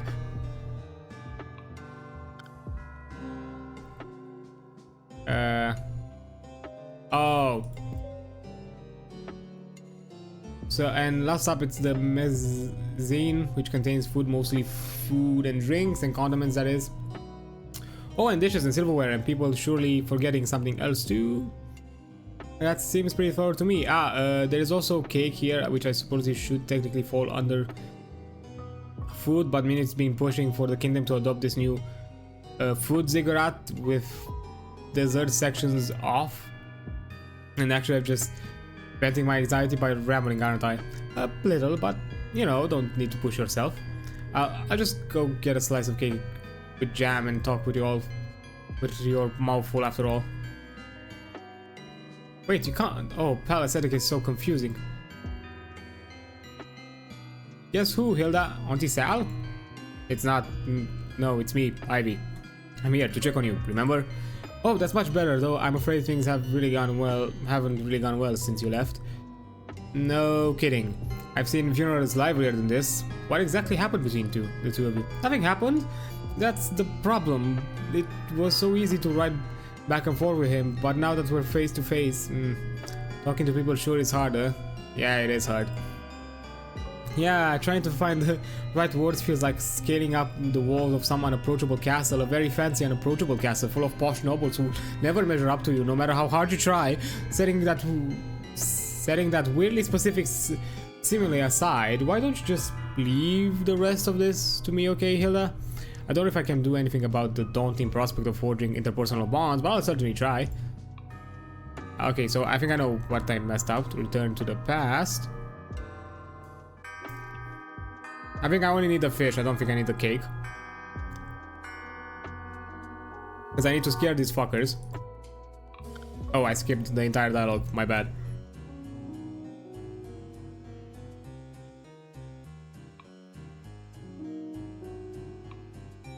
I need to turn this into fish. This has to be absent again. And I need to move him away from here. Apropos of nothing, I've ever make enough fairy dollars to buy my own cottage. I'll definitely want to get myself a fancy timepiece to decorate with. Something elegant like, oh, I don't know, a giant ornamental hourglass, or maybe one of those candles with lines that to indicate the hours. Oh, or a sundial, or a mechanical ori, or literally anything that isn't a grandfather clock. Although the sundial, it's kind of too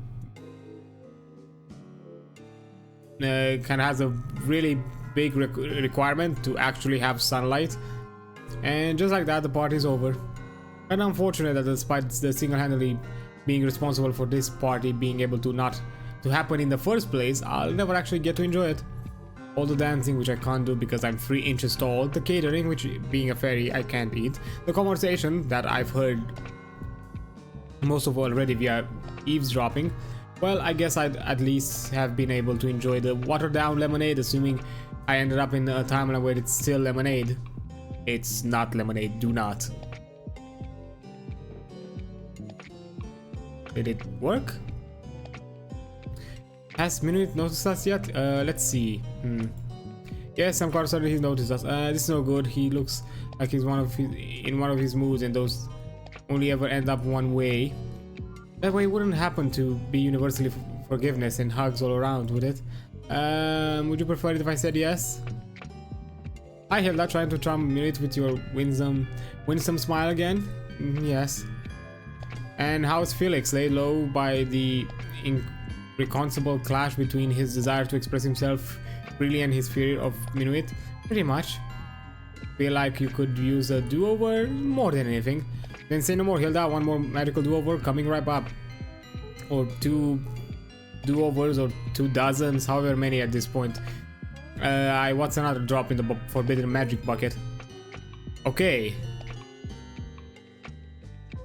So the cake didn't work? What the fuck am I supposed to do?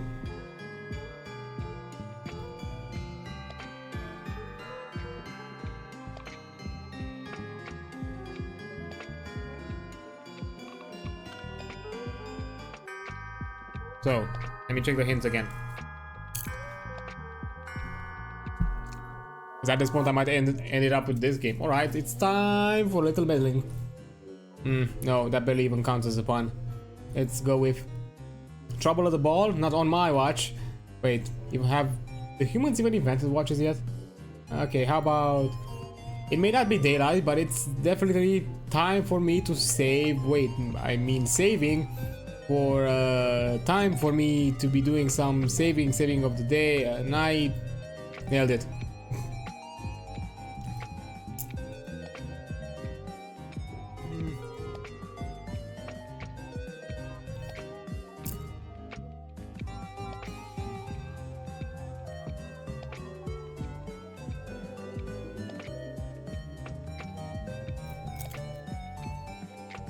We decide what will be in the condiment jars. Oh! What if? So, it's there. He was actually stopped. So,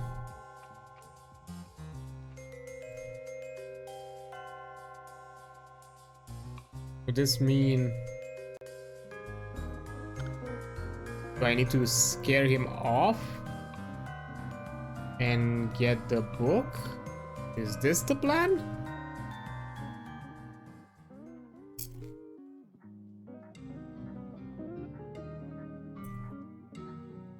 Alright, time to see results of loop number 14. Oh my god, I did it 14 times.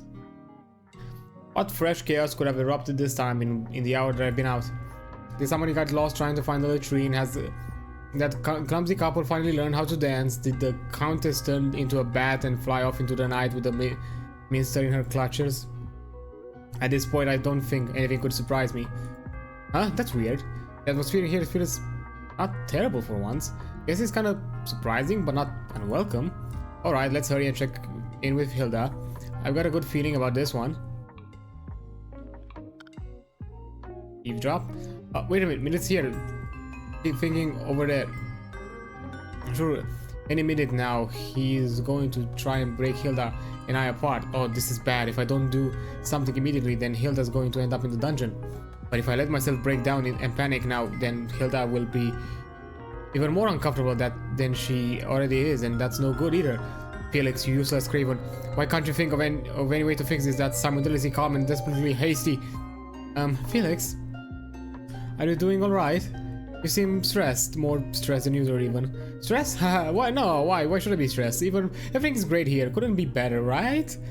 Also, on a wholly unrelated note, I've developed a severe stomachache over the last hour, so if you'll excuse me for a moment. Oh no, are you alright? Is there anything I can do to help? I have some dried seaweed on me that can theoretically be used as medicine. I actually bought it as a snack. Seaweed? Could it be poisonous? That fiend. I appreciate it, but I think I'll try a slice of cake first. Maxi tell me there is nothing like a cake for an upset stomach. And a scoop of garlic. Jam probably would help as well. I mean, it always lecturing me on the merits of vegetables. Garlic with cake, is that a gourmet thing? But wait, that jar, the label, wait. What a relief to see the lad can handle his own against a duplicitous infiltrator. I knew I told him better than to take seaweed from relative strangers, but to think that he'd remember my advocacy of garlic, perhaps I didn't be so concerned of his well-being after. Wait, Felix, don't touch the jar. The jar, but that's regular, extremely lethal, mortal-killing poison? Poison? Thank you for catching that, I haven't noticed. The skull and crossbone on the label tipped me off mostly. That girl, if she hadn't spotted the jar of poison. How shameful that my priorities should be so misplaced as to confuse the prince's saving grace for a threat to his life. There can be only one recourse. Archminister, I was just... If this is a Prince Brynhilda, if that is indeed your real name since the moment you stepped foot into Castle Elifnor, I've been watching you. I'm acutely aware of everything you've done here tonight, and I must say, you have my deepest gratitude for looking after Prince Felix. What? Just now you saved Felix's life, no? While I'm still quite unconvinced that you are indeed the princess of totally real, it seems that I was at least mistaken about your intentions. If you are truly an ally to Prince Felix, then I have no business standing between the two of you. Wait, for real? Are you seriously, Nox? Are you actually? That's Archminister Minuit to you, lad, and in the morning we're going to have a very long talk about reading labels before putting food in your mouth. But yes, the two of you have my blessings to continue seeing each other, and my apologies for the ordeals I have put you through. I'm sorry as well, I know I broke a few rules getting here, or a few laws. I'm not really Princess Brynhilda of Totally Real, I'm just regular Kira from Waterport. Waterport, you say? Well, I was born in Waterport as well, though I haven't been back since likely before you were born. Perhaps later I could persuade you to fill me on how things fare in that dear town. I like very much, sir, Archminute, sir. It'd be a pleasure, Hilda, and for you, just Nox will suffice. Of course, she gets the special treatment. But at any rate, I feel I've imposed on you too long enough, and in more ways than one. Eat, drink, be merry, I know I centrally shall. Well, I guess we have our orders from the Archminister. It seems so, doesn't it? And I hate to go against his wishes any more than we already have. So with that said, would you perhaps care to join me for a dance? Oh, Felix, I've been waiting to all evening. Is that finally it? Yes, I think it is. I call that Hilda's second wish successfully granted.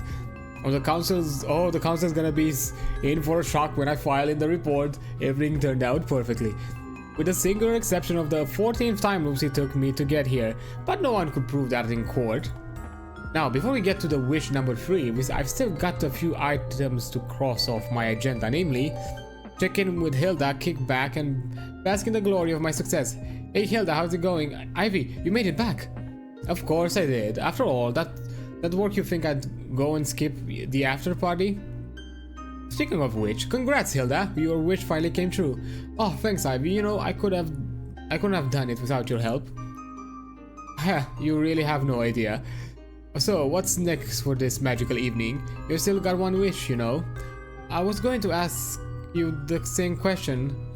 Everything tonight has happened so fast, from certain points of view anyway. It seems like just yesterday that Felix and I started exchanging letters, and now... What do you think I should do next, Ivy?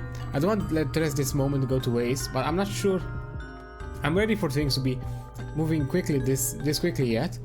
Well, according to tradition, this is the part where... I'll take a thought, forget tradition. This evening belongs to the two of you. I've stuck my nose into enough already. What do you feel like doing, Hilda? Take things whatever speed you like. Well, in that case, Felix and I were going to go dance together in a couple of minutes, and I was hoping we could just spend some time talking after. Would you mind terribly if if it were another half hour or so. Half an hour, 2 hours, however long you need. And when you're ready to make your wish or head home, or whatever else you want to do, I'll be out in front with the horse and carriage. It'll be pretty obvious which ones are yours. Oh, you're the best, Ivy. Won't keep you long, I promise. Don't sweat it. At this point, any sequence of finite linear time sounds pretty great to me. So this is what it feels like to succeed. Gotta say, I'm getting used to it. I know I shouldn't officially begin basking in my success until I've completed Hilda's third wish as well, but just a little couldn't hurt. I mean, it's the end of the story, right? Hilda and Felix are finally together, all the loose ends are nicely tied up, and all that's left for them is to live happily ever... Hold that just a minute, Ivy. Kinda wish you'd stop appearing from thin air like that. My apologies, but I had to hurry over the moment I heard that you managed to bridge the gap between our star-crossed lovers. Speaking of which, congratulations, it only took you 15 attempts to set things right. Less than a full day, not bad, not bad. I do hope the Fairy Council is paying you overtime. 14 attempts, actually, that first one doesn't count. But yeah, either way, it looks like things are finally fixed. Wait, with Minute off their back, it looks like the two of them will finally have a chance to breathe easy, and boy do they need it. And you're most welcome for all the assistance. Wasn't thanking you, but sure. I'm real glad you helped me fix the series of contrived problems that you caused in the first place. But of course, it's been my pleasure. Now then, it's time we began the next act of our story. Next act? You mean like the denouement, right? The part where everything gets wrapped up tightly, they all live happily ever after? Oh, Ivy, you sweet, innocent creature. You're not talking about denouement, are you? How to explain this? A story is like a seesaw, if you will. It's fun going up and it's fun going down, but where is the fun if in standing still? It's a thing of perpetual motion, and Ivy and our lovers have reached the top of the seesaw. You know what has to happen next? I'm not hurting Hilda. Hurt? Oh, let's not put it in such ugly terms. It'll only be for a short while. Once she and Felix reach the bottom well, send them right back up again. First, I'll engineer some manner of calamity to split the two up, maybe leaving behind a single glass slipper, and then we let them stew in their angst for an evening or three. And once we've gotten the audience by the heartstrings, you swoop in with a contrived but previously foreshadowed chain of coincidence to reunite our levels, and we can move in with that denouement just like you wanted.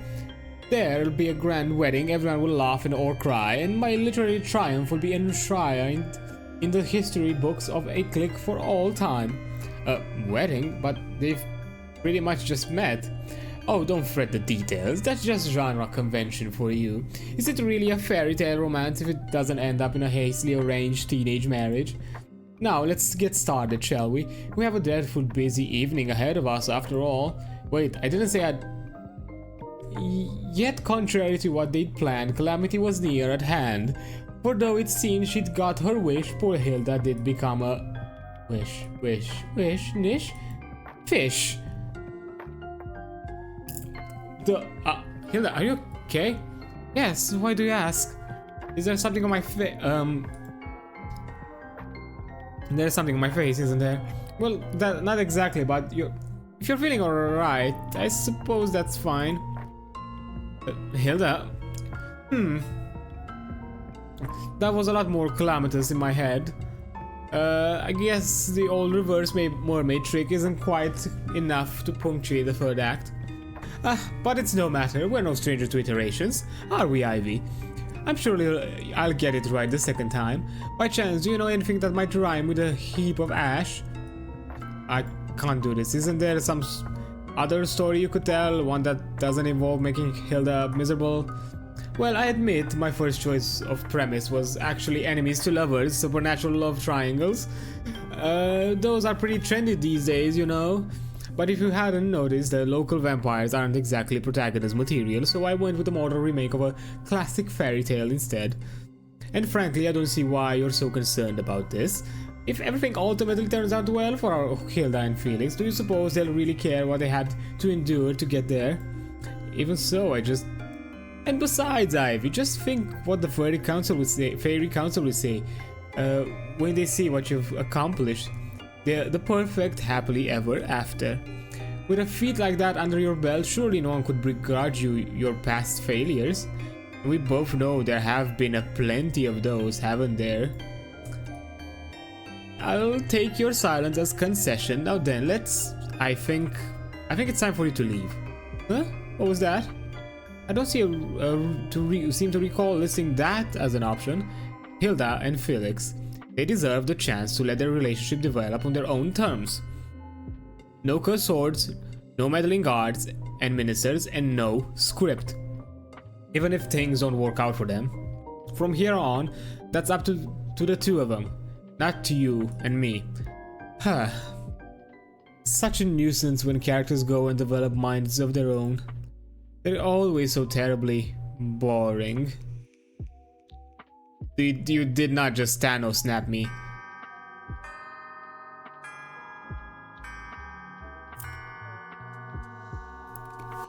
Wait, you just... Oh, do you think you were the only one who could turn back time? If I could turn back time. Anyways, I've just returned us to 1 in the morning, and I shall continue to do so many times as necessary until I work out the perfect Act 3 climax. Not if I have anything to say about it, and as it will happen, you don't. Though I do hate intruding upon the narrative, it's evident that if I want to get anything done here, I have to do it myself, and thus your services are no longer necessary. Now, stay put, keep quiet, and above all else, don't meddle with anything. I'm quite serious about this. Do you know how much concentration it takes to come up with these little magical rhymes on the spot? Concentration which is rather hard to muster with you fitting around, sprinkling pixie dust on everything. Just keep out of my hair about 4 minutes and I'll have the story set on the right path again. It's for your own good, you know? It's for everyone's good. I think I already know. Yeah, I'm not listening to any of that. This story ends here. And I have to fight the author to make that happen, then I guess I'm fighting him. He may have a magic book, but beneath all the delusions of grandeur, he's still just some guy I can mess with him. I can mess with him the same way I've messed with everyone else around here tonight. Just hang in there a little longer, Hilda. I know I may have gotten you into this mess, but I swear I'll get you out.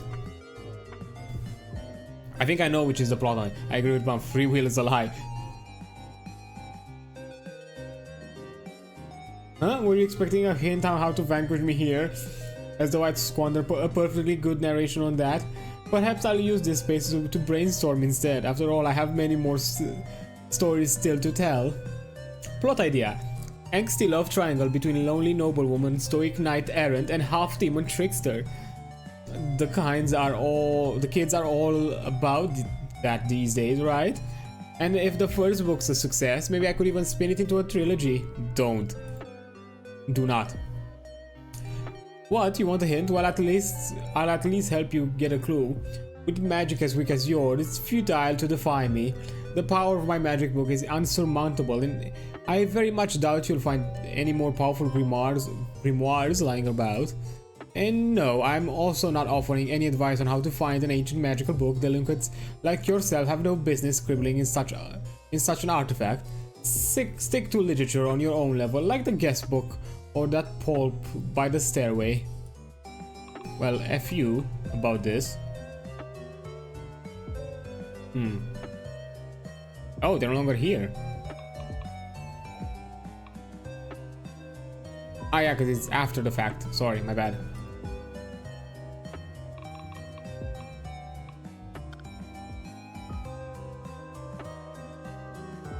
Well, if it's about breaking his concentration, well, can I still animate the armor? I could. The dancers are still here.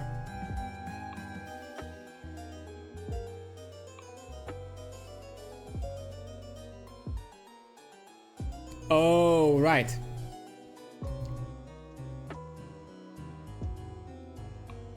So the armor, the banana, the music. What else though?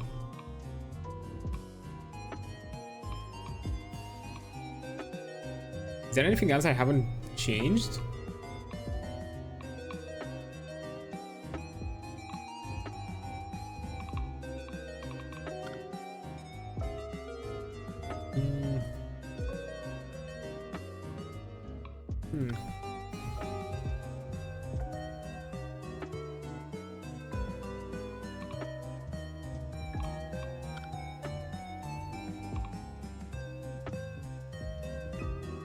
I don't know what should be the third one.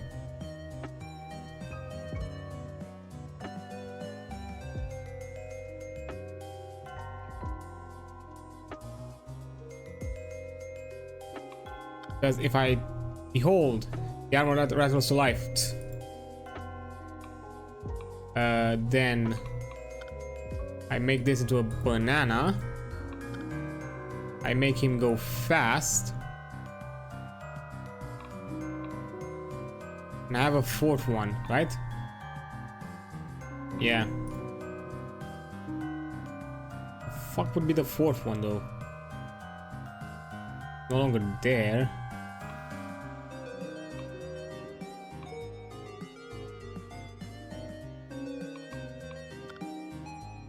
No. No. Actually, who's that knight over there by the entrance?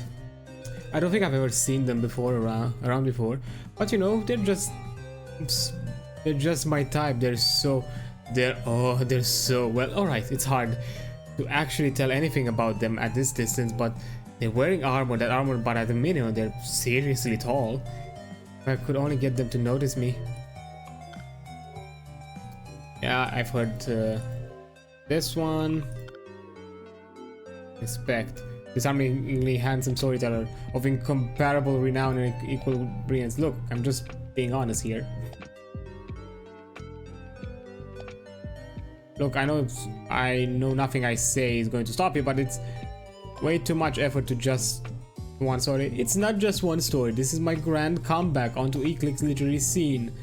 I once had legions of dedicated readers throughout every city of Eclic, the admirations of the masses, glory fit for a king. Yet over the last couple of centuries, my works have fallen into obscurity, remembered only by boring old coots like that arch-minister. But when word spreads of the miracles worked at Castle Elefnor, and of the mind that wrought them, my name will once more be upon the lips of every soul in this kingdom. Wouldn't it be faster if you just go around showing the people that you're some kind of immortal wizard? I feel like that's a lot more impressive than some mediocre fairy tale plagiarist who can barely even rhyme. Contrary to popular belief, the immortal wizard industry is actually much more competitive than you'd imagine, with a lot of job openings when nobody ever retires. Oof, rough. And don't even get me started on plagiarists. Okay.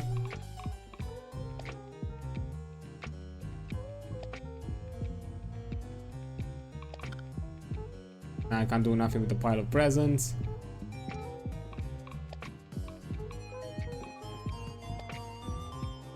Actually never used the alcohol. Maybe? Behold. Now reads absent. A glass of absent simply wouldn't object. Ahem. A couple of chatted thus while, and Hilda could not hide her smile. But whoa, that smile turned a frown, and Hilda's life turned upside down.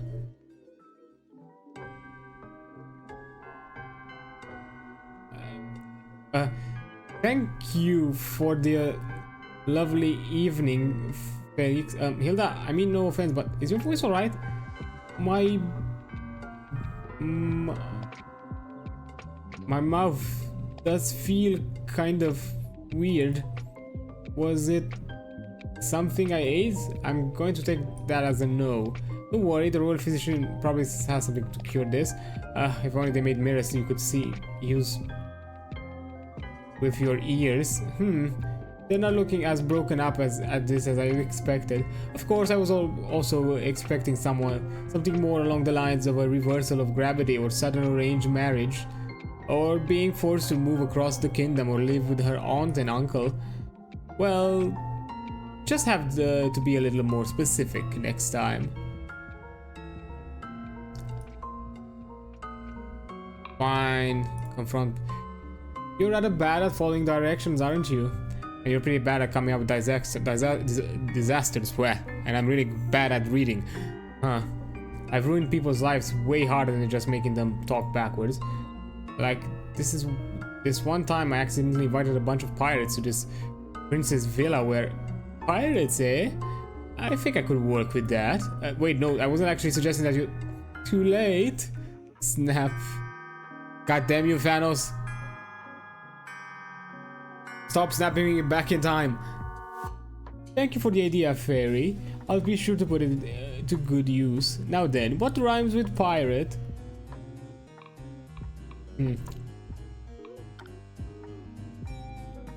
It's a birthday. Well, there's nothing factually wrong with it, but it's actually 6 ways from anything close to festive. Let's...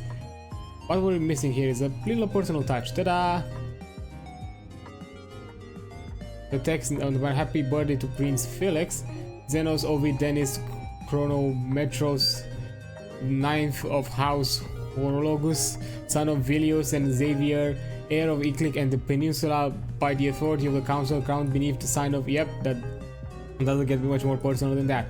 Might be a little bit too hard to sing though.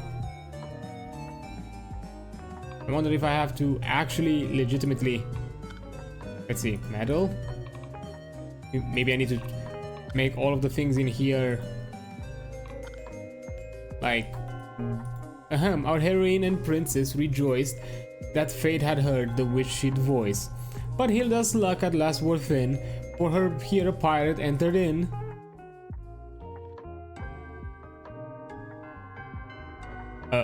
Hilda, I know my memory is not the greatest, but are you always wearing that?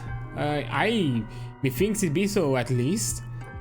Actually, that's fine. I can go along with this.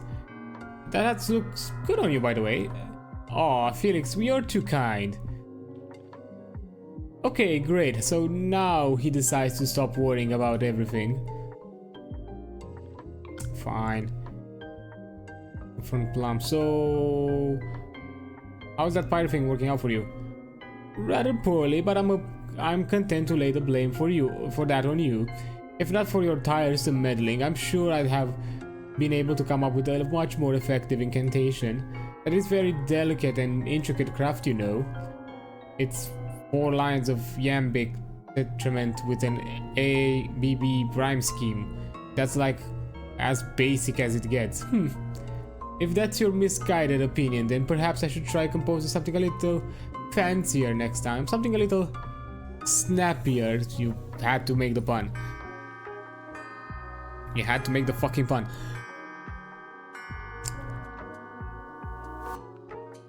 Oh, I know what I'll do. Are you familiar with the concept of dactyl? Is it related to pterodactyl? Well, I suppose we'll find out soon enough, don't we? Okay, so what happens when I meddle with stuff? Okay, let's see if we can't deduce what will happen to this. Clown Tetris if I meddle with it again.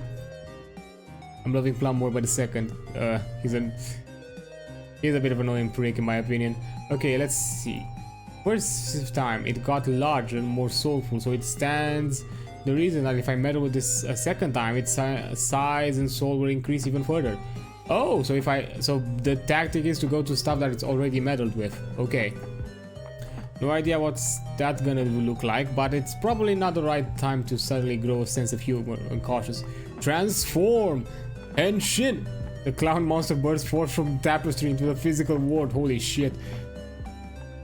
Oh, that's actually fucking terrifying. Plum, if you can hear me, I feel free to hit that reset button anytime now. Boy. So the idea is to go with stuff that's already been meddled with.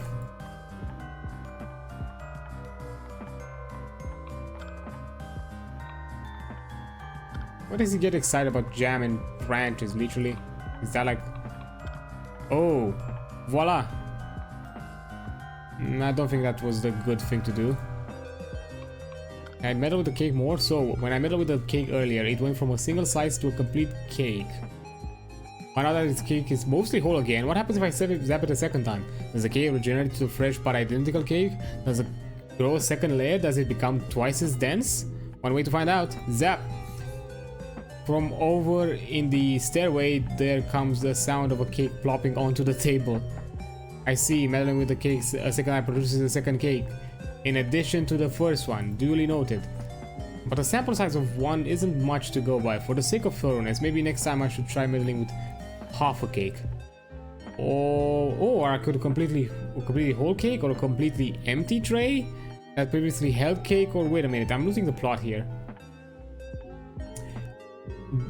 Yeah, did you hear that sound? There's no mistaking, that's distinct fluffiness of that plop. It must be a faint crackle of the icing. Somewhere nearby there is a fresh cake, just waiting for me to be eaten. Your Highness, I think you're worried about the fact that you can identify cake by sound alone. What do you mean other people can't? It's always though, I always thought that identifying baked goods by sounds was super simple, like as easy as the expressions on the tip of my tongue. As easy as ABCs, Your Highness? Sure, let's go with that. Speaking of ABCs, I think it's time we went and acquired a better cake. So we got the cake.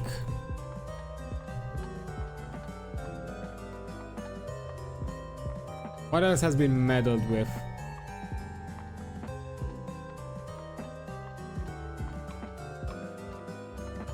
Oh, that's the cake. Okay.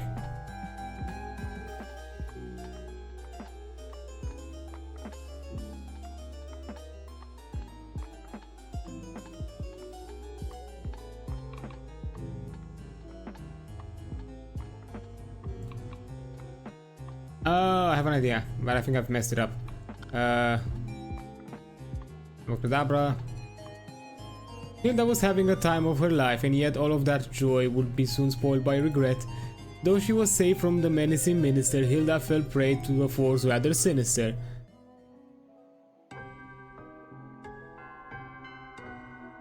Oh, I just felt the weirdest tingling on my arm.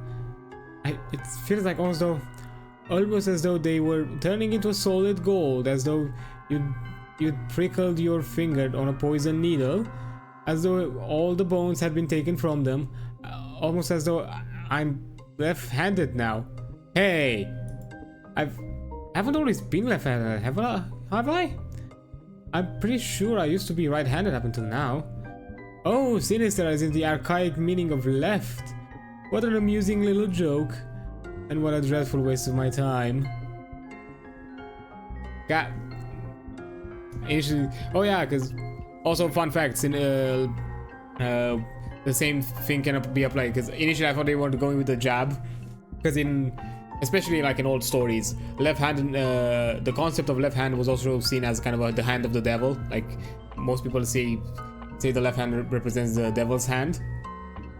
So yeah, that's also another thing. I thought they were going with the devil's hand kind of thing. All the bones out of the arm, Harry Potter reference? Maybe? No, they are together, I can't believe it. My, aren't you a sight of sore eyes? For sore eyes? Those rosy cheeks, that charming laugh. Those soulful eyes, those are not soulful eyes. Did I wander into a museum by chance because you're a work of art? Thank you for humoring me, handsome. The last time I tried that one, I got shot down so fast I thought I was at an archery competition. Going for flattery now, are we? Don't you know that'll get you nowhere? Nowhere except perhaps a dance with a certain witty and very single baroness if you'd be so interested. Oh boy. Fine. Wait. Nothing else happened? Okay, so it must be the gods who'd simple upon the tonight, because Your Highness, do we really have to come all the way over here to stare just for another slice of cake? I think still some left in the museum, not to mention you're always carrying around? For rainbow, what lies before us is no ordinary cake. Though with the naked eye it may seem identical to this slice from the mezzanine, my acutely trained nose tells me otherwise. This cake-shaped mound of pure frosting, a confectionery miracle. And as a local dessert expert, it's my sacred duty to eat a slice. I think that might actually kill you, Your Highnessy. I think of worse ways to go. Now, should I cut this? Also, I think it's produced B plot. I'm not fully sure, but I think I know what was the whole deal. I just messed it up with the bramble because I wasted a meddling. So, the clown is a good thing because it occupies the Baroness. I have to make these dudes fall off. They knock over the knight, who's gonna look like the no-nogging knight, like the no-nogging, like and scare Bo, and I think that's the tactic, because it was mentioned on the B plot about the no-nogging knight, but we never used that plot up until now. So I think that's the way to go. Well, what did you think of my latest incantation? I think it didn't work for starters. Yes, but what about the poetry of it? I used dactylic, tetrameter? This time I'm not good at this shit. Time. If you haven't noticed, that's 3 whole syllables per foot, as opposed to just 2 with the yam. It's more complex by half. Impressive, no? Still didn't work though. Yeah, she's B-Pro, like her name. Yeah, of course.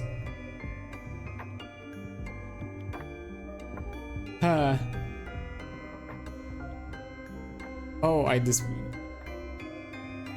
that's the last time I invite you to workshop my poetry. Snap, fuck you. Oh, I despise Plum, yeah. Is this a piece of work? So, the artistry would be wasted on you anyway. Now, sit still and be quiet like a good little audience member. The show will resume in just a few minutes. He pulled out the poetry language and I hate him now, yeah. I mean, he wanted to do that. Okay, so, first, we do the cake.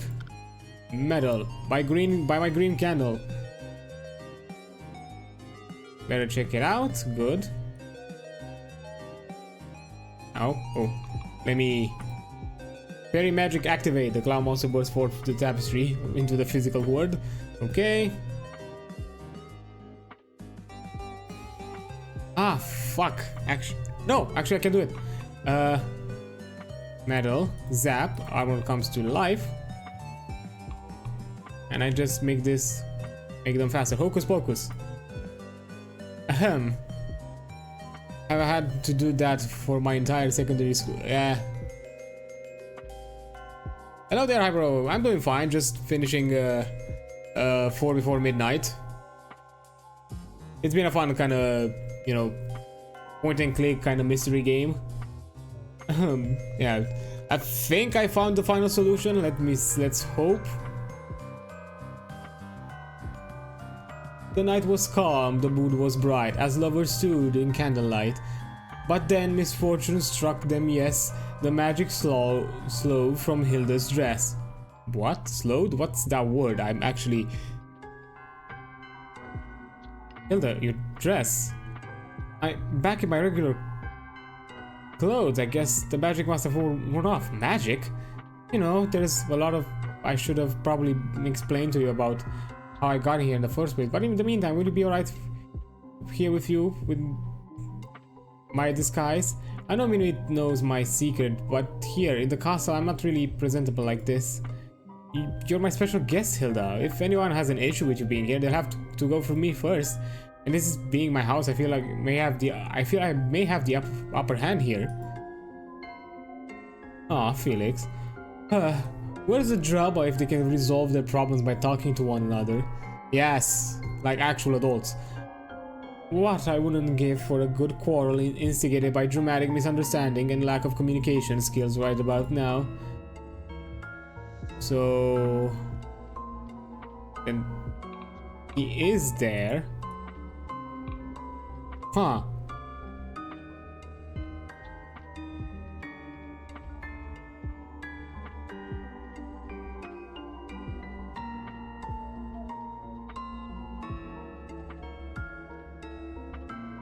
No, because I think I need them here. I need a clown though?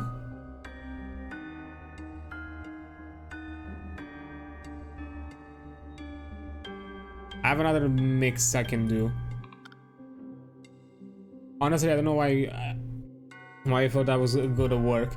Consider it tasteful homage to the source material, or that was the intent at least. But in Cinderella, the prince didn't know she was a commoner. With that, the entire premise of the scene falls apart. Huh? What would you know?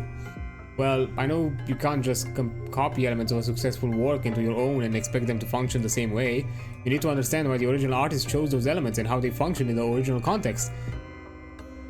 Or something like that anyways. Look, I'm not a writer. Then why don't you leave the writing to the professionals, hmm?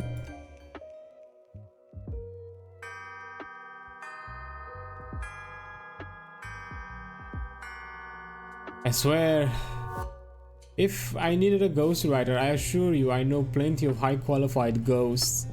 I know some ghosts. I know a ghost who's also a storyteller, so that might also work.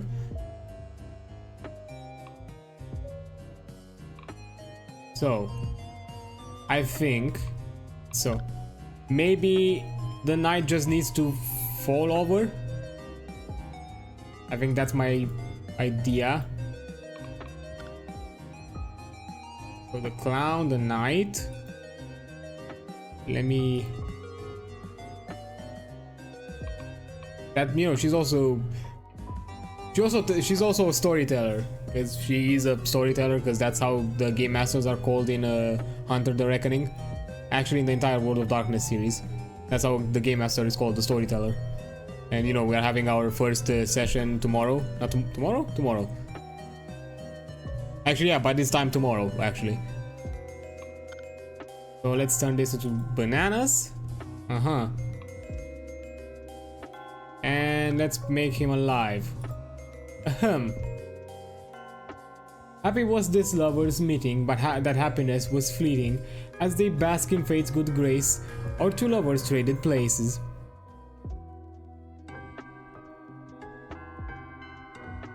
My head feels somewhat off. Felix, I think we might have a problem here. Body swapping problem. You're right, we've somehow traded places. I've heard of such things happening before, albeit only in fictional romantic comedies. Do you think we can still change back? I think I know someone who can help. But right now, while we're in this, maybe this is an opportunity. I know, you've always wanted to be able to travel freely outside of the castle instead of getting dragged around by Minuit all the time. Oh, that's brilliant, and if you're in my body, you'll be able to do as you please inside the castle without anyone questioning you. You did mention you wanting to take a trip to the Royal Library. You know, Felix, and I think this could end up as being pretty fun. Ah, what a charming open-mindedness those two have about their circumstances. I'd almost be tempted to let them go through with their little shenanigans, almost. Damn you. Oh, he didn't fall over, fuck.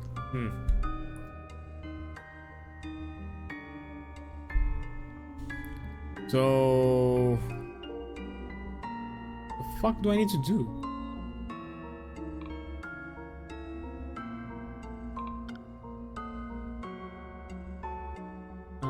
Later in the ballroom. I made some mistakes of writing the browse through Minuit's collection of classics by the same. Well, this evening I will not be making that mistake again. I sat through enough of that literary Detrius back when I was his student, and there are some real duds in that pile of books, like the Lay of Plum Enomed. I've never beheld anyone so terribly at rhyming, nor as single-mindedly obsessed with it in his poetry. The number of times that men try to write around ending of a sentence with orange. And don't even get me started on his plotting, and half of his story is like, it's like the characters go around expositioning to themselves, just so another character can conveniently eavesdrop on them. As if anyone will ever do that. I mean, talk about terrible writing.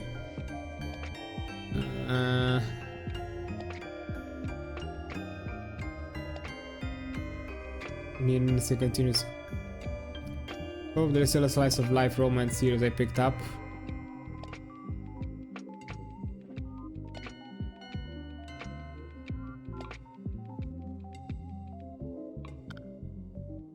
Oh, it's you. Come back to tell me off again, have you? Nah, this project actually seems pretty cool. Kill and Felix swap bodies, lead each other's lives for only like a week or two and learn some important lessons about understanding others and being true to yourself.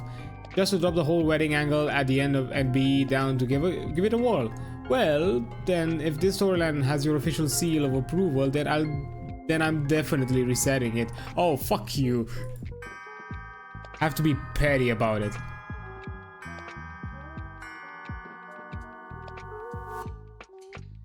As much of a nuisance as you've been this evening, I admit it's somewhat useful keeping you around. With you as an example, I will always know exactly what not to do. Ouch. I wonder if the whole...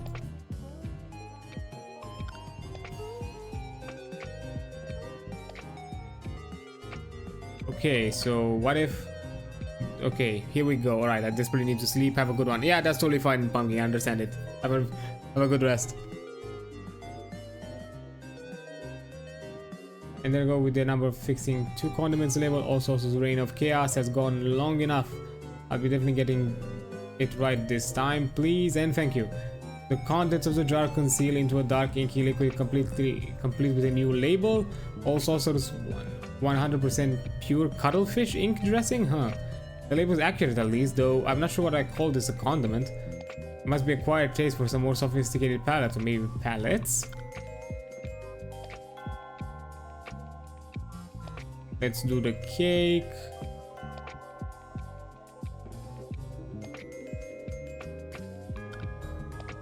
The clown tapestry.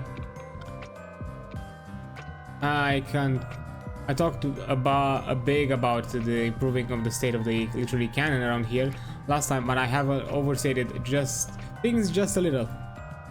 Those replacement books could probably have used another workshopping pass or two. A good book should expand the inner horizons of one's mind, not bludgeoning it senselessly.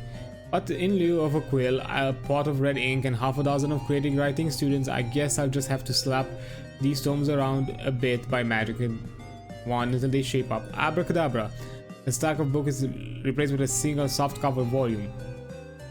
4 before midnight. Game design document. Gameplay loop. Meddle with the past. Inspect the aftermind. Rewind to meddle again. For core gameplay mechanic, the 4 before midnight is a point-and-click interaction with NPCs and object interactables.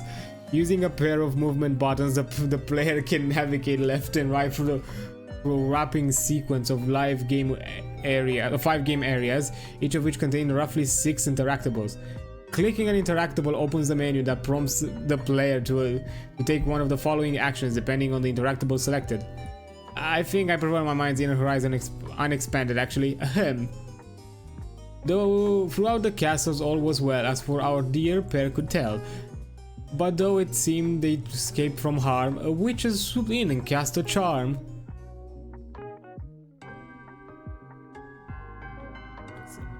Hilda, did you sense something now? No, why?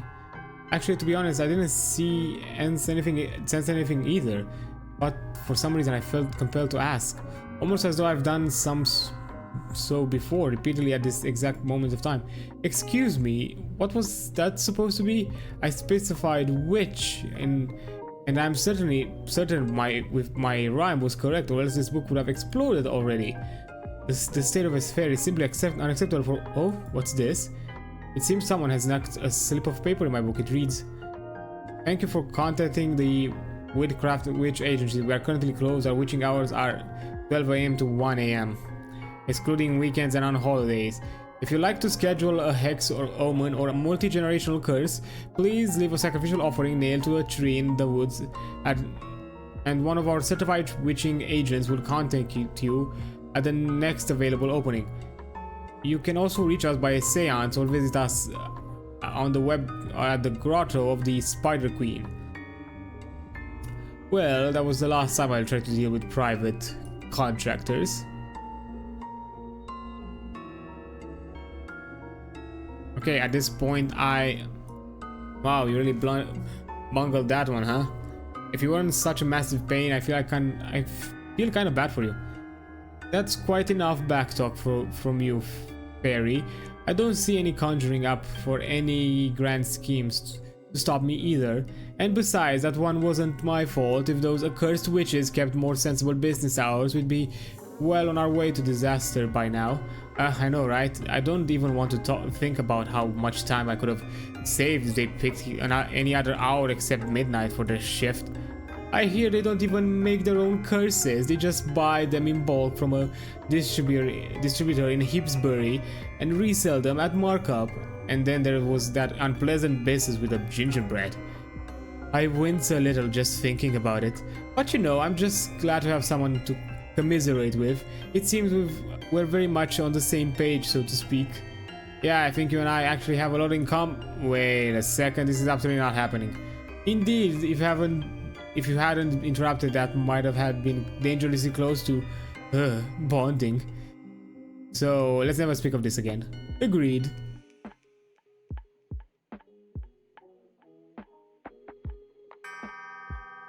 Okay. I'm confused. I have no. So back to seemingly an interminable cycle of mutual antagonism while steadfastly ignoring the similarities in our personalities. I wouldn't have it any other way. One of the solutions is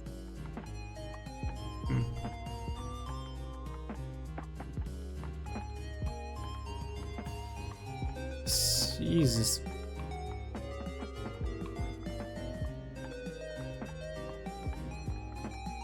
I have an idea, and I think this is the one that I haven't tried yet, so let me meddle the cake. Let's put a banana. Let's make this faster. And actually, let's meddle with him. But then, some stuff occurred, I guess. It's hard to write while under stress. And worse to make that writing rhyme. Let's try the fish thing one more time.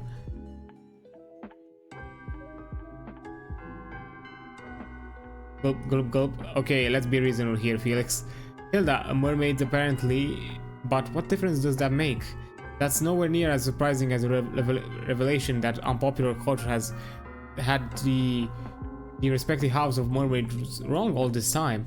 And besides, she's still the same Hilda, you know, and come on, Felix, you can say it. The same Hilda, you know, and Felix, are you okay?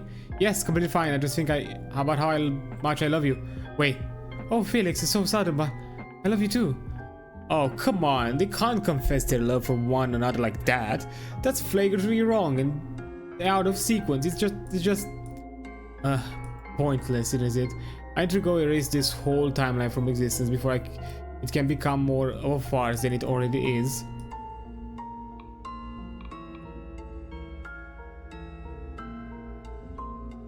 So the night is still fine.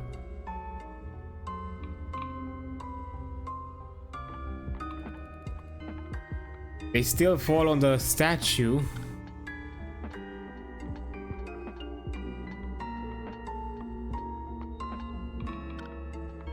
I must admit, Fairy, after this many fruitless attempt at orchestrating my calamity, I'm a speech more appreciative of your own tenacity in settling Hilda's problems, especially considering how grossly unreliable your magic appears to be even in comparison to my own. However, do you manage to plan around such a glaring liability? I don't. I mean, I usually just shoot things with magic at random and hope it works out somehow. Roll the dice enough times and eventually they go to turn up lucky, yeah? A fascinating perspective. Absolutely the most asinine thing I've ever heard all night, but fascinating all the same. And I've hardly got anything to lose.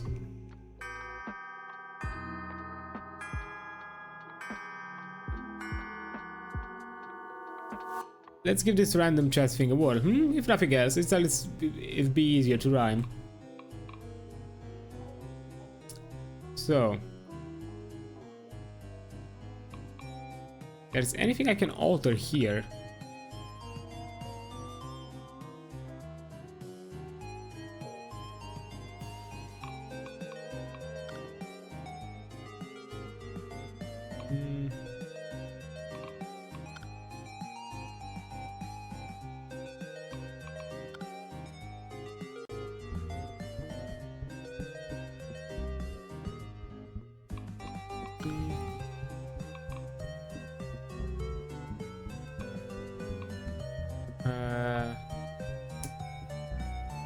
I don't think I did it well. Our heroine from grief was freed, and with her prince stood happily. But then behold calamity, I withhold specificity.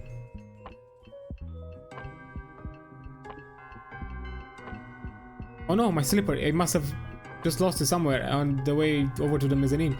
I guess that's why Ivy gave me this backup sticker, and luckily me, it's even for the correct foot. Well, that wasn't it either.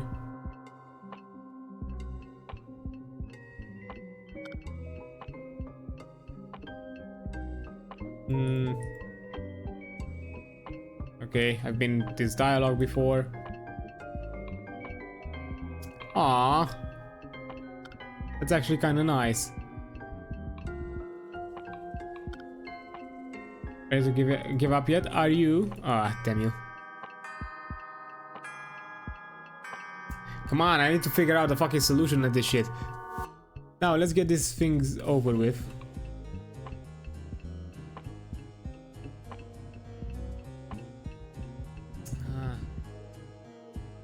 It's gotta be the fucking B plot. I'm trying to figure out how to do it. At this point, I have no clue how to do that. So I did the B plot here.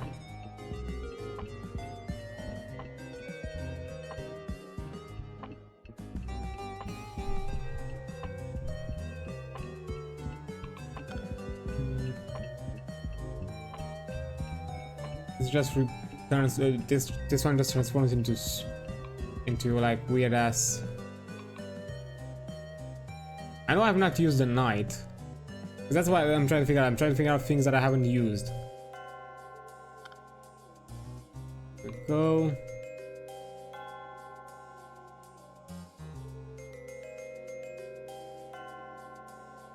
Maybe.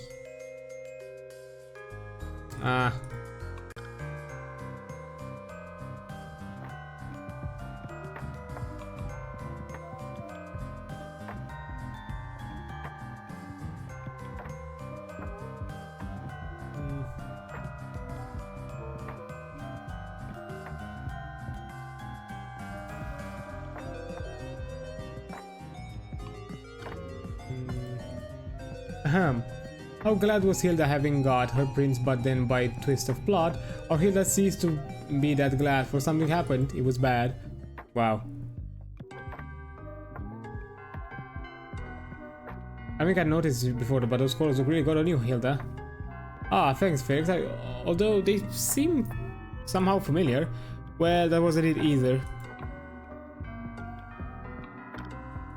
Alright, just do the thing already, if you insist. Okay. I'm actually puzzled. Another round of revisions.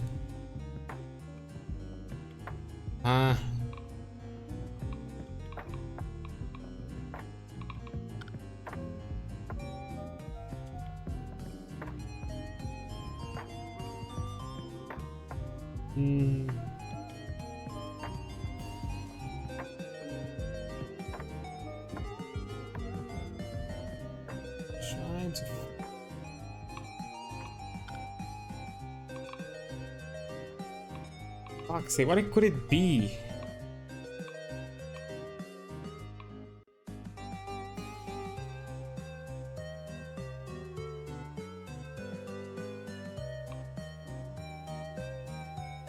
I'd loop 24 at this point, Jesus.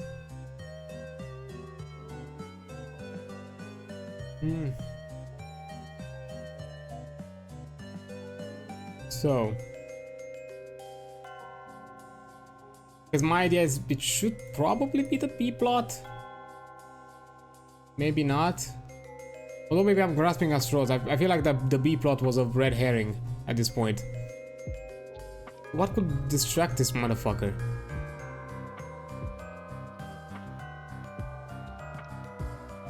Wait a minute. Wait a minute.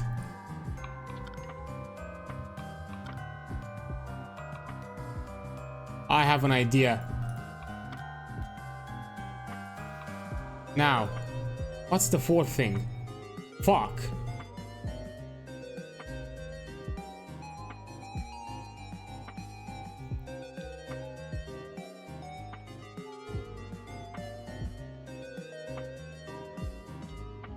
I think that's it.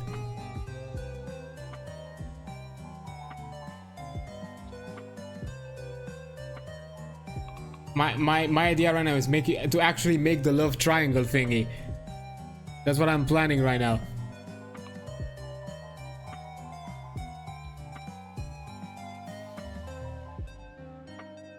Trying to figure out what else. That's it. It was the foreshadow, I think. But what's the third one?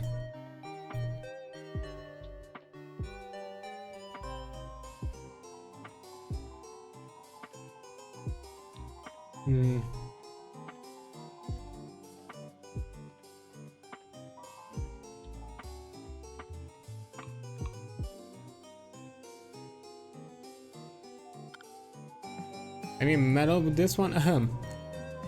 Is it done? No, it's not. Such a plot is no fun. Here's step 1. Burn to naught what they thought and had won.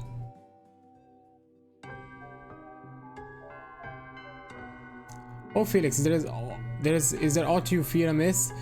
Or if there is not, this evening would be a bliss. No. I think we can do this a little better, Wait, then where does... No. Wait, where did the clown go? Oh. Inspect. Creature piping from a far object its obsession. Another. Actually, that's pretty good hook for a story, though this passive protagonist could perhaps use a little workshopping. I knew it! I knew it! I have an idea. I know what to do. I know what to do.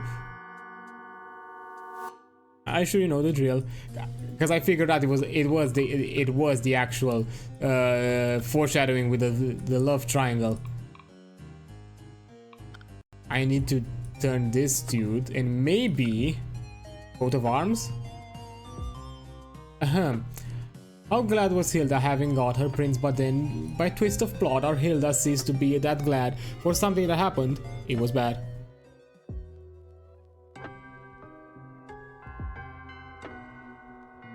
Well, shall we step onto the dance floor, Hilda? I'm sorry to remind you who Hilda is. Back to the drawing board then. Oh, yes. Tell me truthfully, do you really feel that way about me? Yeah. What a stoic yet earnest response. Such a fetching combination. But now you're quite the charming figure as well, so sharply dressed and unafraid to let your feelings show. Oh, to think that here on this very night, not but one, but two passionate and more importantly, extremely tall suitors who declare their love for me. How could I ever choose between the two of you? Oh dear, it looks like they may come to blows. Two complete strangers fighting over little old me. I suppose I should probably intervene and bring them to their senses before this gets messy. But just let me enjoy this moment a little at first. Is that it? And there you are. Perhaps we could set down the antagonism for a second and have a reasonable chat. Does this reasonable chat end with you capering off and never coming back?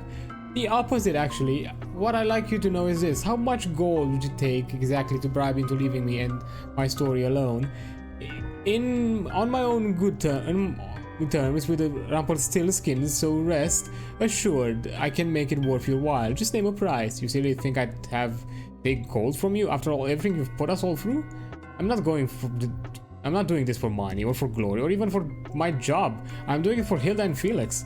As long as you keep messing with them, I'll keep messing with you. What an admirable moral backbone you've developed. It's admirable, as though you've had a character arc. But if you think you can best me in a battle of wills, you're sorely mistaken.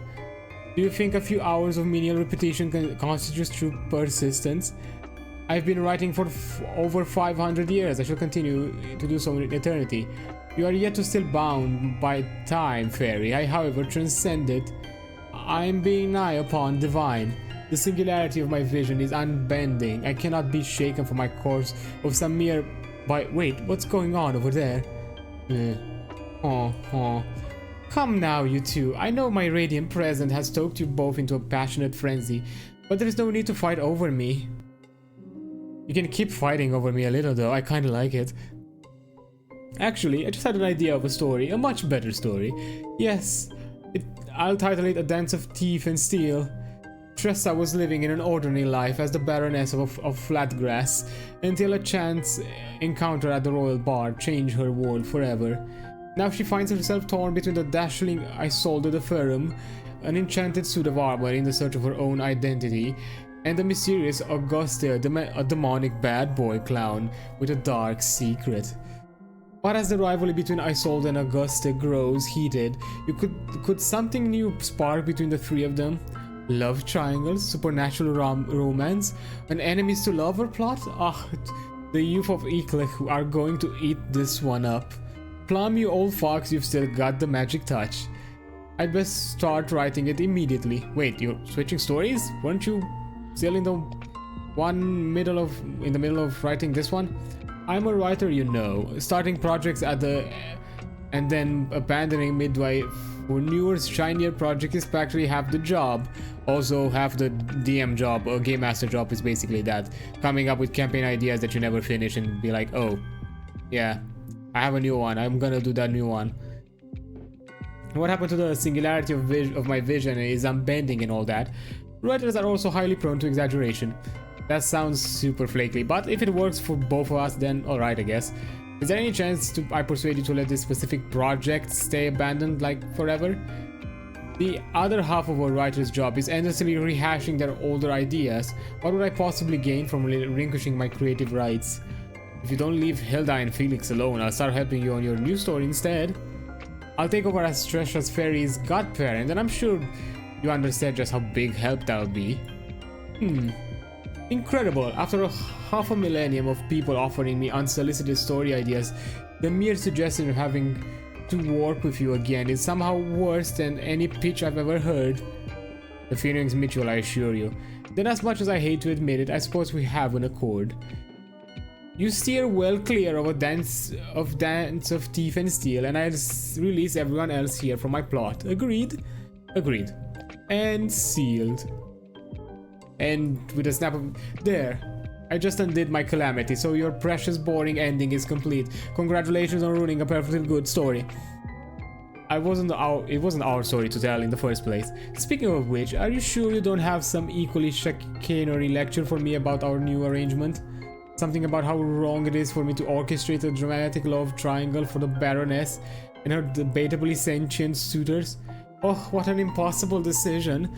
They're both so charming and so ardent and so tall. If only there was some way to work things between all three of us. Nah, I think they're just enjoying themselves just fine. Well, in that case, I'd best be on my way then. No time to waste on my grind literary revival, and best of luck with your own floundering career. You'll need it. Have a fine eternity of lapsing deeper and deeper into the pit of obscurity. I'm sure I'll have a great time. With you out of the picture, I'm quite certain I will. Writers. But for now, that's done with. And I've got my own loose ends to tie up. Hilda! Ivy! How are things going? Are you alright? Do you feel at all fishy? Are your sentences in the right order? I'm doing fine actually, the same as a couple of minutes ago, which was the last time we spoke. Did something happen? Nope, nothing happened, not at all. Super quiet these last 4 minutes. Well, in that case, Felix and I are actually just about to... Hilda, is there somebody over there? Oh, Ivy, should we maybe leave this for later or... it's fine, the whole secret fairy godparent deal is mostly an urban legend anyway. Let's have some formal introductions, yeah? Invisibility magic deactivates, sort of, for Felix specifically. Nice to meet you. A little green pixie, what's going on? Fairy, actually, big distinction, legally speaking. But enough about that. I'm just glad we have a chance to properly meet you. You can call me Ivy. I'm Hilda's fairly godparent. Sorry for keeping this secret from you, Felix, but Ivy's really the only reason I was able to make it here in the first place. It's sort of a long story, but apparently wishes on stars do actually come true every now and then. Though on account of Fairyland's gambling law base, I'm not allowed to disclose the exact odds. Anyway, I'm the one who arranged the horse, the carriage, the dress, the counterfeit invitation, etc. Oh, and I may have nudged things along with Minute in just a little. Gosh, Ivy, I had no idea you'd be helping us with him. Indeed, we are in your debt, good fairy. How can we ever repay you? I'll be back sometime in the future for your firstborn child then. Wait, child? That was a joke, of course. I knew that. Anyway, Hilda, here still has one wish left before I can file this evening as a happily ever after. Any thoughts on what you want to wish for? Well, I've been thinking about the things I'd want, but to be honest, I feel like I already have the things I wanted most tonight. I'm here together with Felix. Minute's not going to throw me in the dungeon, and I'm having the time of my life. I want to be greedy, so is it alright if I don't use my third wish? Here, of course it's alright. And a bit of relief as well. For a second there, I was worried you were gonna throw me another hard one. Oh no, were my other wishes that difficult to work with? Well, it wasn't your wishes per se, but trust me, you don't want to know how much meddling went into the background to make sure your evening didn't get ruined by any number of magical interlopers. Magical interlopers in Castle Elifnor attempting to intervene in tonight's events? That certainly sounds like a tale. Actually, I would be curious to hear more. Yes, me too. Come on, Ivy. What sort of adventures have you been up to behind the scenes? You sure really want to know. Yes, I want to hear all about it. Well, if it's a wish, I guess I don't have much of a choice. For starters, there was this cursed sword that went and murdered you and everyone else, and let me tell you, that was real pain. Lucky for you, I can time travel now, so it was easy to warp back and erase the future time every time you died. And I erased an awful lot of futures tonight, that's for sure. Oh, and after that, there was this seriously annoying immortal wizard who... We died? You know, maybe this is one story I'll just keep to myself. The end.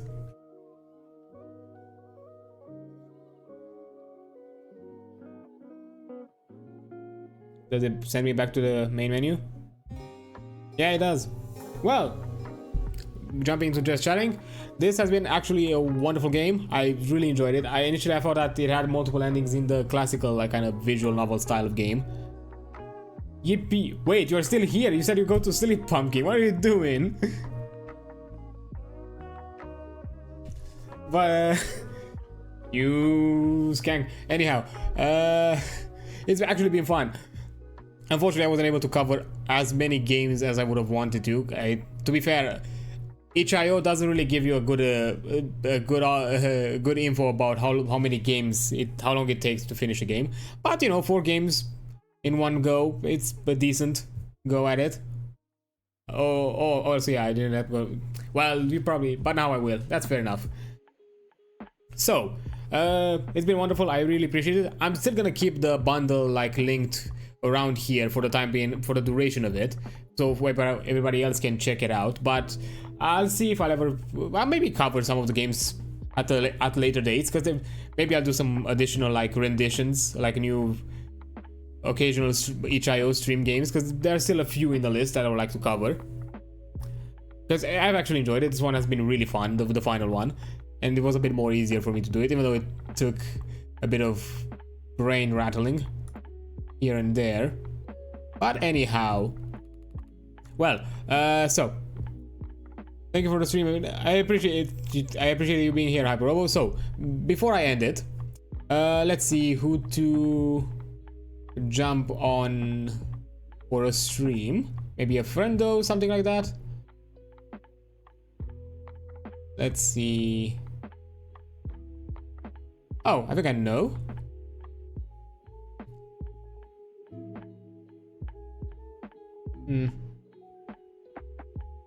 Let me see. I have 2 options that I'm considering right now.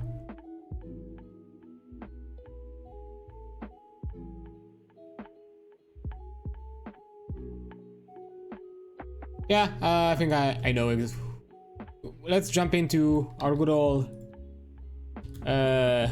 time traveling, considering that this was a time travel game, let's continue with our good old Captain Troy. So, our good old time traveling DM. So let me just jump into that. For everybody new here, when it comes to raiding, this is the usual raid message, as I currently don't have any emotes or anything like that, so let's just keep it generic. So let me just do that. Raid Captain Troy Handsome. Start raid. Yeah, once again, thank you all for being here. I appreciate it. The lurking, the hanging around, and all that kind of stuff. It's been fun playing the game, playing these indie games. I'm probably gonna do some repeats of this like HIO indie streams at some point. But anyhow, I'm gonna probably work on the schedule. The schedule is worked out. I just needed to wait for a response because I'm posted an art on the schedule and wanted to receive like an all good from it. But the schedule is set up for next week. I'm actually gonna start with tomorrow with actually a chill like Fallout stream, and then I'll actually have my collab later in the day, like around this time tomorrow. I'm gonna have the Hunter the Reckoning, the first session with Ghost, Ropecaster, Charon, and Dokuro. So yeah, see you all then. I appreciate you being around. You're awesome. Don't you forget that. See you on the flip side.